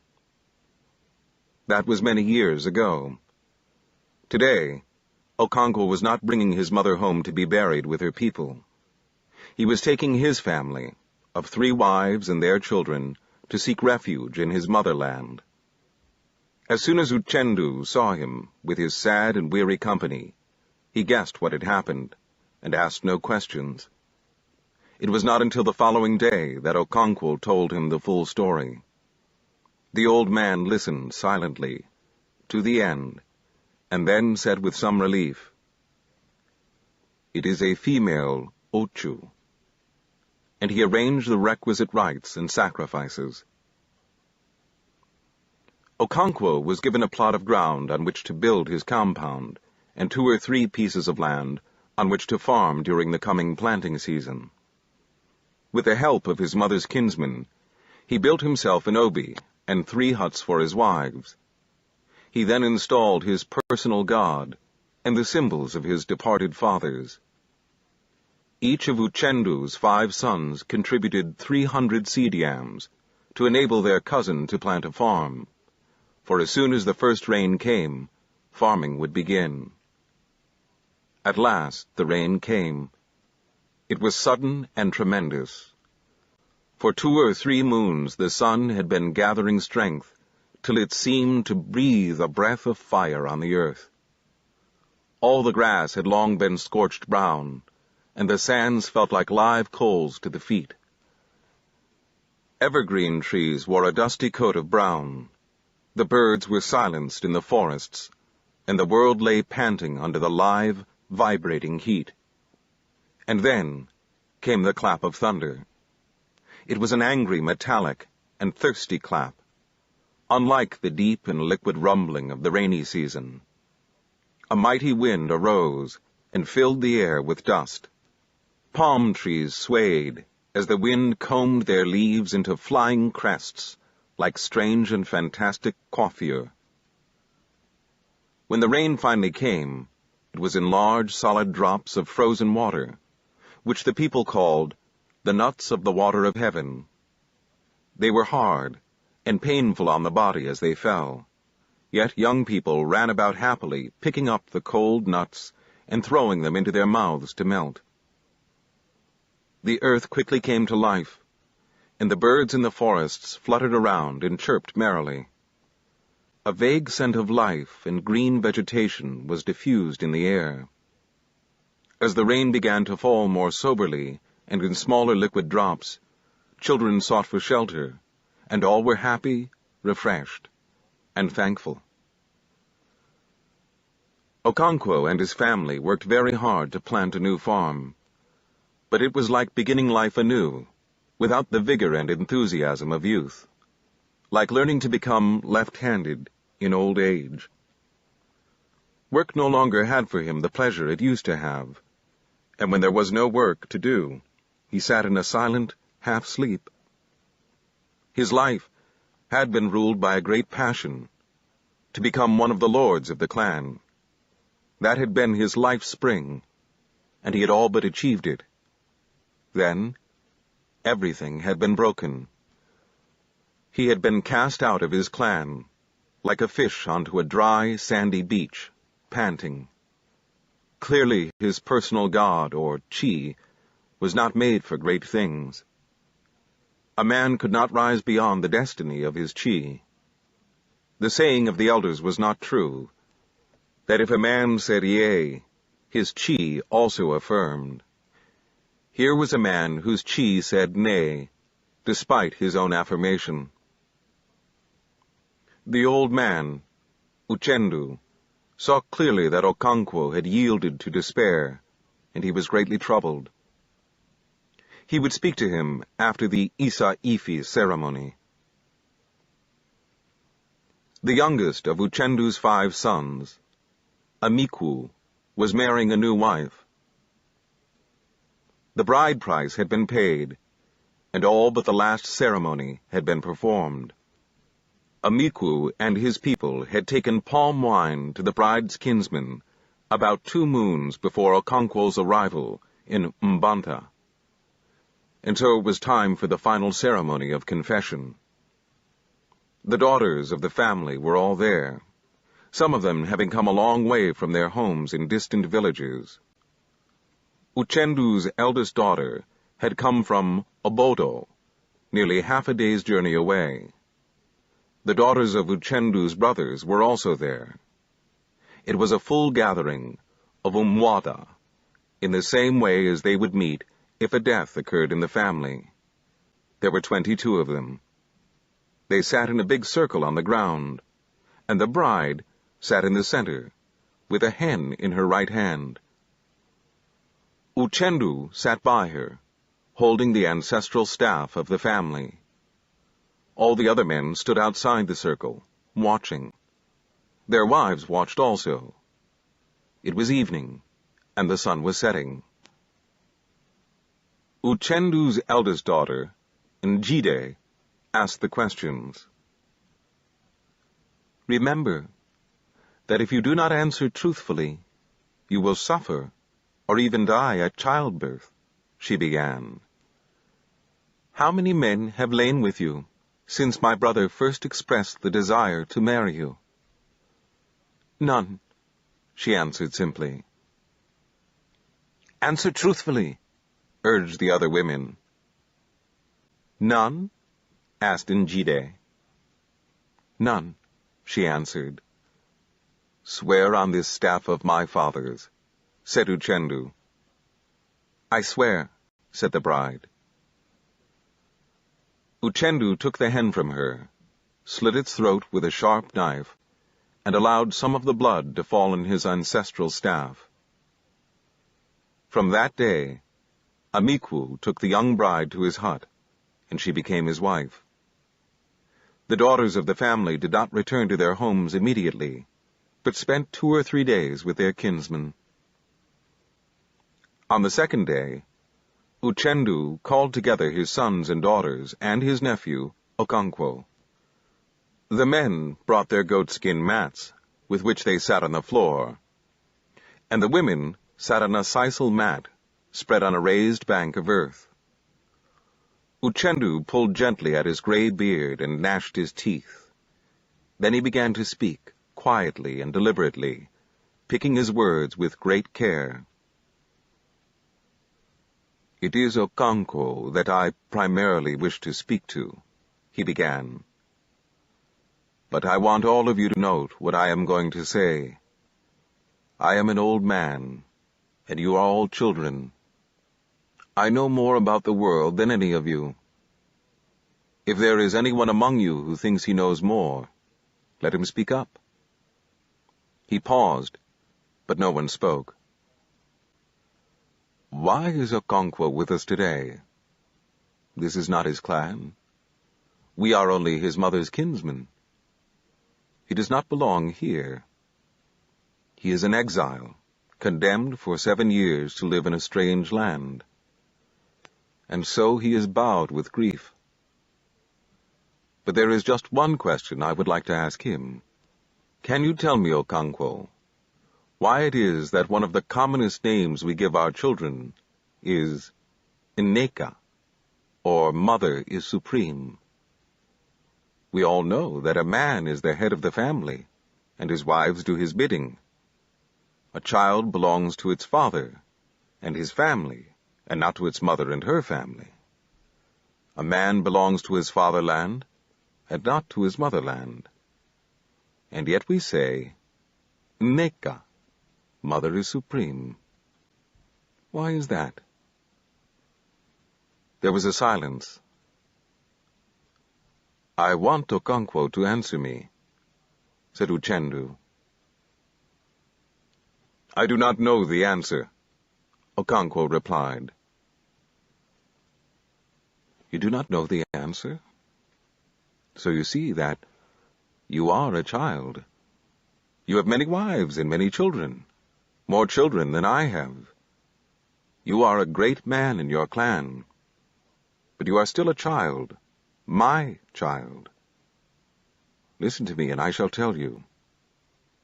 But there is one more question I shall ask you. Why is it that when a woman dies, she is taken home to be buried with her own kinsmen? She is not buried with her husband's kinsmen. Why is that? Your mother was brought home to me and buried with my people. Why was that?"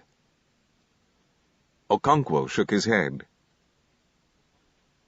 "He does not know that either," said Uchendu. "And yet he is full of sorrow, because he has to come live in his motherland for a few years." He laughed a mirthless laugh, and turned to his sons and daughters. "What about you? Can you answer my question?" They all shook their heads. "Then listen to me," he said, and cleared his throat. "It's true that a child belongs to its father. But when a father beats his child, it seeks sympathy in its mother's hut. A man belongs to his fatherland when things are good and life is sweet. But when there is sorrow and bitterness, he finds refuge in his motherland. Your mother is there to protect you. She is buried there. And that is why we say that Mother is supreme. Is it right that you, Okonkwo, should bring to your mother a heavy face and refuse to be comforted? Be careful, or you may displease the dead. Your duty is to comfort your wives and children, and take them back to your fatherland after 7 years.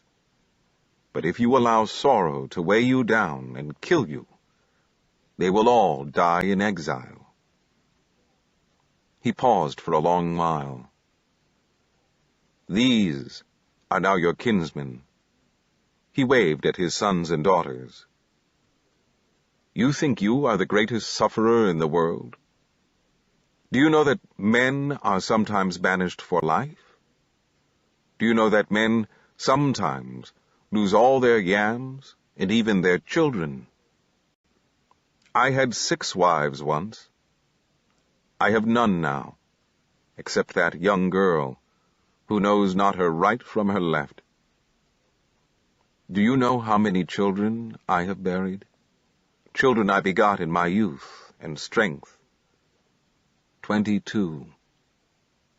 I did not hang myself, and I am still alive. If you think you are the greatest sufferer in the world, ask my daughter, Achebe, how many twins she has borne and thrown away. Have you not heard the song they sing when a woman dies? For whom is it well? For whom is it well? There is no one for whom it is well. I have no more to say to you.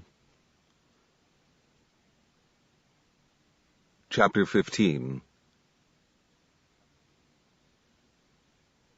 It was in the 2nd year of Okonkwo's exile that his friend, Obierica, came to visit him. He brought with him 2 young men, each of them carrying a heavy bag on his head. Okonkwo helped them put down their loads. It was clear that the bags were full of cowries. Okonkwo was very happy to receive his friend. His wives and children were very happy too, and so were his cousins and their wives, when he sent for them and told them who his guest was. "You must take him to salute our father," said one of the cousins. "Yes," replied Okonkwo. "We are going directly." But before they went, he whispered something to his first wife. She nodded, and soon the children were chasing one of their cocks. Uchendu had been told by one of his grandchildren that 3 strangers had come to Okonkwo's house. He was therefore waiting to receive them. He held out his hands to them when they came into his obi, and after they had shaken hands, he asked Okonkwo who they were. "This is Obierica, my great friend. I have already spoken to you about him." "Yes," said the old man, turning to Obierica. "My son has told me about you, and I am happy you have come to see us. I knew your father, Iweka. He was a great man. He had many friends here, and came to see them quite often. Those were good days, when a man had friends in distant clans. Your generation does not know that. You stay at home, afraid of your next-door neighbor. Even a man's motherland is strange to him nowadays." He looked at Okonkwo. "I am an old man, and I like to talk. That is all I am good for now." He got up painfully, went into an inner room, and came back with a kola nut. "Who are the young men with you?" he asked as he sat down again on his goatskin. Okonkwo told him. "Ah," he said, "welcome, my sons." He presented the kola nut to them, and when they had seen it and thanked him, he broke it, and they ate. "Go into that room," he said to Okonkwo, pointing with his finger. "You will find a pot of wine there." Okonkwo brought the wine, and they began to drink. It was a day old, and very strong. "Yes," said Uchendu after a long silence. "People traveled more in those days. There is not a single clan in these parts that I do not know very well. Aninta, Umuazu, Ikeocha, Ilumelu, Abame. I know them all. Have you heard, asked Obierica, that Abame is no more? How is that? Asked Uchendu and Okonkwo together. Abame has been wiped out, said Obierica. It is a strange and terrible story. If I had not seen the few survivors with my own eyes and heard their story with my own ears, I would not have believed. Was it not on an Eke day that they fled into Umofia? He asked his two companions, and they nodded their heads. 3 moons ago, said Obierica, on an Eke market day, a little band of fugitives came into our town. Most of them were sons of our land, whose mothers had been buried with us. But there were some, too, who came because they had friends in our town, and others who could think of nowhere else open to escape. And so they fled into Umofia with a woeful story. He drank his palm wine, and Okonkwo filled his horn again. He continued, During the last planting season, a white man had appeared in their clan. An albino, suggested Okonkwo. He was not an albino. He was quite different. He sipped his wine. And he was riding an iron horse. The first people who saw him ran away, but he stood, beckoning to them. In the end, the fearless ones went near and even touched him. The elders consulted their oracle, and it told them that the strange man would break their clan and spread destruction among them. Obierica again drank a little of his wine. And so they killed the white man and tied his iron horse to their sacred tree, because it looked as if it would run away to call the man's friends. I forgot to tell you another thing, which the oracle said. It said that other white men were on their way. They were locusts, it said, and that first man was their harbinger, sent to explore the terrain, and so they killed him. What did the white man say before they killed him? Asked Uchendu. He said nothing, answered one of Obierica's companions. He said something, only they did not understand him, said Obierica. He seemed to speak through his nose.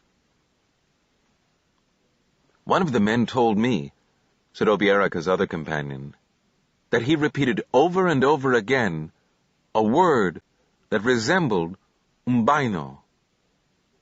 Perhaps he'd been going to umbino and had lost his way. Anyway, resumed Obierica, they killed him and tied up his iron horse. This was before the planting season began. For a long time nothing happened. The rains had come, and yams had been sown. The iron horse was still tied to the sacred silk cotton tree. And then one morning, 3 white men, led by a band of ordinary men like us, came to the clan. They saw the iron horse and went away again. Most of the men and women of Abame had gone to their farms. Only a few of them saw these white men and their followers. For many market weeks, nothing else happened. They have a big market in Abame on every other Afo day, and, as you know, the whole clan gathers there. That was the day it happened. The 3 white men and a very large number of other men surrounded the market. They must have used a powerful medicine to make themselves invisible until the market was full, and they began to shoot. Everybody was killed, except the old and the sick who were at home, and a handful of men and women whose chi were wide awake and brought them out of that market. He paused. Their clan is now completely empty. Even the sacred fish in their mysterious lake have fled, and the lake has turned the color of blood. A great evil has come upon their land, as the oracle had warned. There was a long silence. Uchendu ground his teeth together audibly. Then he burst out. Never kill a man who says nothing. Those men of Abame were fools. What did they know about the man? He ground his teeth again, and told a story to illustrate his point. Mother Kite once sent her daughter to bring food. She went and brought back a duckling. "You have done very well," said Mother Kite to her daughter. "But tell me, what did the mother of this duckling say when you swooped and carried its child away?" "It said nothing," replied the young kite. "It just walked away." "You must return the duckling," said Mother Kite. "There is something ominous behind the silence." And so Daughter Kite returned the duckling and took a chick instead. "What did the mother of this chick do?" asked the old kite. "It cried and raved and cursed me," said the young kite. "Then we can eat the chick," said her mother. "There is nothing to fear from someone who shouts." Those men of Abame were fools. "They were fools," said Okonkwo after a pause. "They had been warned that danger was ahead. They should have armed themselves with their guns and their machetes, even when they went to market." "They have paid for their foolishness," said Obierika. "But I am greatly afraid. We have heard stories about white men who made the powerful guns and the strong drinks and took slaves away across the seas, but no one thought the stories were true." "There is no story that is not true," said Uchendu. "The world has no end, and what is good among one people is an abomination with others. We have albinos among us. Do you not think that they came to our clan by mistake, that they have strayed from their way to a land where everybody is like them?" Okonkwo's first wife soon finished her cooking, and set before their guests a big meal of pounded yams and bitter-leaf soup. Okonkwo's son, Nwoye, brought in a pot of sweet wine, tapped from the raffia palm. "You are a big man now," Obierika said to Nwoye. "Your friend, Anene, asked me to greet you." "Is he well?" asked Nwoye. "We are all well," said Obierika.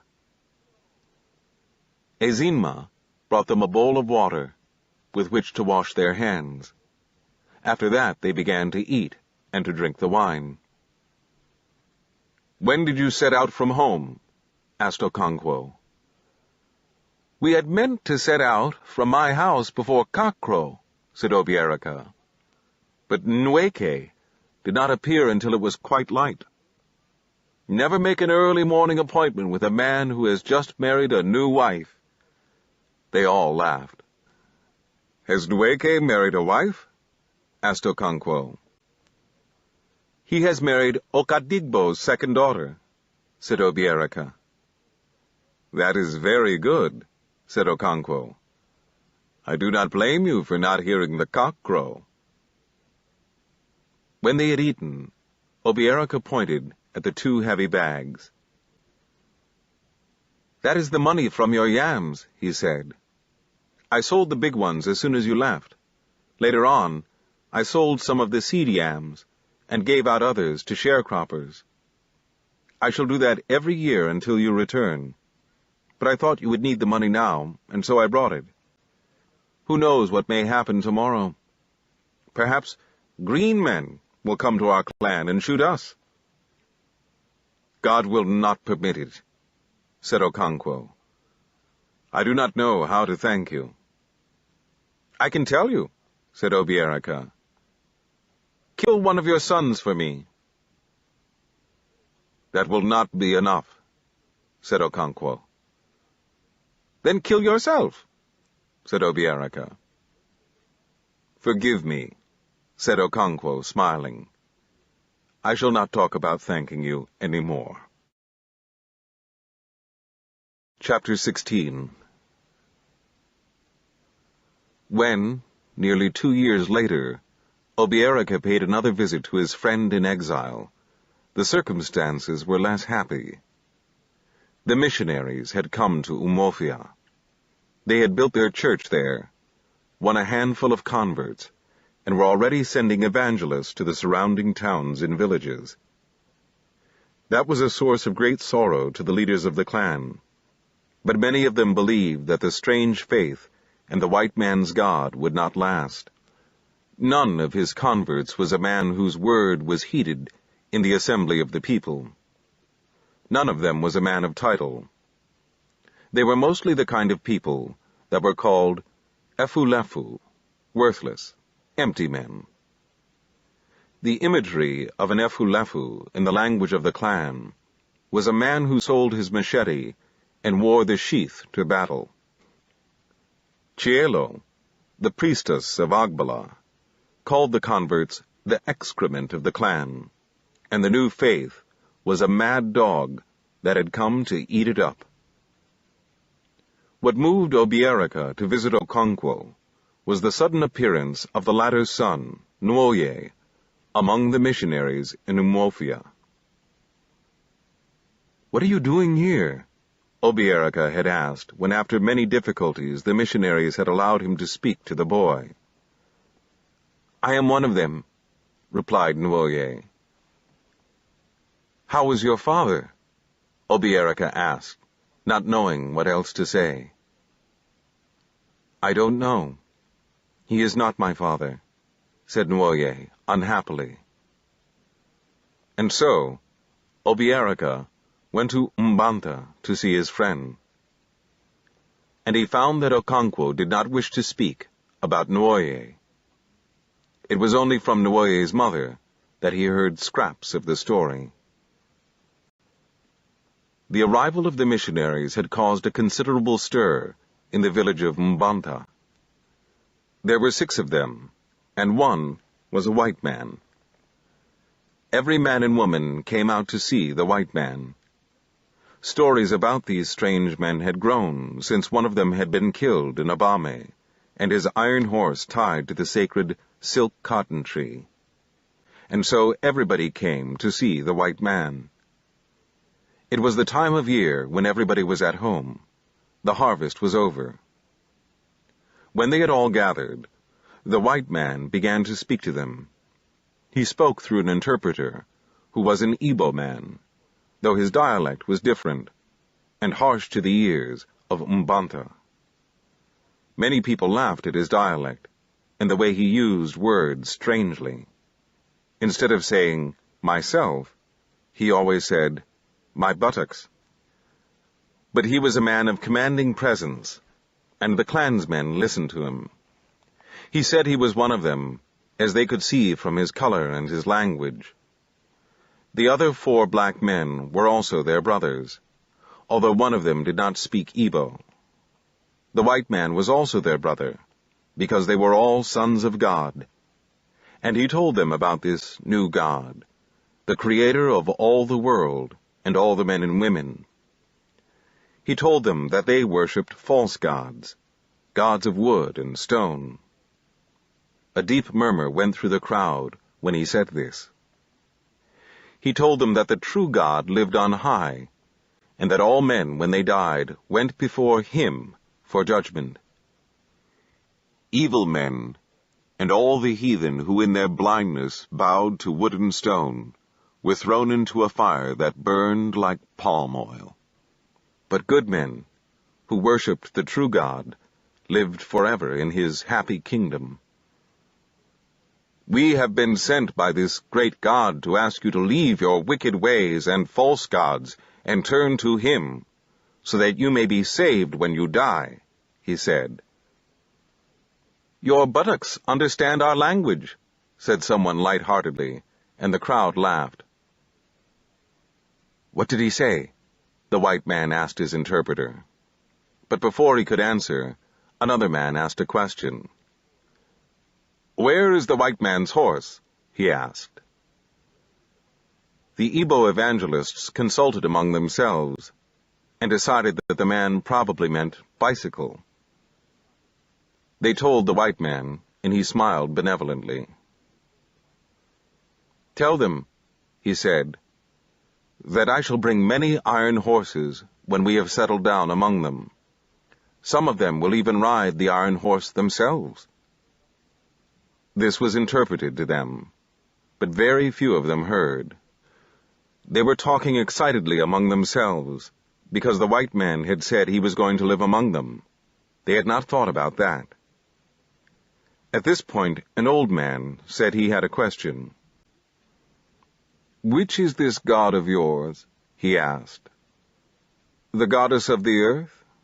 The god of the sky? A Madiora? Or the thunderbolt? Or what?" The interpreter spoke to the white man, and he immediately gave his answer.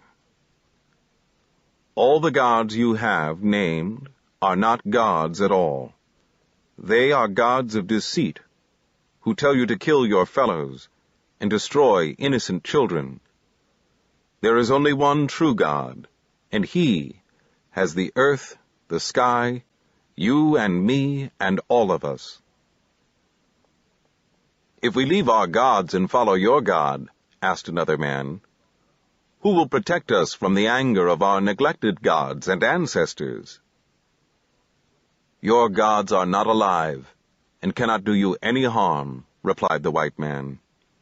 "They are pieces of wood and stone." When this was interpreted to the men of Mbanta, they broke into derisive laughter. "These men must be mad," they said to themselves. How else could they say that Ani and Amadiora were harmless? And Idemili? And Ogugu too? And some of them began to go away.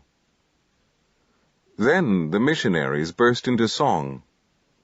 It was one of those gay and rollicking tunes of evangelism which had the power of plucking at silent and dusty chords in the heart of an Igbo man.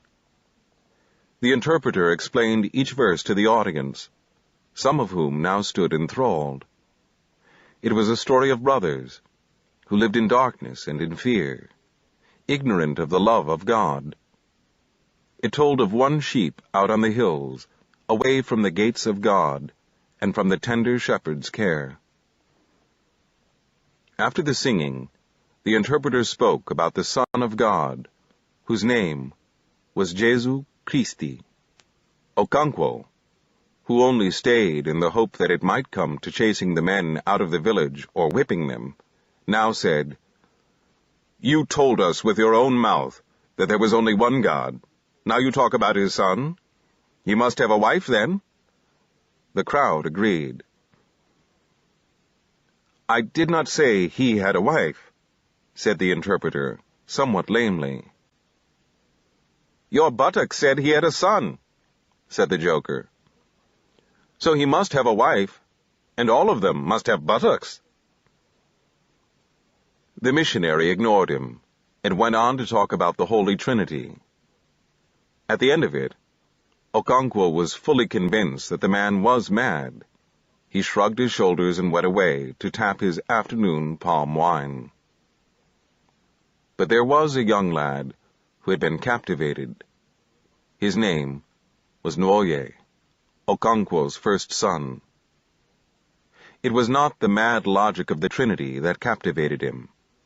He did not understand it. It was the poetry of the new religion, something felt in the marrow. The hymn, about brothers who sat in darkness and in fear, seemed to answer a vague and persistent question that haunted his young soul. The question of the twins crying in the bush, and the question of Ikemefuna, who was killed. He felt a relief within as the hymn poured into his parched soul.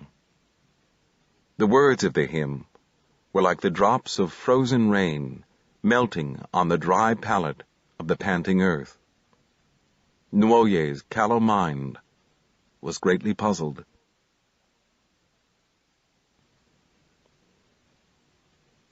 Chapter 17.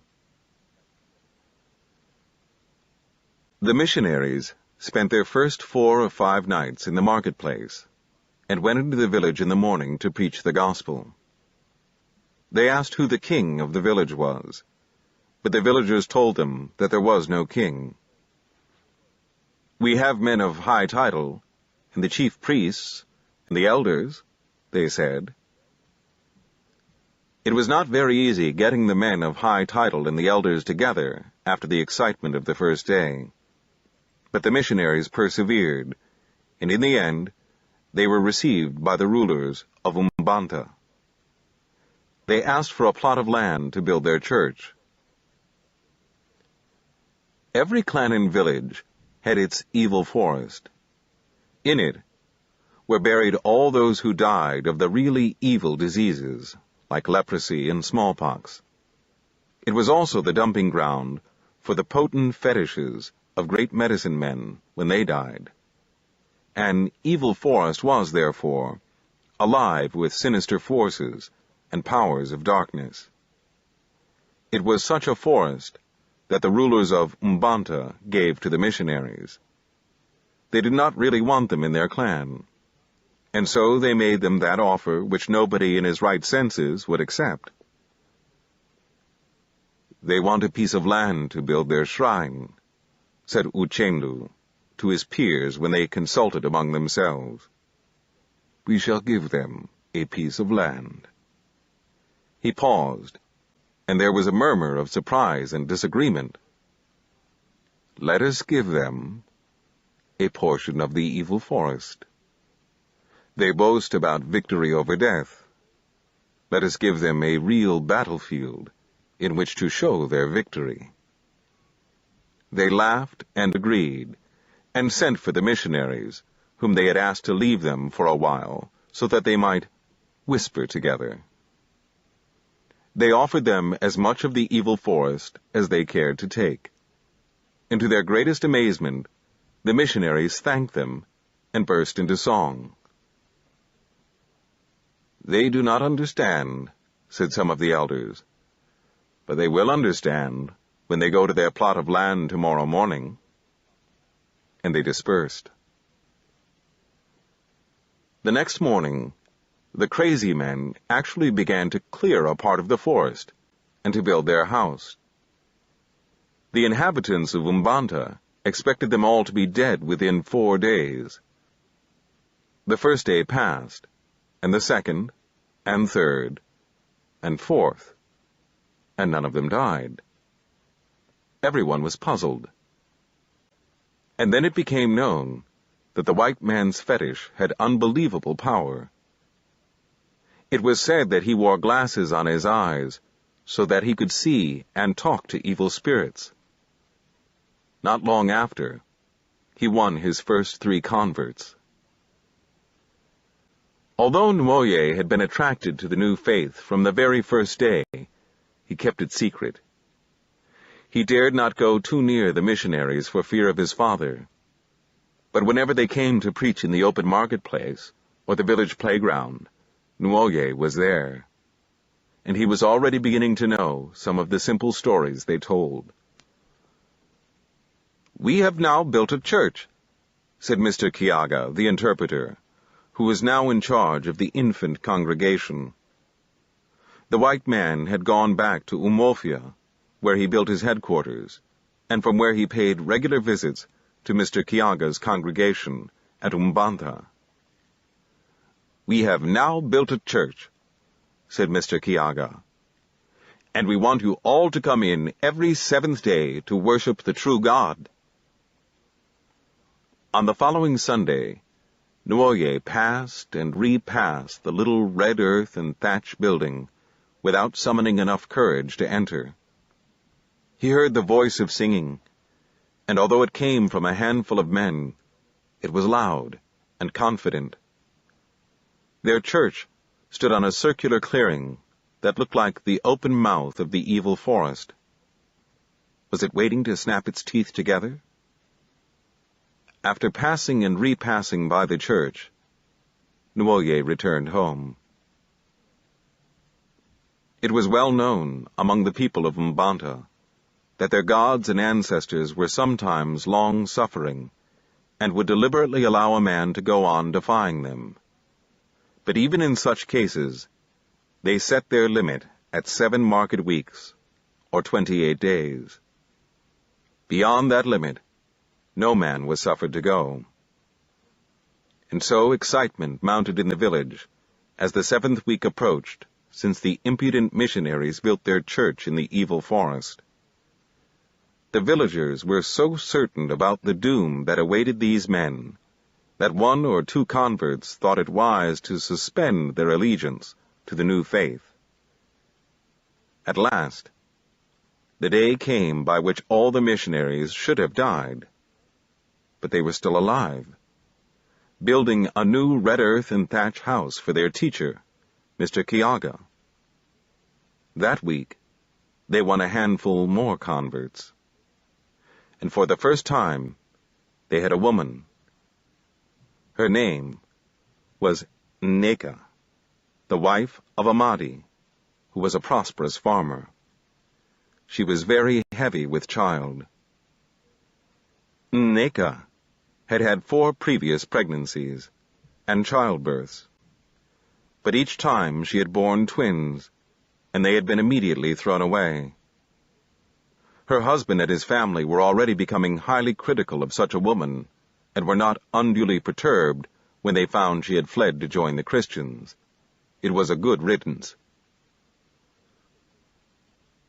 One morning, Okonkwo's cousin, Amikwu, was passing by the church on his way from the neighboring village, when he saw Nwoye among the Christians. He was greatly surprised, and when he got home, he went straight to Okonkwo's hut and told him what he had seen. The women began to talk excitedly, but Okonkwo sat unmoved. It was late afternoon before Nwoye returned. He went into the obi and saluted his father, but he did not answer.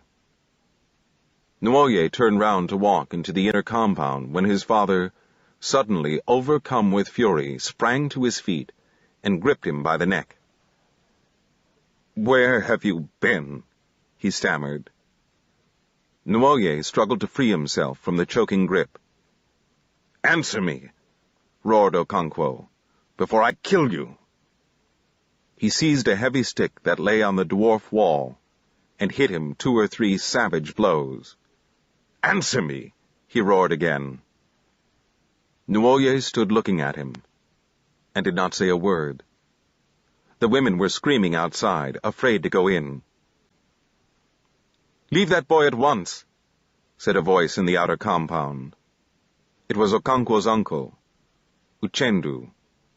"Are you mad?" Okonkwo did not answer, but he left hold of Nwoye, who walked away and never returned. He went back to the church and told Mr. Kiaga that he had decided to go to Umuofia, where the white missionary had set up a school to teach young Christians to read and write. Mr. Kiaga's joy was very great. "Blessed is he who forsakes his father and his mother for my sake," he intoned. "Those that hear my words are my father and my mother." Nwoye did not fully understand, but he was happy to leave his father.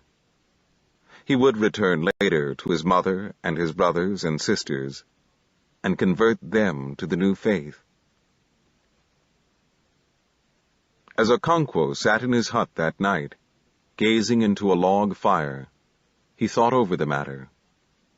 A sudden fury rose within him, and he felt a strong desire to take up his machete, go to the church, and wipe out the entire vile and miscreant gang. But on further thought, he told himself that Nwoye was not worth fighting for. Why, he cried in his heart, should he, Okonkwo, of all people, be cursed with such a son? He saw clearly in it the finger of his personal god, or chi.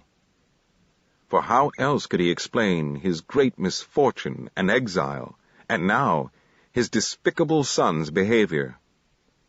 Now that he had time to think of it, his son's crime stood out in its stark enormity. To abandon the gods of one's father, and go about with a lot of effeminate men, clucking like old hens, was the very depth of abomination. Suppose when he died, all his male children decided to follow Nwoye's steps and abandon their ancestors. Okonkwo felt a cold shudder run through him at the terrible prospects, like the prospect of annihilation. He saw himself and his fathers crowding round their ancestral shrine, waiting in vain for worship and sacrifice, and finding nothing but ashes of bygone days, and his children the while praying to the white man's god. If such a thing were ever to happen, he, Okonkwo, would wipe them off the face of the earth. Okonkwo was popularly called the Roaring Flame. As he looked into the log fire, he recalled the name. He was a flaming fire. How then could he have begotten a son like Nwoye, degenerate and effeminate? Perhaps he was not his son. No, he could not be. His wife had played him false. He would teach her. But Nwoye resembled his grandfather, Unoka, who was Okonkwo's father. He pushed the thought out of his mind. He, Okonkwo, was called a flaming fire. How could he have begotten a woman for a son? At Nwoye's age, Okonkwo had already become famous throughout Umuofia for his wrestling and his fearlessness. He sighed heavily, and as if in sympathy, the smoldering log also sighed. And immediately, Okonkwo's eyes were opened, and he saw the whole matter clearly. Living fire begets cold, impotent ash. He sighed again, deeply. Chapter 18. The young church in Mbanta had a few crises early in its life. At first, the clan had assumed that it would not survive. But it had gone on living, and gradually became stronger. The clan was worried, but not overmuch. If a gang of Efulefu decided to live in the evil forest, it was their own affair. When one came to think of it, the evil forest was a fit home for such undesirable people. It was true they were rescuing twins from the bush, but they never brought them into the village. As far as the villagers were concerned, the twins still remained where they had been thrown away. Surely the earth goddess would not visit the sins of the missionaries on the innocent villagers. But on one occasion, the missionaries had tried to overstep the bounds. 3 converts had gone into the village and boasted openly that all the gods were dead and impotent, and that they were prepared to defy them by burning all their shrines. "Go and burn your mother's genitals," said one of the priests. The men were seized and beaten until they streamed with blood. After that, nothing happened for a long time between the church and the clan. But stories were already gaining ground that the white man had not only brought a religion, but also a government. It was said that they had built a place of judgment in Umuofia to protect the followers of their religion. It was even said that they had hanged one man who killed a missionary. Although such stories were now often told, they looked like fairy tales in Mbanta, and did not as yet affect the relationship between the new church and the clan. There was no question of killing a missionary here, for Mr. Kiaga, despite his madness, was quite harmless. As for his converts, no one could kill them without having to flee from the clan, for in spite of their worthlessness, they still belonged to the clan. And so nobody gave serious thought to the stories about the white man's government or the consequences of killing the Christians. If they became more troublesome than they already were, they would simply be driven out of the clan. And the little church was at that moment too deeply absorbed in its own troubles to annoy the clan.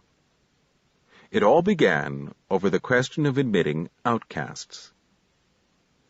These outcasts, or Osu, seeing that the new religion welcomed twins and such abominations, thought that it was possible that they would also be received. And so one Sunday, 2 of them went into the church. There was an immediate stir, but so great was the work the new religion had done among the converts that they did not immediately leave the church when the outcasts came in. Those who found themselves nearest to them merely moved to another seat. It was a miracle. But it only lasted till the end of the service.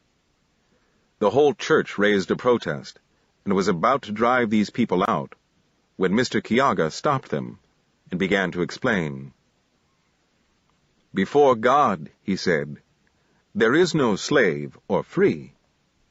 We are all children of God, and we must receive these, our brothers." "You do not understand," said one of the converts. "What will the heathen say of us when they hear that we receive Osu in our midst? They will laugh."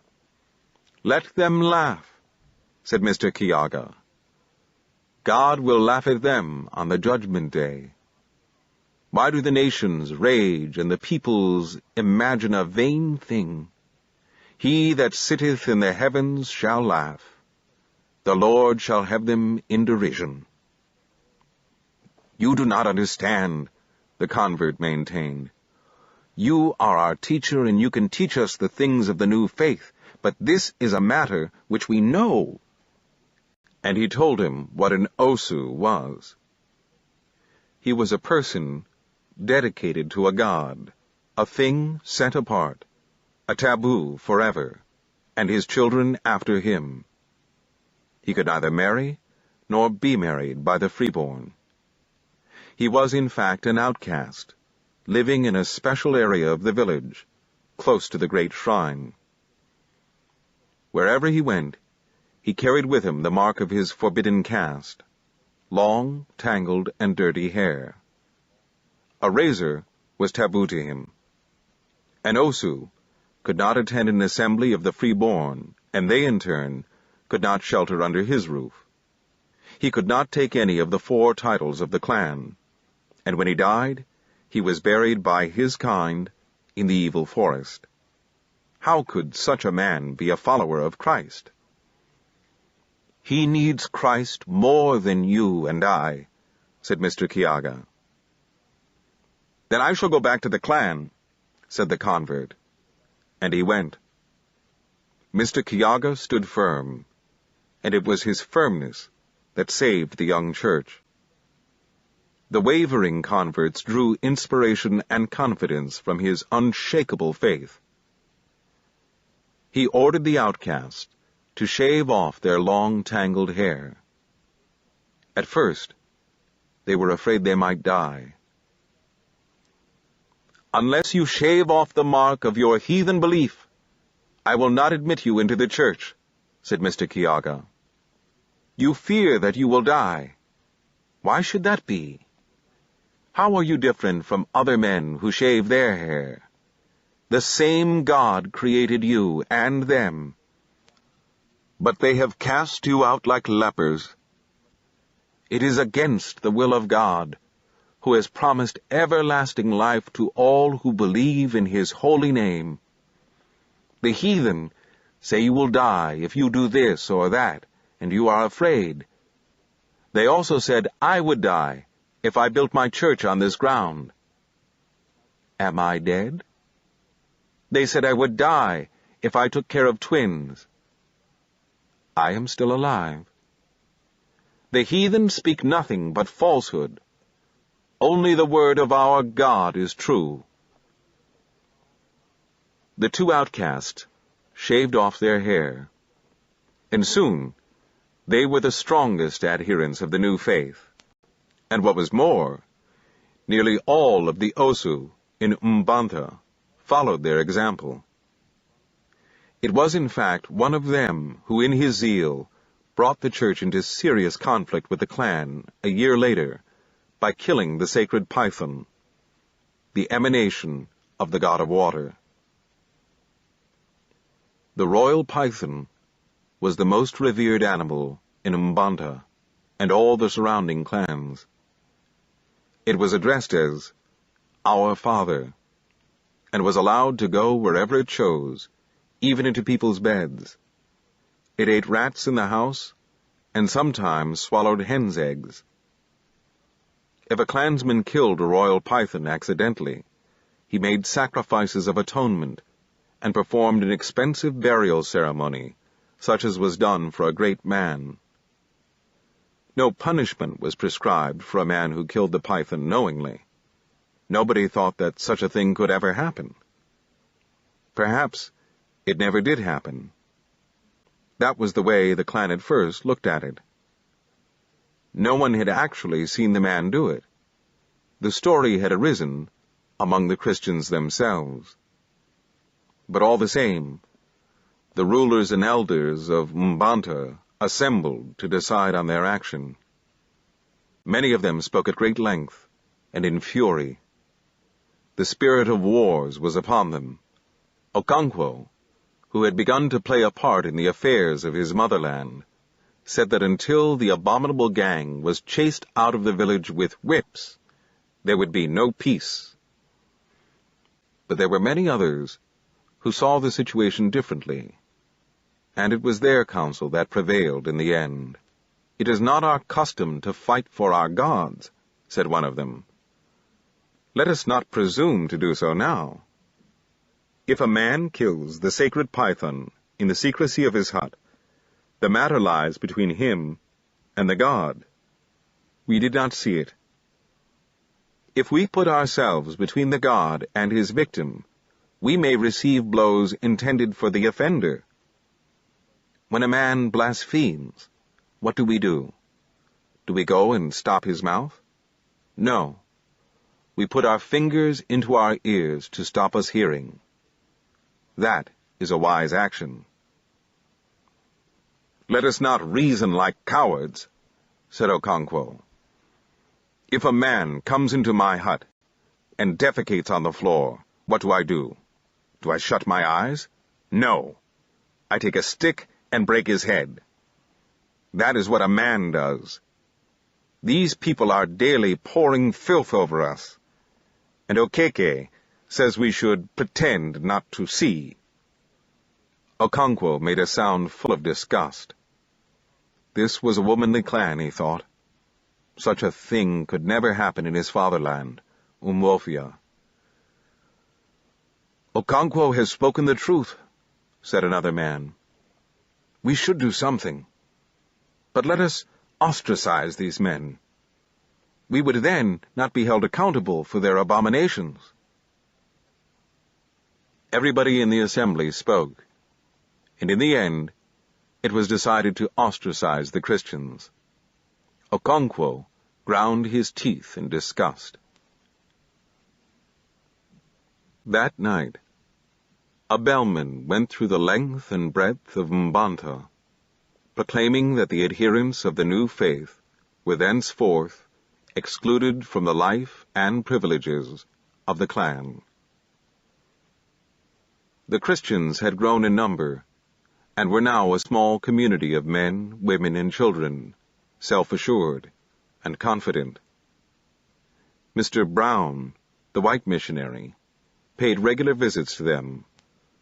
"When I think that it is only 18 months since the seed was first sown among you," he said, "I marvel at what the Lord hath wrought." It was Wednesday in Holy Week, and Mr. Kiaga had asked the women to bring red earth and white chalk and water to scrub the church for Easter. And the women had formed themselves into 3 groups for this purpose. They set out early that morning, some of them with their water pots to the stream, another group with hoes and baskets to the village red earth pit, and the others to the chalk quarry. Mr. Kiaga was praying in the church when he heard the women talking excitedly. He rounded off his prayer and went to see what it was all about. The women had come to the church with empty water pots. They said that some young men had chased them away from the stream with whips. Soon after, the women who had gone for red earth returned with empty baskets. Some of them had been heavily whipped. The chalk women also returned to tell a similar story. "What does it all mean?" asked Mr. Kiaga, who was greatly perplexed. "The village has outlawed us," said one of the women. "The bellman announced it last night, but it is not our custom to debar anyone from the stream or the quarry." Another woman said, "They want to ruin us. They will not allow us into the markets. They have said so." Mr. Kiaga was going to send into the village for his men converts when he saw them coming on their own. Of course, they had all heard the bellman, but they had never in all their lives heard of women being debarred from the stream. "Come along," they said to the women. "We will go with you to meet these cowards." Some of them had big sticks, and some even machetes. But Mr. Kiaga restrained them. He wanted first to know why they had been outlawed. "They say that Okoli killed the sacred python," said one man. "It is false," said another. "Okoli told me himself that it was false."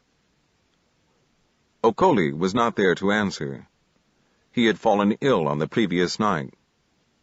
Before the day was over, he was dead. His death showed that the gods were still able to fight their own battles. The clan saw no reason then for molesting the Christians. Chapter 19. The last big rains of the year were falling. It was the time for treading red earth with which to build walls. It was not done earlier, because the rains were too heavy and would have washed away the heap of trodden earth. And it could not be done later, because harvesting would soon set in, and after that, the dry season. It was going to be Okonkwo's last harvest in Mbanta. The 7 wasted and weary years were at last dragging to a close. Although he had prospered in his motherland, Okonkwo knew that he would have prospered even more in Umuofia, in the land of his fathers, where men were bold and warlike. In these 7 years, he would have climbed to the utmost heights, and so he regretted every day of his exile. His mother's kinsmen had been very kind to him, and he was grateful, but that did not alter the facts. He had called the first child born to him in exile Nneka, Mother is Supreme, out of politeness to his mother's kinsmen. But 2 years later, when a son was born, he called him Nwofia, begotten in the wilderness. As soon as he entered his last year in exile, Okonkwo sent money to Obierika to build him 2 huts in his old compound, where he and his family would live until he built more huts and the outside wall of his compound. He could not ask another man to build his own obi for him, nor the walls of his compound. Those things a man built for himself, or inherited from his father. As the last heavy rains of the year began to fall, Obierika sent word that the 2 huts had been built, and Okonkwo began to prepare for his return after the rains. He would have liked to return earlier and build his compound that year before the rains stopped, but in doing so, he would have taken something from the full penalty of 7 years, and that could not be. So he waited, impatiently, for the dry season to come. It came slowly. The rain became lighter and lighter until it fell in slanting showers. Sometimes the sun shone through the rain, and a light breeze blew. It was a gay and airy kind of rain. The rainbow began to appear, and sometimes 2 rainbows, like a mother and her daughter, the one young and beautiful, and the other an old and faint shadow. The rainbow was called the Python of the Sky. Okonkwo called his 3 wives and told them to get things together for a great feast. "I must thank my mother's kinsmen before I go," he said. Ekwefi still had some cassava left on her farm from the previous year. Neither of the other wives had. It was not that they had been lazy, but that they had many children to feed. It was therefore understood that Ekwefi would provide cassava for the feast. Nuoye's mother and Ojiogo would provide the other things like smoked fish, palm oil, and pepper for the soup. Okonkwo would take care of meat and yams. Ekwefi rose early on the following morning and went to her farm with her daughter, Ezinma, and Ojiugo's daughter, Obiageli, to harvest cassava tubers. Each of them carried a long cane basket, a machete for cutting down the soft cassava stem, and a little hoe for digging out the tuber. Fortunately, a light rain had fallen during the night, and the soil would not be very hard. "It will not take us long to harvest as much as we like," said Ekwefi. "But the leaves will be wet," said Ezinma. Her basket was balanced on her head, and her arms folded across her breasts. She felt cold. "I dislike cold water dropping on my back. We should have waited for the sun to rise and dry the leaves." Obiageli called her Salt, because she said that she disliked water. "Are you afraid you may dissolve?" The harvesting was easy, as Ekwefi had said.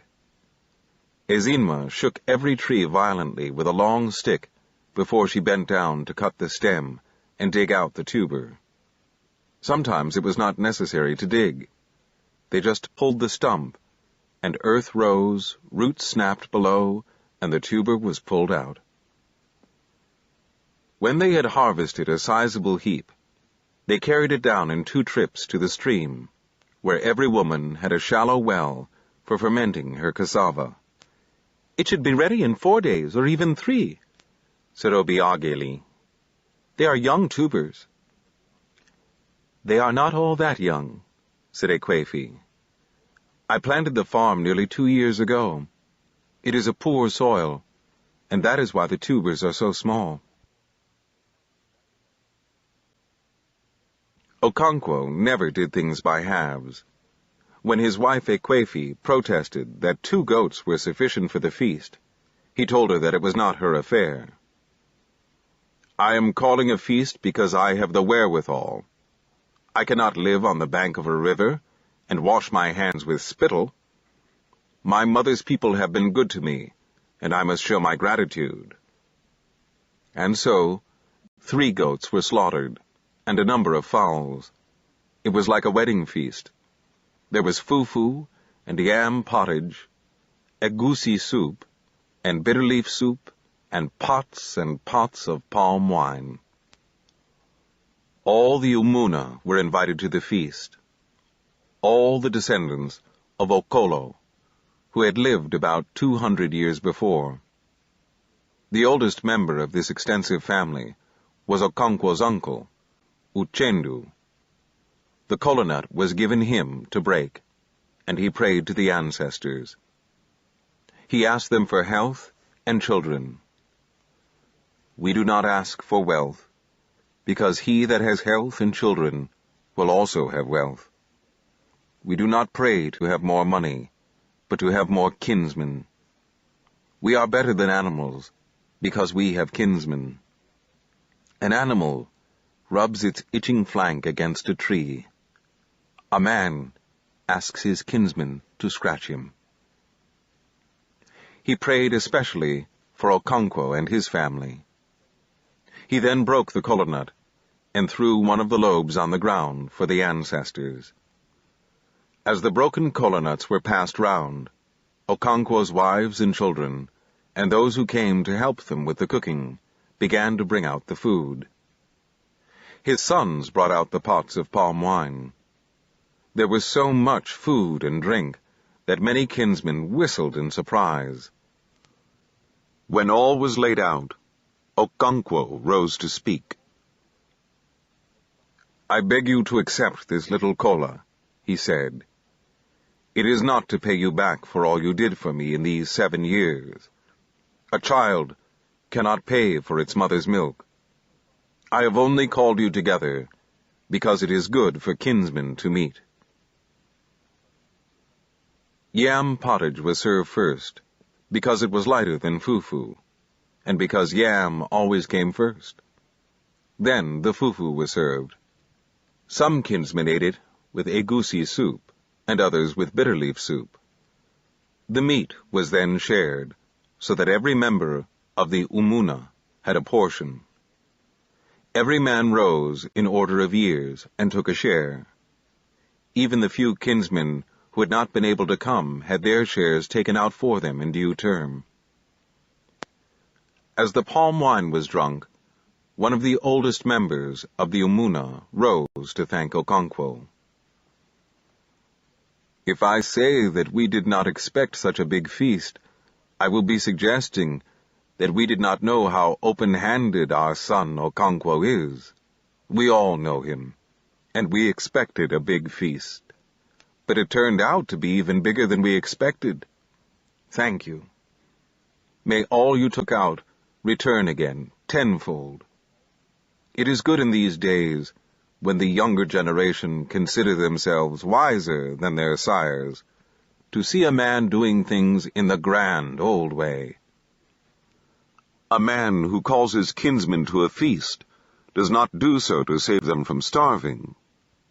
They all have food in their own homes. When we gather together in the moonlit village ground, it is not because of the moon. Every man can see it in his own compound. We come together because it is good for kinsmen to do so." You may ask why I am saying all this. I say it because I fear for the younger generation, for you people. He waved his arm where most of the young men sat. As for me, I have only a short while to live, and so have Uchendo and Unochukwu and Emefo. But I fear for you young people, because you do not understand how strong is the bond of kinship. You do not know what it is to speak with one voice. And what is the result? An abominable religion has settled among you. A man can now leave his father and his brothers. He can curse the gods of his fathers and his ancestors like a hunter's dog that suddenly goes mad and turns on his master. I fear for you. I fear for the clan. He turned again to Okonkwo and said, "Thank you for calling us together."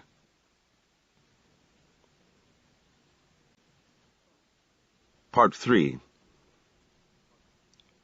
Chapter 20. 7 years was a long time to be away from one's clan. A man's place was not always there, waiting for him. As soon as he left, someone else rose and filled it. The clan was like a lizard. If it lost its tail, it soon grew another. Okonkwo knew these things. He knew that he had lost his place among the 9 masked spirits who administered justice in the clan. He had lost the chance to lead his warlike clan against the new religion, which, he was told, had gained ground. He had lost the years in which he might have taken the highest titles in the clan. But some of these losses were not irreparable. He was determined that his return should be marked by his people. He would return with a flourish and regain the 7 wasted years. Even in his first year in exile, he had begun to plan for his return. The first thing he would do would be to rebuild his compound on a more magnificent scale. He would build a bigger barn than he had had before, and he would build huts for 2 new wives. Then he would show his wealth by initiating his sons into the Ozo society. Only the really great men in the clan were able to do this. Okonkwo saw clearly the high esteem in which he would be held, and he saw himself taking the highest title in the land. As the years of exile passed, one by one, it seemed to him that his chi might now be making amends for the past disaster. His yams grew abundantly, not only in his motherland, but also in Umofia, where his friend gave them out year by year to sharecroppers. Then the tragedy of his first son had occurred. At first, it appeared as if it might prove too great for his spirit. But it was a resilient spirit, and in the end, Okonkwo overcame his sorrow. He had 5 other sons, and he would bring them up in the way of the clan. He sent for the 5 sons, and they came and sat in his obi. The youngest of them was 4 years old. "You have all seen the great abomination of your brother. Now he is no longer my son, or your brother.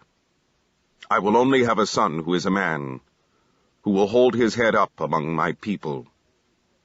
If any one of you prefers to be a woman, let him follow Nwoye now, while I am alive, so that I can curse him.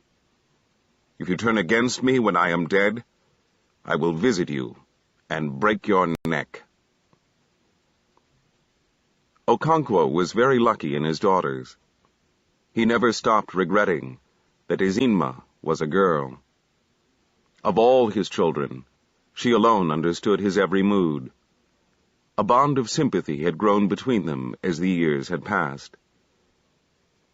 Ezinma grew up in her father's exile and became one of the most beautiful girls in Mbanta. She was called Crystal of Beauty, as her mother had been called in her youth. The young, ailing girl who had caused her mother so much heartache had been transformed, almost overnight, into a healthy, buoyant maiden. She had, it was true, her moments of depression, when she would snap at everybody like an angry dog. These moods descended on her suddenly, and for no apparent reason, but they were very rare and short-lived. As long as they lasted, she could bear no other person but her father. Many young men and prosperous middle-aged men of Mbanta came to marry her, but she refused them all, because her father had called her one evening and said to her, "There are many good and prosperous people here, but I shall be happy if you marry in Umwofia when we return home." That was all he had said, but Ezinma had seen clearly all the thought and hidden meaning behind the few words, and she had agreed. "Your half-sister, Obiageli, will not understand me," Okonkwo said, "but you can explain to her." Although they were almost the same age, Ezinma wielded a strong influence over her half-sister. She explained to her why they should not marry yet, and she agreed also. And so the 2 of them refused every offer of marriage in Mbanta. I wish she were a boy. Okonkwo thought within himself. She understood things so perfectly. Who else among his children could have read his thoughts so well? With 2 beautiful grown-up daughters, his return to Umuofia would attract considerable attention. His future sons-in-law would be men of authority in the clan. The poor and unknown would not dare to come forth. Umuofia had indeed changed during the 7 years Okonkwo had been in exile. The church had come and led many astray. Not only the lowborn and the outcast, but sometimes a worthy man had joined it. Such a man was Ogbuefi Ugonna, who had taken 2 titles, and who, like a madman, had cut the anklet of his titles and cast it away to join the Christians.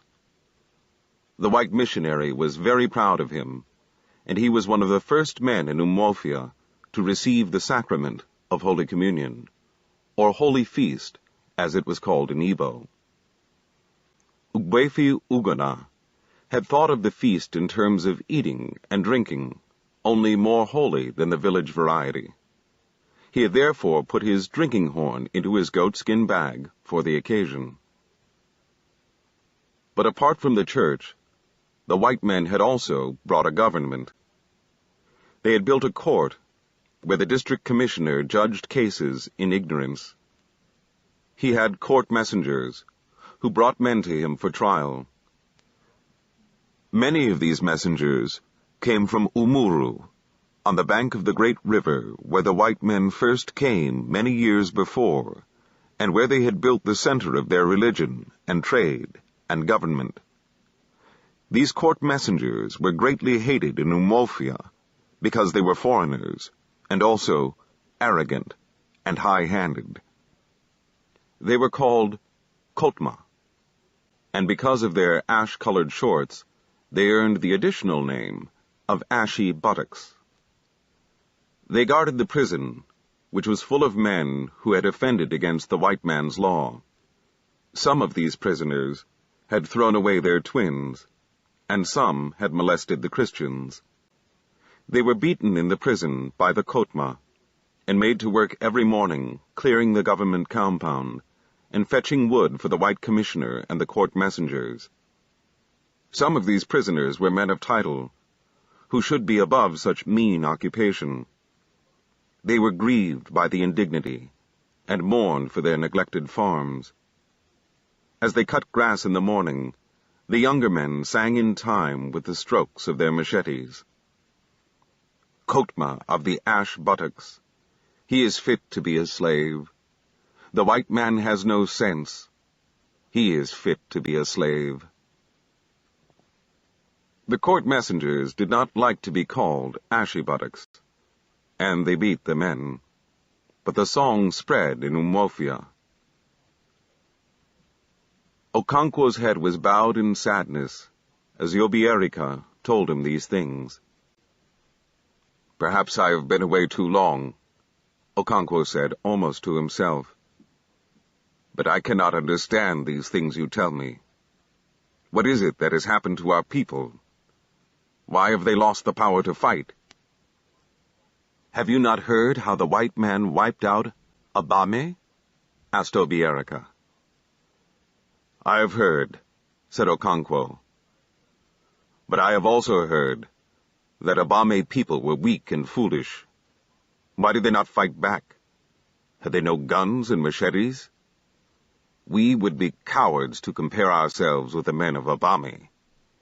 Their fathers had never dared to stand before our ancestors. We must fight these men and drive them from the land." "It is already too late," said Obierica sadly. "Our own men and our sons have joined the ranks of the stranger. They have joined his religion, and they help to uphold his government. If we should try to drive out the white men in Umuofia, we should find it easy. There are only 2 of them. But what of our own people, who are following their way and have been given power? They would go to Umuru, and bring the soldiers, and we would be like Abame." He paused for a long time, and then said, "I told you on my last visit to Mbanta how they hanged Aneto. What has happened to that piece of land in dispute?" asked Okonkwo. "The white man's court has decided that it should belong to Nama's family, who had given much money to the white man's messengers and interpreter." "Does the white man understand our custom about land?" "How can he, when he does not even speak our tongue? But he says that our customs are bad, and our own brothers who have taken up his religion also say that our customs are bad. How do you think we can fight when our own brothers have turned against us? The white man is very clever. He came quietly and peaceably with his religion. We were amused at his foolishness and allowed him to stay. Now he has won our brothers, and our clan can no longer act like one. He has put a knife on the things that held us together, and we have fallen apart." "How did they get hold of Aneto to hang him?" asked Okonkwo. "When he killed Oduche in the fight over the land, he fled to Aninta to escape the wrath of the earth. This was about 8 days after the fight, because Oduche had not died immediately from his wounds. It was on the 7th day that he died, but everybody knew that he was going to die, and Aneto got his belongings together in readiness to flee. But the Christians had told the white man about the accident, and he sent his Kotma to catch Aneto. He was imprisoned with all the leaders of his family. In the end, Oduche died, and Aneto was taken to Umuru and hanged. The other people were released, but even now, they have not found the mouth with which to tell their suffering." The two men sat in silence for a long while afterwards. Chapter 21. There were many men and women in Umofia who did not feel as strongly as Okonkwo about the new dispensation. The white man had indeed brought a lunatic religion, but he had also built a trading store, and for the first time, palm oil and kernel became things of great price, and much money flowed into Umofia. And even in the matter of religion, there was a growing feeling that there might be something in it after all, something vaguely akin to method in the overwhelming madness. This growing feeling was due to Mr. Brown, the white missionary, who was very firm in restraining his flock from provoking the wrath of the clan. One member, in particular, was very difficult to restrain. His name was Enoch, and his father was the priest of the snake cult. The story went around that Enoch had killed and eaten the sacred python, and that his father had cursed him. Mr. Brown preached against such excess of zeal. Everything was possible, he told his energetic flock, but everything was not expedient. And so Mr. Brown came to be respected even by the clan, because he trod softly on its faith. He made friends with some of the great men of the clan, and on one of his frequent visits to the neighboring villages, he had been presented with a carved elephant tusk, which was a sign of dignity and rank. One of the great men in that village was called Akuna, and he had given one of his sons to be taught the white man's knowledge in Mr. Brown's school. Whenever Mr. Brown went to that village, he spent long hours with Akuna in his obi, talking through an interpreter about religion. Neither of them succeeded in converting the other, but they learned more about their different beliefs. "You say that there is one supreme God who made heaven and earth," said Akuna on one of Mr. Brown's visits. "We also believe in him, and call him Chukwu. He made all the world and the other gods." "There are no other gods," said Mr. Brown. "Chukwu is the only god, and all others are false. You carve a piece of wood, like that one." He pointed at the rafters, from which Akuna's carved ikenga hung. "And you call it a god, but it is still a piece of wood." "Yes," said Akuna. "It is indeed a piece of wood. The tree from which it came was made by Chukwu, as indeed all minor gods were. But he made them for his messengers, so that we could approach him through them. It is like yourself. You are the head of your church." "No," protested Mr. Brown. "The head of my church is God himself." "I know," said Akuna, "but there must be a head in this world among men. Somebody like yourself must be the head here." "The head of my church in that sense is in England." "That is exactly what I am saying. The head of your church is in your country. He has sent you here as his messenger, and you have also appointed your own messengers and servants. Or let me take another example, the district commissioner. He is sent by your king." "They have a queen," said the interpreter on his own account. "Your queen sends her messenger, the district commissioner. He finds that he cannot do the work alone, and so he appoints Kotma to help him. It is the same with God, or Chukwu. He appoints the smaller gods to help him, because his work is too great for one person." "You should not think of him as a person," said Mr. Brown. "It is because you do so that you imagine he must need helpers. And the worst thing about it is that you give all the worship to the false gods you have created." "That is not so. We make sacrifices to the little gods, but when they fail and there is no one else to turn to, we go to Chukwu. It is right to do so.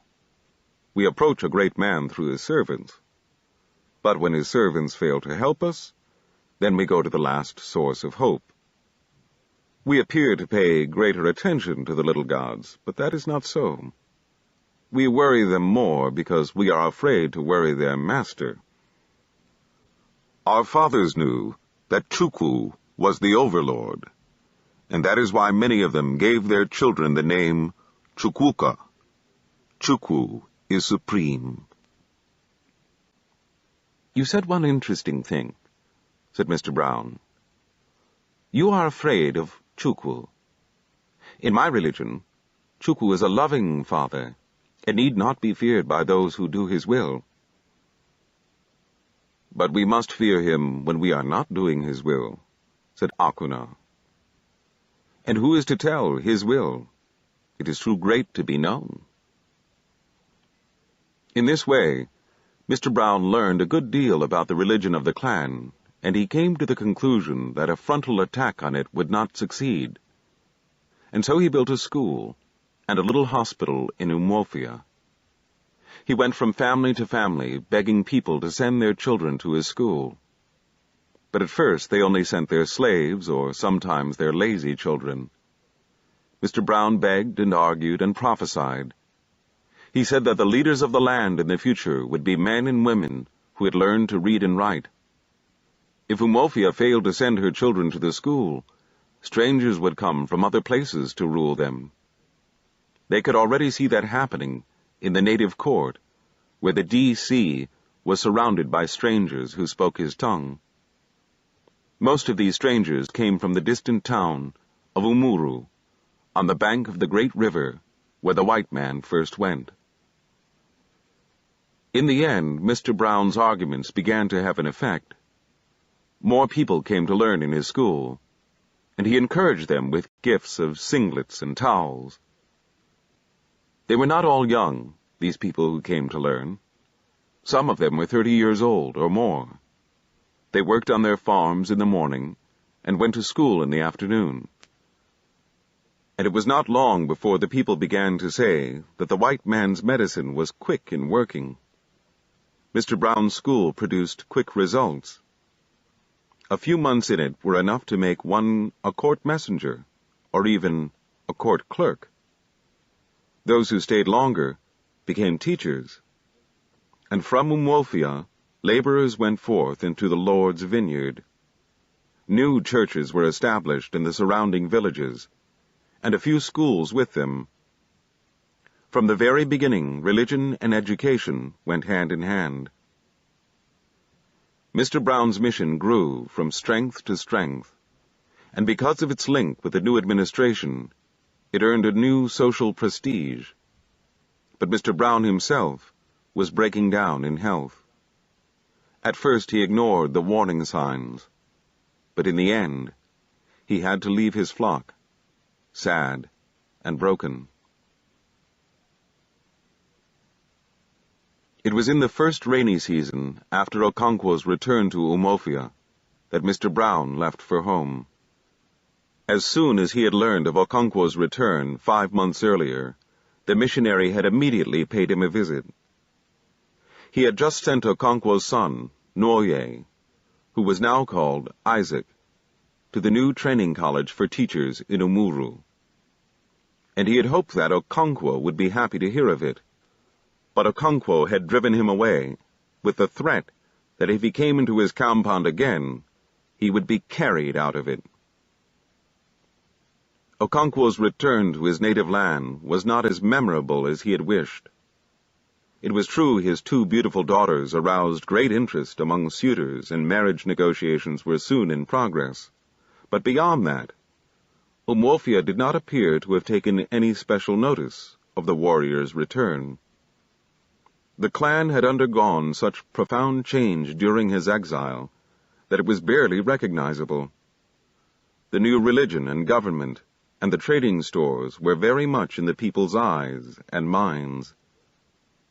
There were still many who saw these new institutions as evil, but even they talked and thought about little else, and certainly not about Okonkwo's return.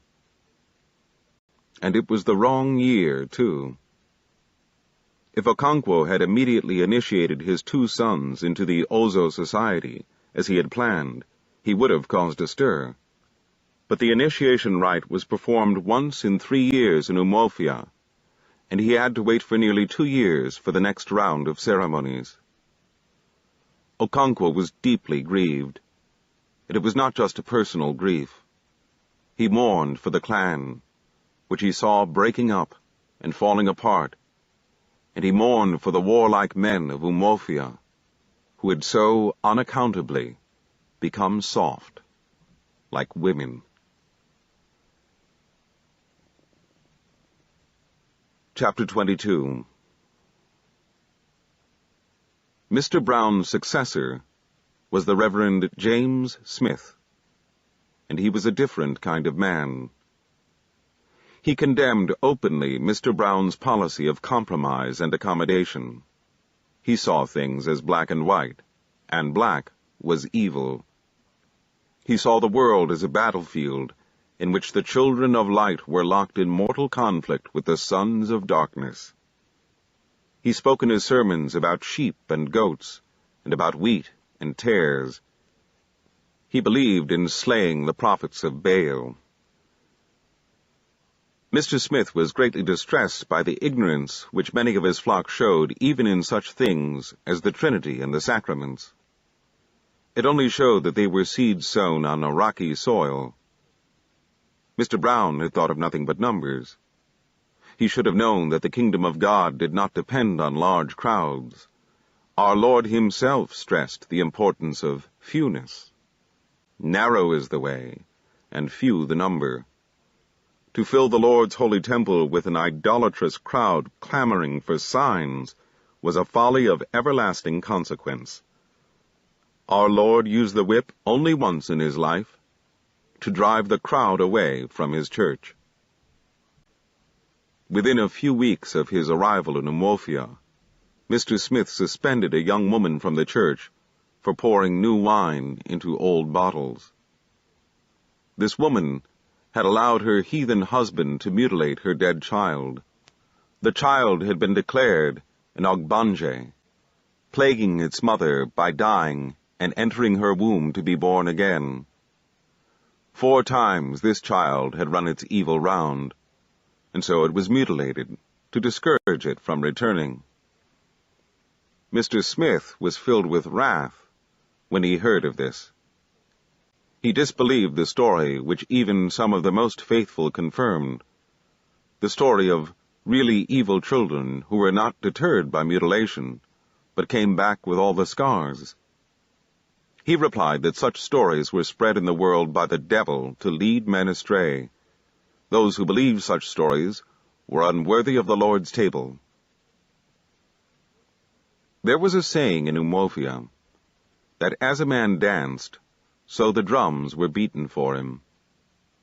Mr. Smith danced a furious step, and so the drums went bad.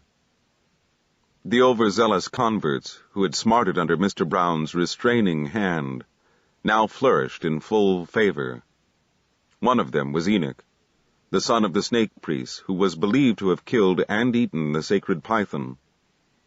Enoch's devotion to the new faith had seemed so much greater than Mr. Brown's that the villagers called him the outsider who wept louder than the bereaved.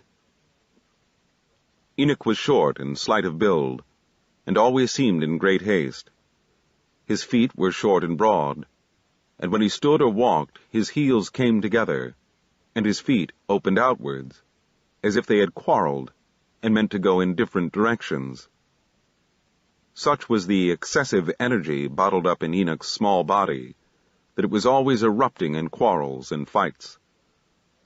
On Sundays, he always imagined that the sermon was preached for the benefit of his enemies, and if he happened to sit near one of them, he would occasionally turn to give him a meaningful look, as if to say, "I told you so."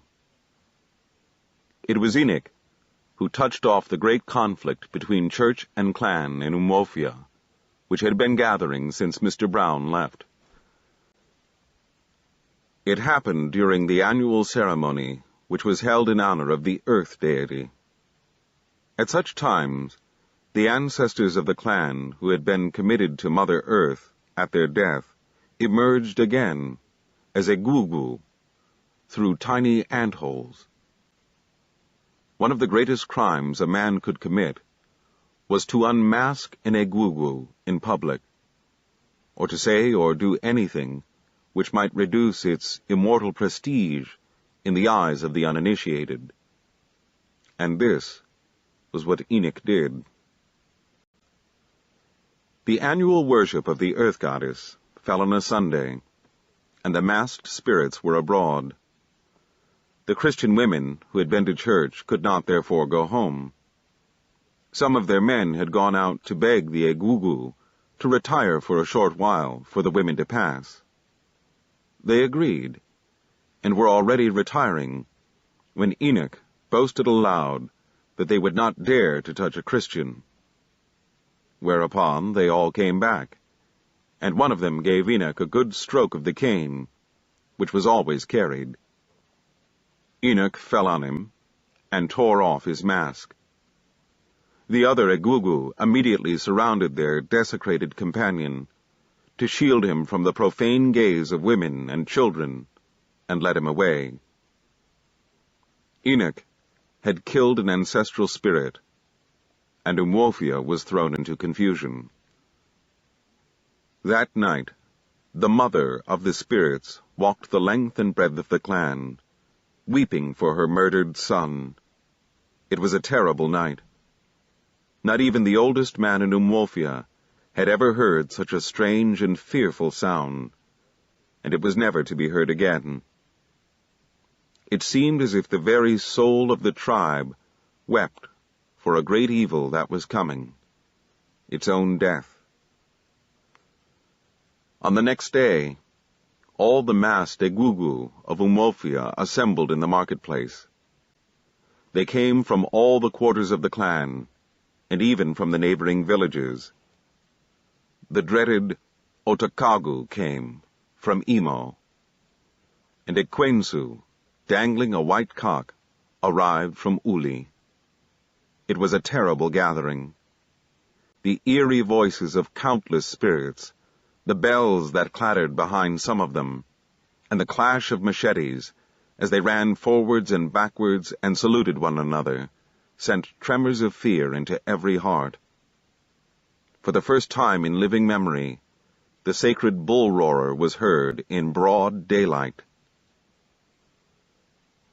From the marketplace, the furious band made for Enoch's compound. Some of the elders of the clan went with them, wearing heavy protections of charms and amulets. These were men whose arms were strong in ogu, or medicine. As for the ordinary men and women, they listened from the safety of their huts.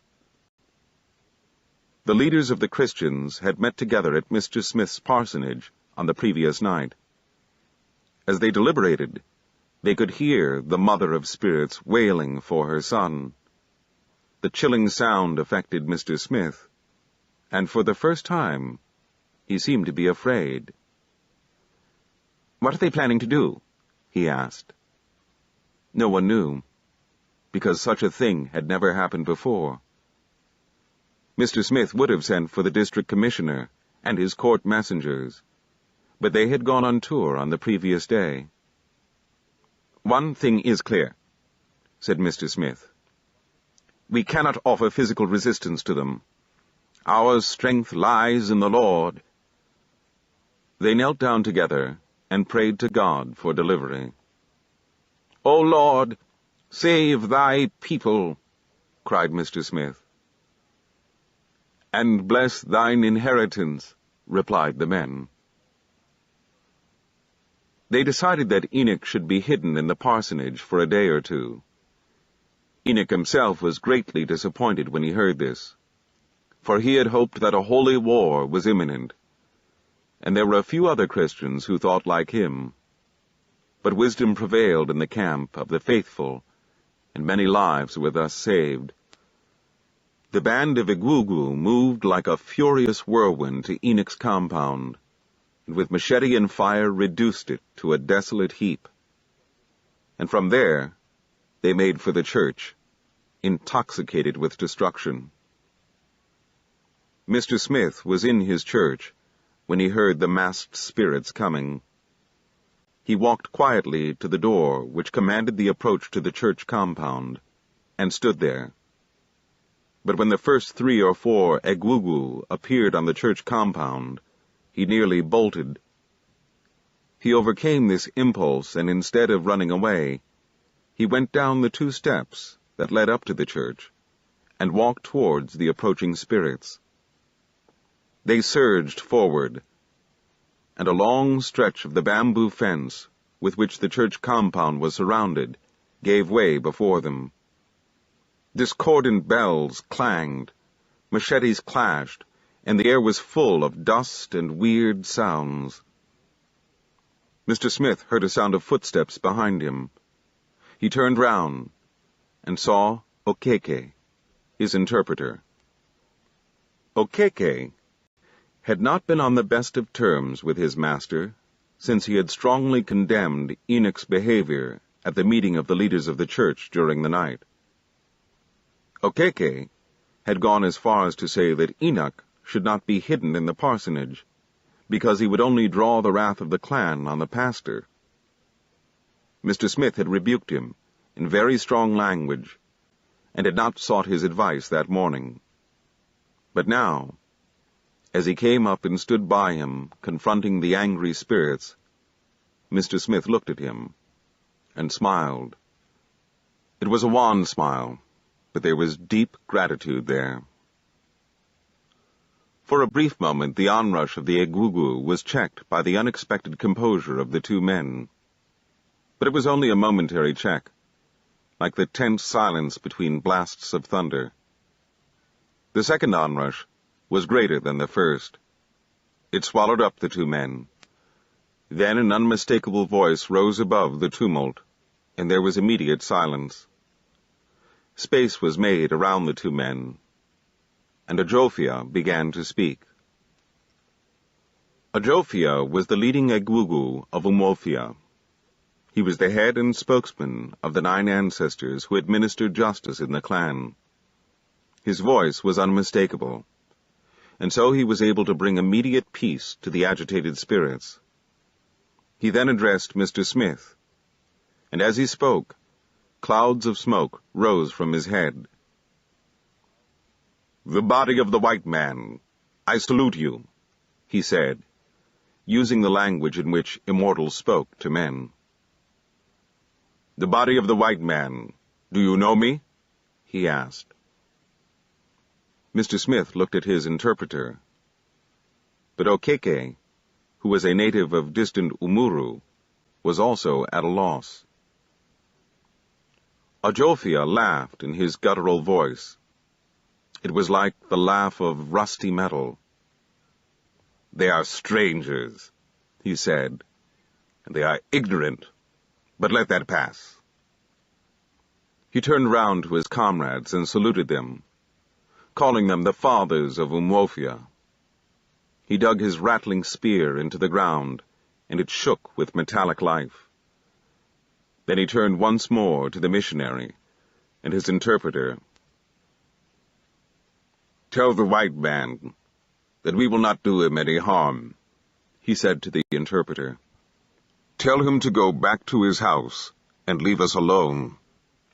We liked his brother, who was with us before.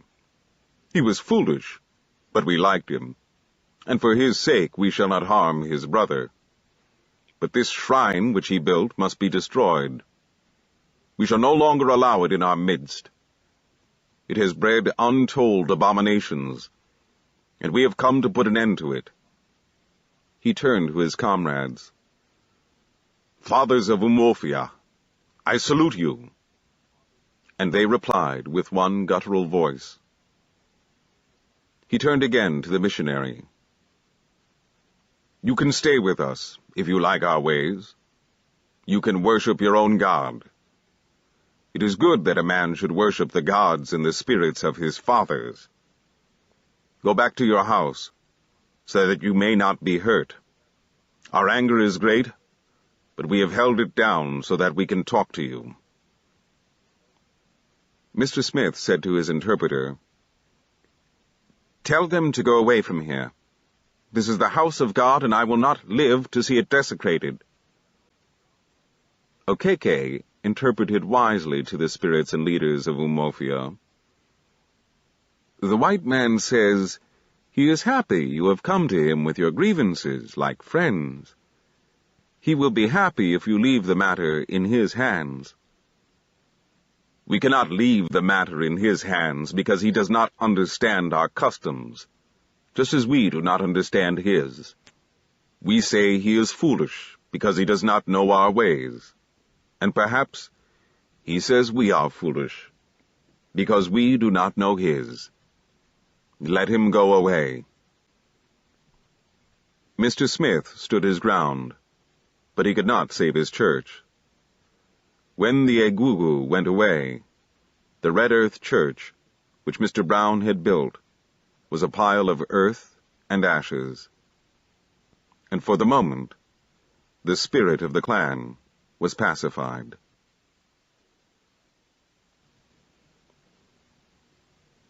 Chapter 23. For the first time in many years, Okonkwo had a feeling that was akin to happiness. The times which had altered so unaccountably during his exile seemed to be coming round again. The clan which had turned false on him appeared to be making amends.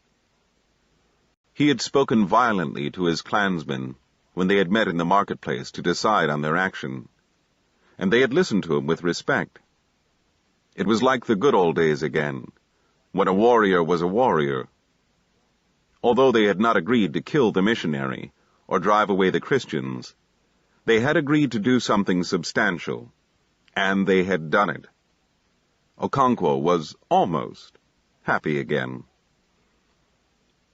For 2 days after the destruction of the church, nothing happened. Every man in Umuofia went about armed with a gun or a machete. They would not be caught unawares, like the men of Abame. Then the district commissioner returned from his tour. Mr. Smith went immediately to him and they had a long discussion. The men of Umwofia did not take any notice of this, and if they did, they thought it was not important. The missionary often went to see his brother white man. There was nothing strange in that. 3 days later, the district commissioner sent his sweet-tongued messenger to the leaders of Umwofia, asking them to meet him in his headquarters. That also was not strange. He often asked them to hold such palavers, as he called them. Okonkwo was among the 6 leaders he invited. Okonkwo warned the others to be fully armed. An Umwofia man does not refuse a call, he said. He may refuse to do what he is asked. He does not refuse to be asked. But the times have changed, and we must be fully prepared. And so the 6 men went to see the district commissioner, armed with their machetes. They did not carry guns, for that would be unseemly. They were led into the courthouse, where the district commissioner sat. He received them politely. They unslung their goatskin bags and their sheathed machetes, put them on the floor, and sat down. "I have asked you to come," began the commissioner, "because of what happened during my absence. I have been told a few things, but I cannot believe them until I have heard your own side. Let us talk about it like friends, and find a way of ensuring that it does not happen again." Ogbuefi Ekwueme rose to his feet and began to tell the story. "Wait a minute," said the commissioner. "I want to bring in my men, so that they too can hear your grievances and take warning. Many of them come from distant places, and although they speak your tongue, they are ignorant of your customs. James, go and bring in the men." His interpreter left the courtroom, and soon returned with 12 men. They sat together with the men of Umwofia, and Ogbuefi Ekwueme began to tell the story of how Enoch murdered an Egugu. It happened so quickly that the 6 men did not see it coming. There was only a brief scuffle, too brief even to allow the drawing of a sheathed machete. The 6 men were handcuffed and led into the guardroom. "We shall not do you any harm," said the district commissioner to them later, "if only you agree to cooperate with us. We have brought a peaceful administration to you and your people, so that you may be happy. If any man ill-treats you, we shall come to your rescue. But we will not allow you to ill-treat others. We have a court of law, where we judge cases and administer justice, just as it is done in my own country under a great queen. I brought you here because you joined together to molest others, to burn people's houses and their place of worship. That must not happen in the dominion of our queen, the most powerful ruler in the world. I have decided that you will pay a fine of 200 bags of cowries. You will be released as soon as you agree to this, and undertake to collect that fine from your people. What do you say to that?" The 6 men remained sullen and silent, and the commissioner left them for a while. He told the court messengers when he left the guardroom to treat the men with respect, because they were the leaders of Umwofia. They said, "Yes, sir," and saluted. As soon as the district commissioner left, the head messenger, who was also the prisoner's barber, took down his razor and shaved off all the hair on the men's heads. They were still handcuffed, and they just sat and moped. "Who is the chief among you?" the court messengers asked in jest. "We see that every pauper wears the anklet of title in Umwofia. Does it cost as much as 10 cowries? The 6 men ate nothing throughout that day and the next. They were not even given any water to drink, and they could not go out to urinate or go into the bush when they were pressed. At night, the messengers came in to taunt them and to knock their shaven heads together. Even when the men were left alone, they found no words to speak to one another. It was only on the third day, when they could no longer bear the hunger and the insults, that they began to talk about giving in. "We should have killed the white man if you had listened to me," Okonkwo snarled. "We could have been in Umuru now, waiting to be hanged," someone said to him. "Who wants to kill the white man?" asked a messenger, who had just rushed in. Nobody spoke. "You are not satisfied with your crime, but you must kill the white man on top of it." He carried a strong stick, and he hit each man a few blows on the head and back. Okonkwo was choked with hate. As soon as the 6 men were locked up, court messengers went into Umuofia to tell the people that their leaders would not be released until they paid a fine of 250 bags of cowries. "Unless you pay the fine immediately," said their headman, "we will take your leaders to Umuru before the big white man and hang them." This story spread quickly through the villages and was added to as it went. Some said that the men had already been taken to Umuru and would be hanged on the following day. Some said that their families would also be hanged. Others said that soldiers were already on their way to shoot the people of Umuofia, as they had done in Abame. It was the time of the full moon, but that night the voice of children was not heard. The village Ilo, where they always gathered for a moon play, was empty. The women of Iguedo did not meet in their secret enclosure to learn a new dance to be displayed later to the village. Young men who were always abroad in the moonlight kept their huts that night. Their manly voices were not heard on the village paths as they went to visit their friends and lovers.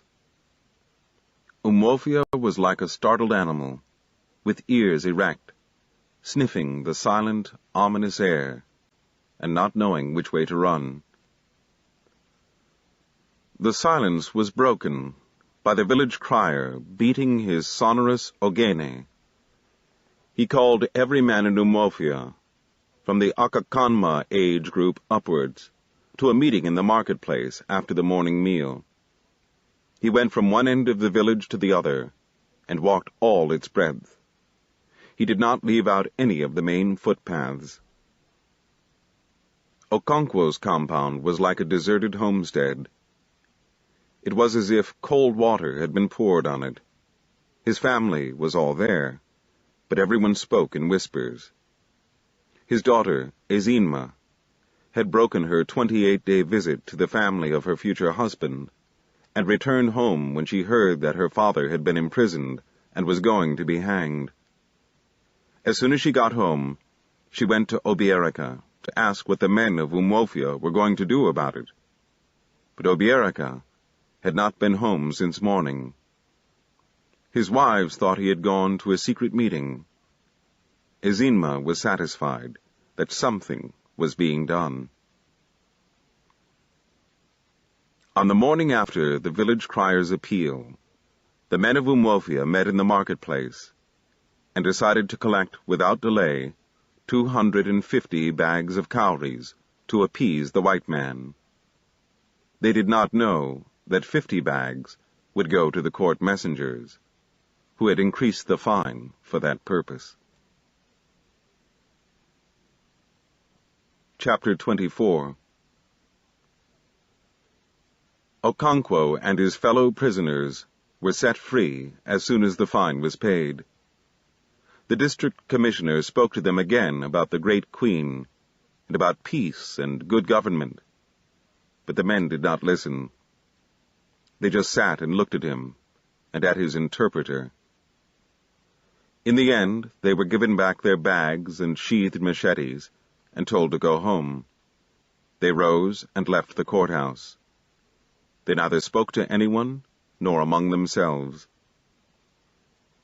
The courthouse, like the church, was built a little way outside the village. The footpath that linked them was a very busy one, because it also led to the stream beyond the court. It was open and sandy.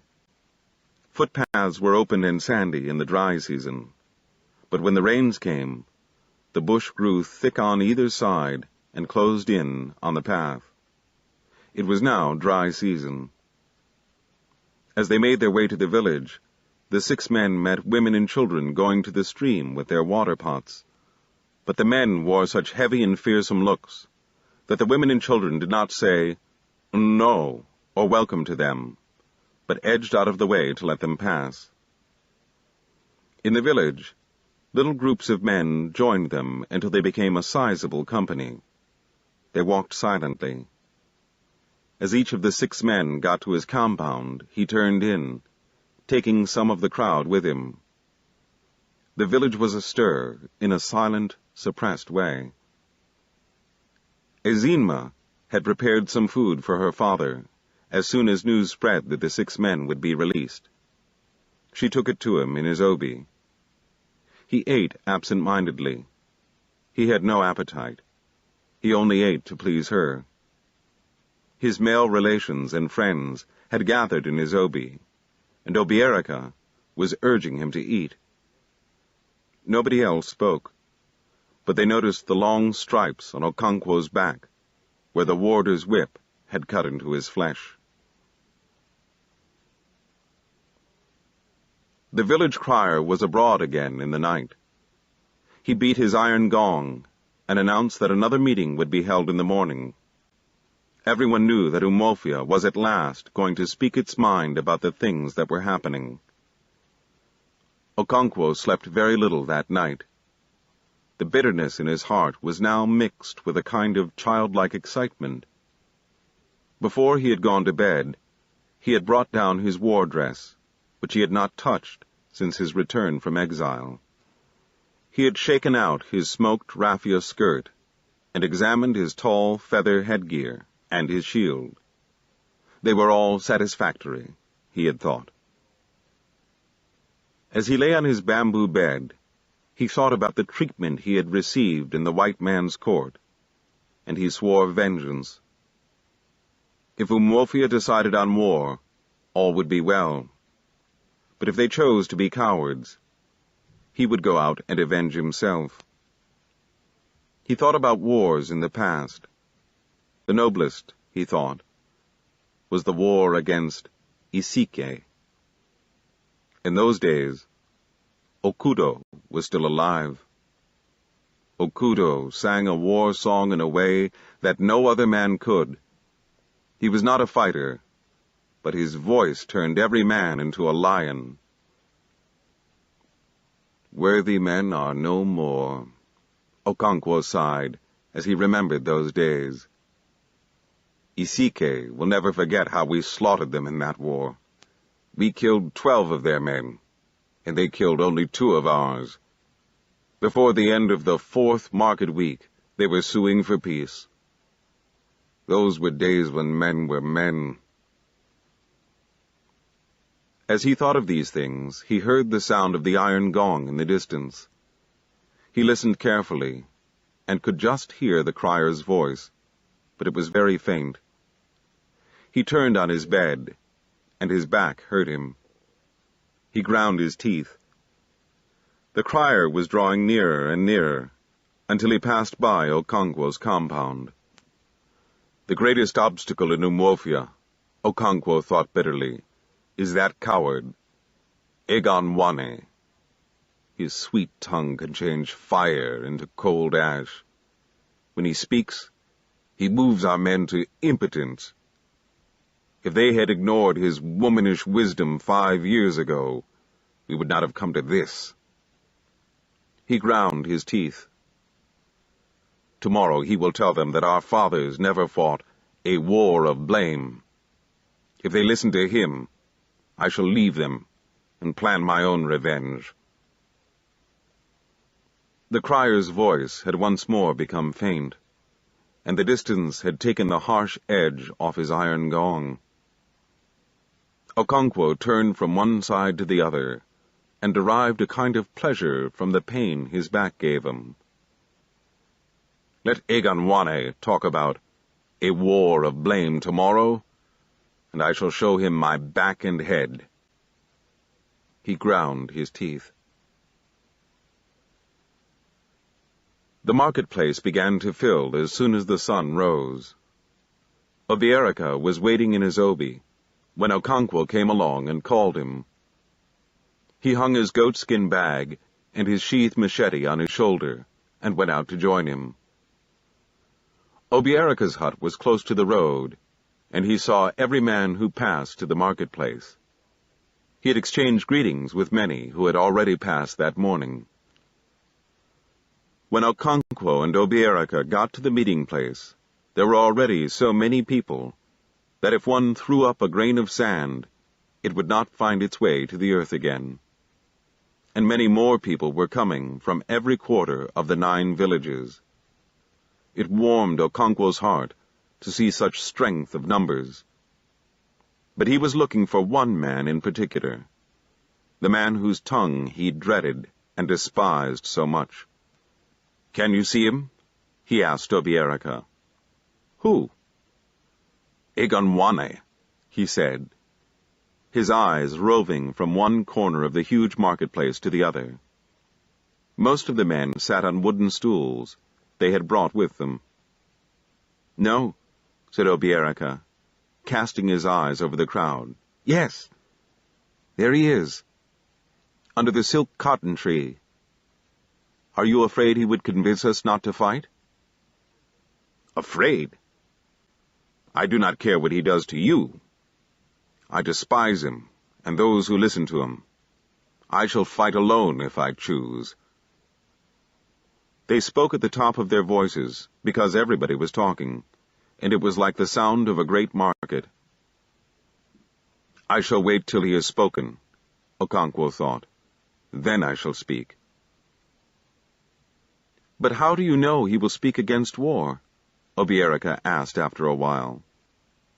"Because I know he is a coward," said Okonkwo. Obierika did not hear the rest of what he said, because at that moment somebody touched his shoulder from behind, and he turned round to shake hands and exchange greetings with 5 or 6 friends. Okonkwo did not turn round, even though he knew the voices. He was in no mood to exchange greetings, but one of the men touched him and asked about the people of his compound. "They are well," he replied without interest. The first man to speak to Umofia that morning was Okika, one of the 6 men who had been imprisoned. Okika was a great man and an orator, but he did not have the booming voice which a first speaker must use to establish silence in the assembly of the clan. Onyeka had such a voice, and so he was asked to salute Umofia before Okika began to speak. "Umofia! Kwenu!" he bellowed, raising his left arm and pushing the air with his open hand. "Ya!" roared Umofia. "Umofia! Kwenu!" he bellowed again and again and again, facing a new direction each time, and the crowd answered, "Ya!" There was immediate silence, as though cold water had been poured on a roaring flame. Okika sprang to his feet, and also saluted his clansmen 4 times. Then he began to speak. "You all know why we are here, when we ought to be building our barns or mending our huts, when we should be putting our compounds in order. My father used to say to me, 'Whenever you see a toad jumping in broad daylight, then know that something is after its life.' When I saw you all pouring into this meeting from all the quarters of our clan so early this morning, I knew that something was after our life. He paused for a brief moment, and then began again. All our gods are weeping. Idemili is weeping. Ogugu is weeping. Agbala is weeping, and all the others. Our dead fathers are weeping because of the shameful sacrilege they are suffering, and the abomination we have all seen with our eyes. He stopped again to steady his trembling voice. This is a great gathering. No clan can boast of greater numbers or greater valor. But are we all here? I ask you, are all the sons of Umofia with us here? A deep murmur swept through the crowd. They are not, he said. They have broken the clan and gone their several ways.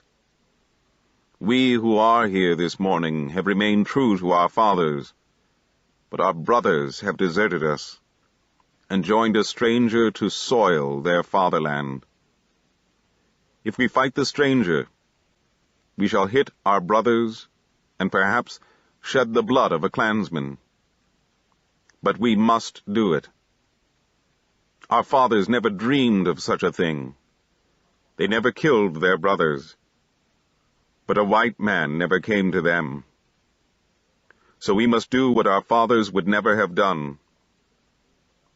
Eneke, the bird, was asked why he was always on the wing, and he replied, Men have learned to shoot without missing their mark, and I have learned to fly without perching on a twig. We must root out this evil. And if our brothers take the side of evil, we must root them out too. And we must do it now. We must bail this water now that it is only ankle deep. At this point, there was a sudden stir in the crowd, and every eye was turned in one direction. There was a sharp bend in the road that led from the marketplace to the white man's court, and to the stream beyond it. And so no one had seen the approach of the 5 court messengers until they had come round the bend, a few paces from the edge of the crowd. Okonkwo was sitting at the edge. He sprang to his feet as soon as he saw who it was. He confronted the head messenger, trembling with hate, unable to utter a word.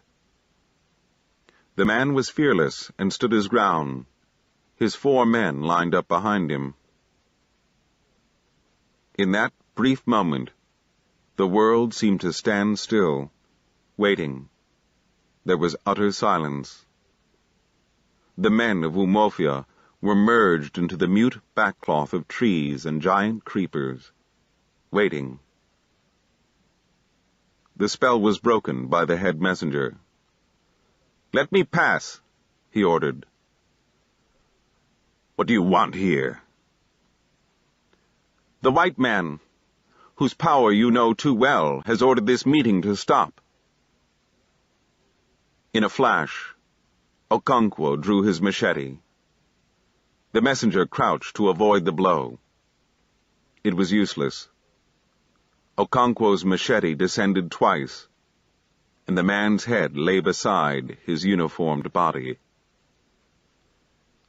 The waiting backcloth jumped into tumultuous life, and the meeting was stopped. Okonkwo stood looking at the dead man. He knew that Umofia would not go to war. He knew because they had let the other messengers escape. They had broken into tumult instead of action. He discerned fright in that tumult. He heard voices asking, "Why did he do it?" He wiped his machete on the sand and went away. Chapter 25. When the district commissioner arrived at Okonkwo's compound, at the head of an armed band of soldiers and court messengers, he found a small crowd of men sitting wearily in the obi. He commanded them to come outside, and they obeyed without a murmur. "Which among you is called Okonkwo?" he asked through his interpreter. "He is not here," replied Obierica. "Where is he?" "He is not here." The commissioner became angry and red in the face. He warned the men that unless they produced Okonkwo forthwith, he would lock them all up. The men murmured among themselves, and Obierica spoke again. "We can take you where he is, and perhaps your men will help us." The commissioner did not understand what Obierica meant when he said, "Perhaps your men will help us." One of the most infuriating habits of these people was their love of superfluous words, he thought. Obierica, with 5 or 6 others, led the way. The commissioner and his men followed, their firearms held at the ready. He had warned Obierica that if he and his men played any monkey tricks, they would be shot. And so they went. There was a small bush behind Okonkwo's compound. The only opening into this bush from the compound was a little round hole in the red earth wall, through which fowls went in and out in their endless search for food. The hole would not let a man through. It was to this bush that Obierica led the commissioner and his men. They skirted round the compound, keeping close to the wall. The only sound they made was with their feet as they crushed dry leaves. Then they came to the tree from which Okonkwo's body was dangling, and they stopped dead. "Perhaps your men can help us bring him down and bury him," said Obierica. "We have sent for strangers from another village to do it for us, but they may be a long time coming." The district commissioner changed instantaneously. The resolute administrator in him gave way to the student of primitive customs. "Why can't you take him down yourselves?" he asked. "It is against our custom," said one of the men. "It is an abomination for a man to take his own life. It is an offense against the earth, and a man who commits it will not be buried by his clansmen. His body is evil, and only strangers may touch it.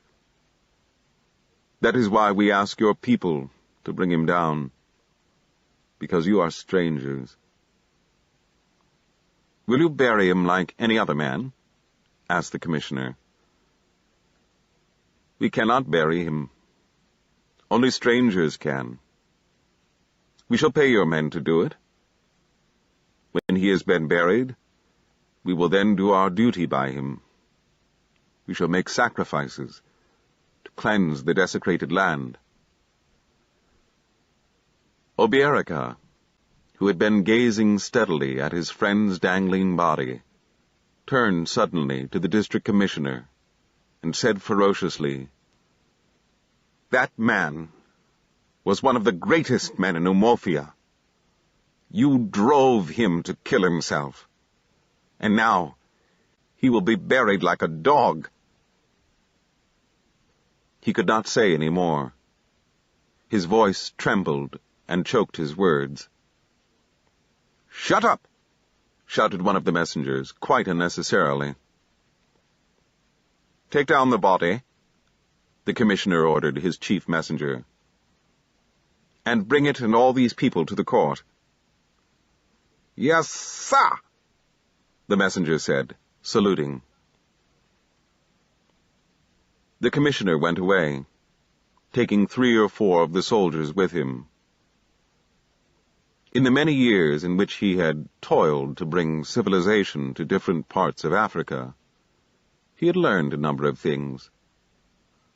One of them was that a district commissioner must never attend to such undignified details as cutting a hanged man from the tree. Such attention would give the natives a poor opinion of him. In the book, which he planned to write, he would stress that point. As he walked back to the court, he thought about that book. Every day brought him some new material. The story of this man, who had killed a messenger and hanged himself, would make interesting reading. One could almost write a whole chapter on him. Perhaps not a whole chapter, but a reasonable paragraph at any rate. There was so much else to include, and one must be firm in cutting out details. He had already chosen the title of the book, after much thought: The Pacification of the Primitive Tribes of the Lower Niger.